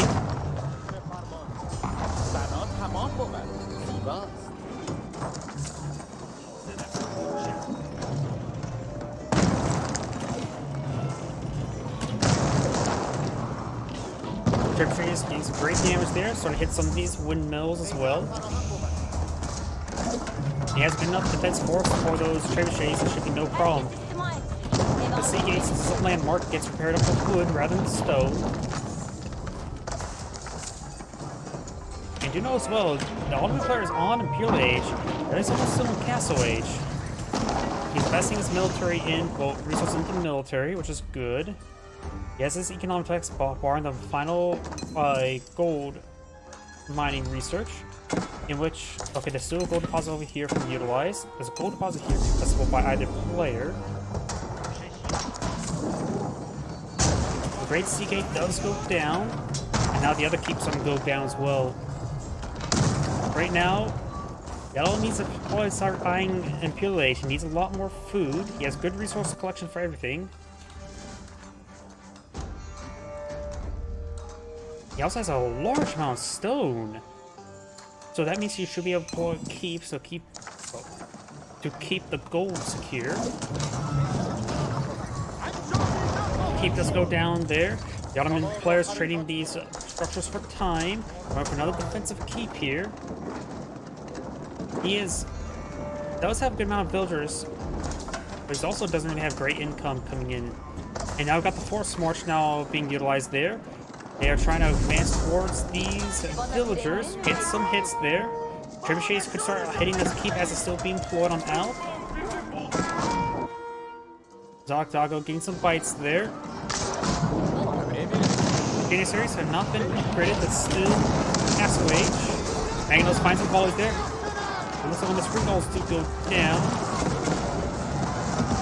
Finds a good hit there. Spearman against Breakers on the Sepaws. That should be enough Spearman to deal with all the Sepaws. Janissaries, however, find a big volley there, but Janissaries do not have great range. They have 3.5 tower range.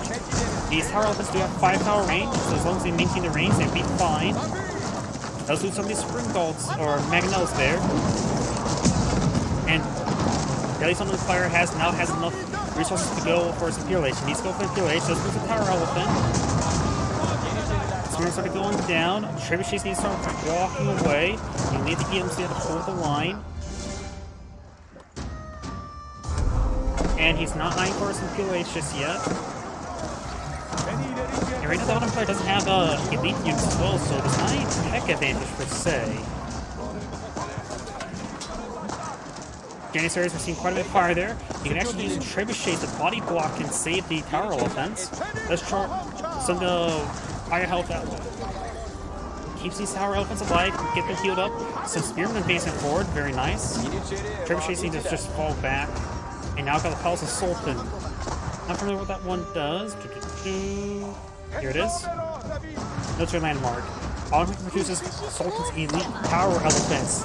Here's on the 4 scholars to improve their production speed. Tower elephants are the gunpowder elephants, which are very, very good, because gunpowder is better than arrow and bolt.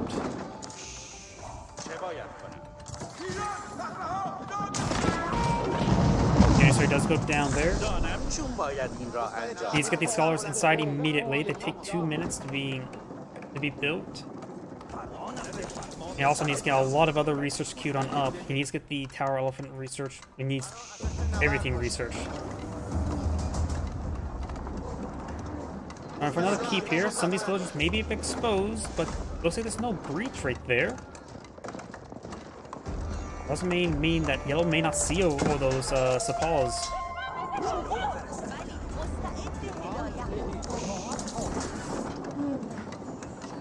Yellow actually has a central sacred site somehow. I didn't realize that. That'll give him some good gold income. Does build a keep over here as well, and has enough stone for more keeps. And his keep's also cheaper as well, 640 as opposed to 800.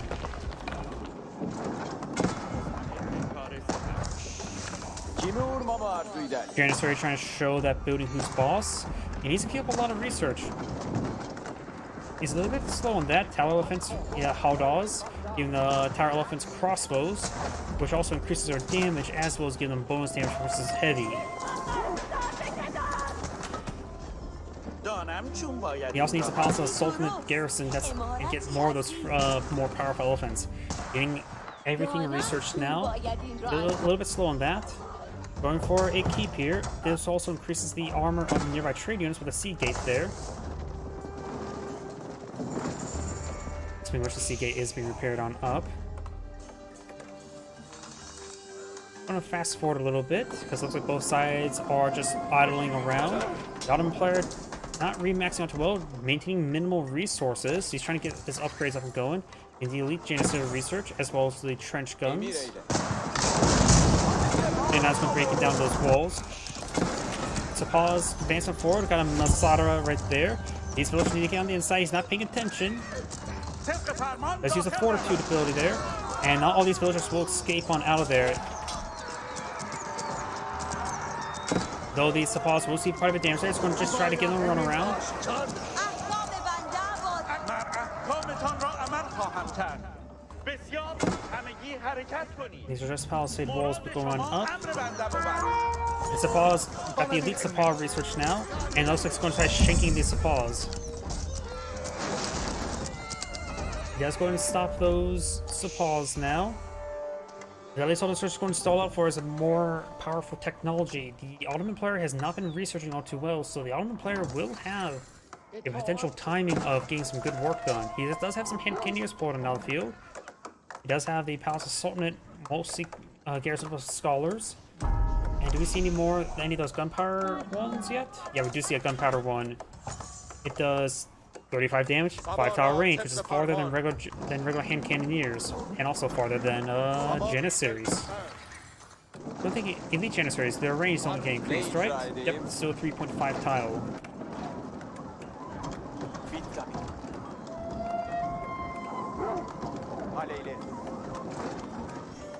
Red is now captured the central sacred site there, very nice.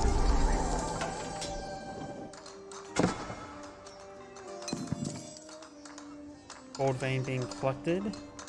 He needs to queue up this other stuff. Might as well just queue it up.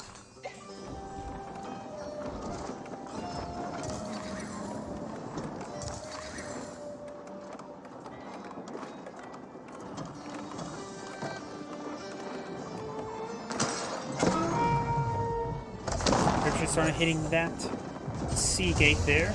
We got good on Maganells here. Yellow's maxed out, red's maxed out. We've got some great bomb wars now being pushed on forward as well. Doggo gained some bites.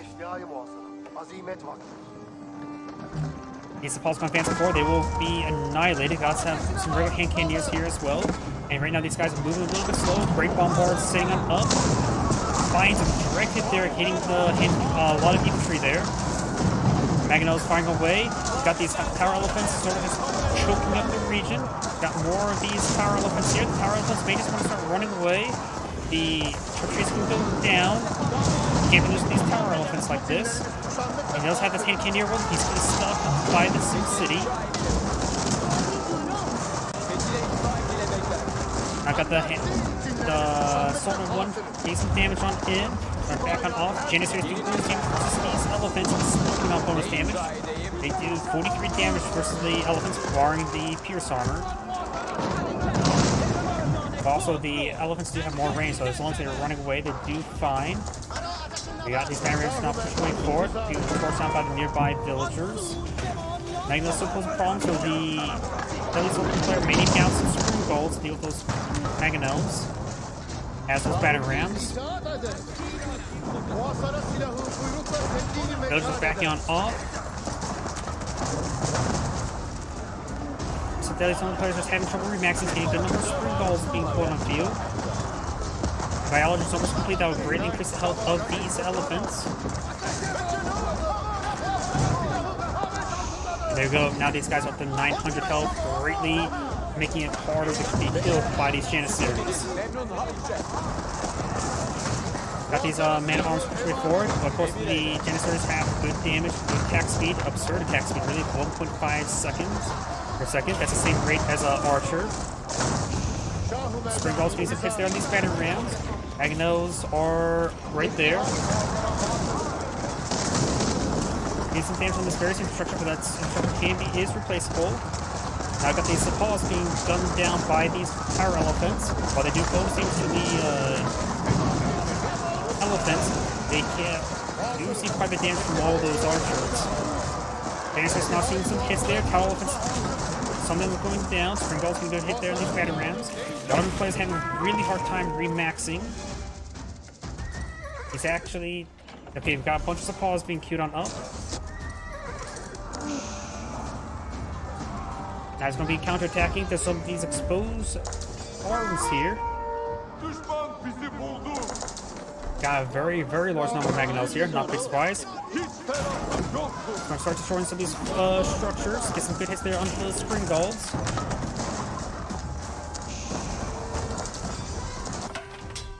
Some random outposts there. Yellow's able to clean up this gold deposit without any real contestation. The other player just relying on trade at the moment, and with his trade just moving faster and providing more gold. I think it's what, plus 40% more gold? Makes him one of the most valuable traders in the game. No, he doesn't even have that yet. He can get up to a plus 40% trade once he gets that Vizier research. Which is one of the most powerful trade benefits in the game. Mongols technically get a little bit higher by investing stone to get more stone. But that's about it.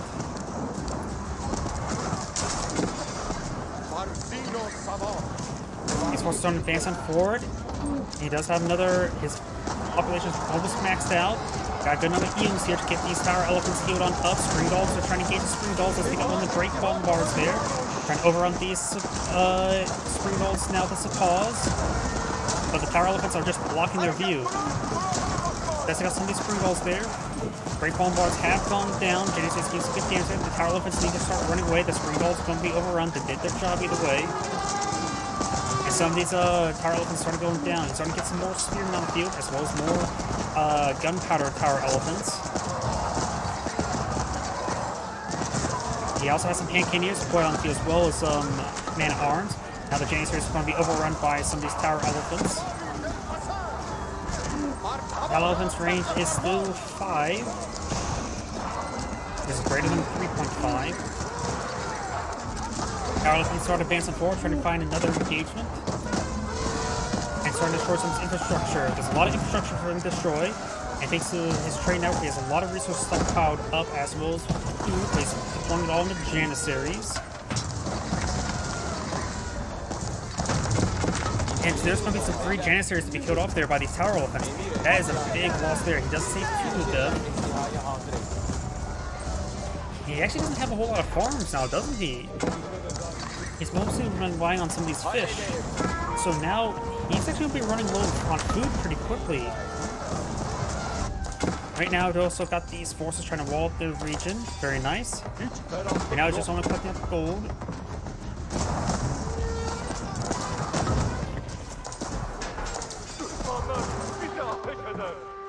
And I was trying to get some more of these walls there, trying to just stop these forces moving around.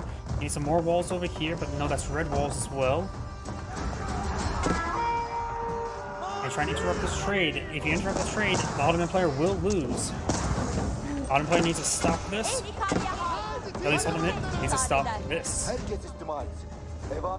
Got these main allies trying to push away forward. We do have some palisade walls there. There is an opening there, so it's not completely shut off, but may actually be closed off.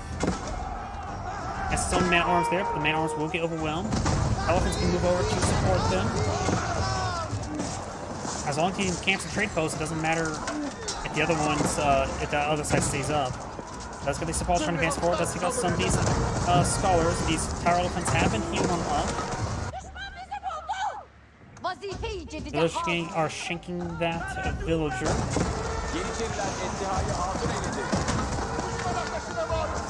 Okay, so he's pushing way forward, gets a bit damaged there, but having trouble. Oh, got some great bombards now raining on in.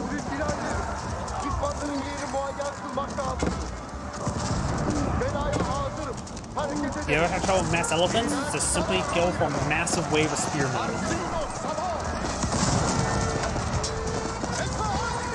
The Janissaries are just having trouble since they have lacking the rain. Spearmen tend to do reasonable damage versus these elephants.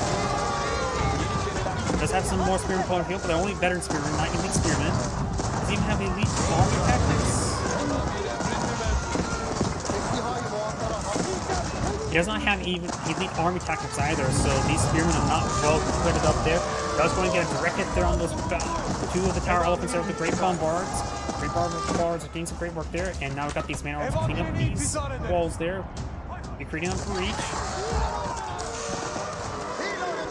Get some damage there onto these elite Janissaries, so see if a hit there. Got another wave of tower elephants being pulled on the field. One of them including gunpowder. And now Yell's going keep creep. He does have, of course, cheaper keeps. He did buy a bunch of stone there. He's going to try to torch down some of these. Nope, there's no opening there. His villagers getting hit significantly. Yellow's doing a good job of Cümlesini toplayana walking. dek tevakkuf et güzergahı These villagers need to hizmet not be collecting wood right there. چوب بود. Oh, that's why he decides to collect wood there to make a breach. Needs a torch down that area. Emrin bak. Red's villagers just start shanking. There's some torches there. Yellow's going to lose a large number of villagers here. Red's villagers having trouble shanking everything. That's going to torch down that housing wall. It's not being repaired on up. Destroy that one there. Trying to pull out more walls to stop the keep from going up. There's a... No, can't pull out a keep there. There's a... archer range. He's going for tower elephants. He's not going for a keep. He's going for tower elephants. And does get the tower elephant there. Going for some outposts. Since he's having trouble pulling stuff in the region, he's just going to go for tower elephants, but he needs more population space as well as resources. Tower elephants are pretty expensive. Oh, I thought he has enough. Trying to hit that. He has 400 food. I'm not sure why he says it was didn't have enough food to pull it out. There's maybe a bit bug up there, I'm wondering.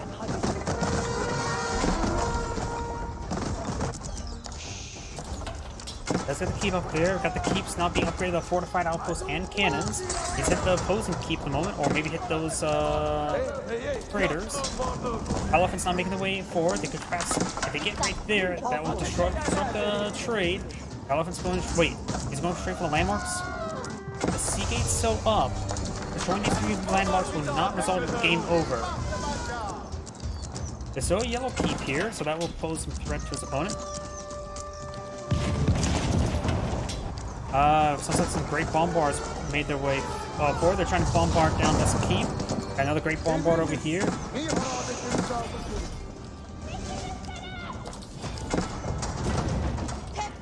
And these villagers are backing off using the towers of control of fire. These elephants now going for the landmarks there. The keep is starting to get hit. He's trying to knock his opponent out of the game of going straight for the throat.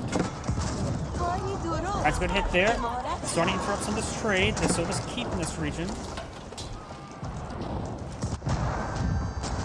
Oh, he's cleaned up all these relics. Go on. Try and grab the relics and run.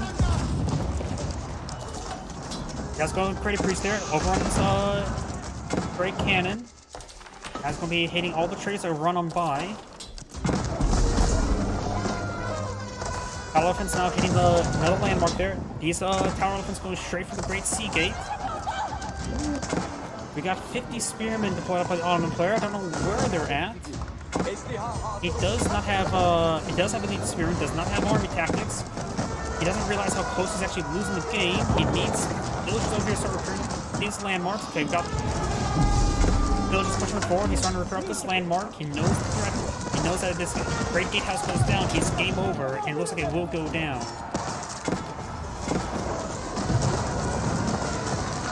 And that's game. What was that game? That game was absurd. This and Grade saying, thank you for watching, and on to the next replay.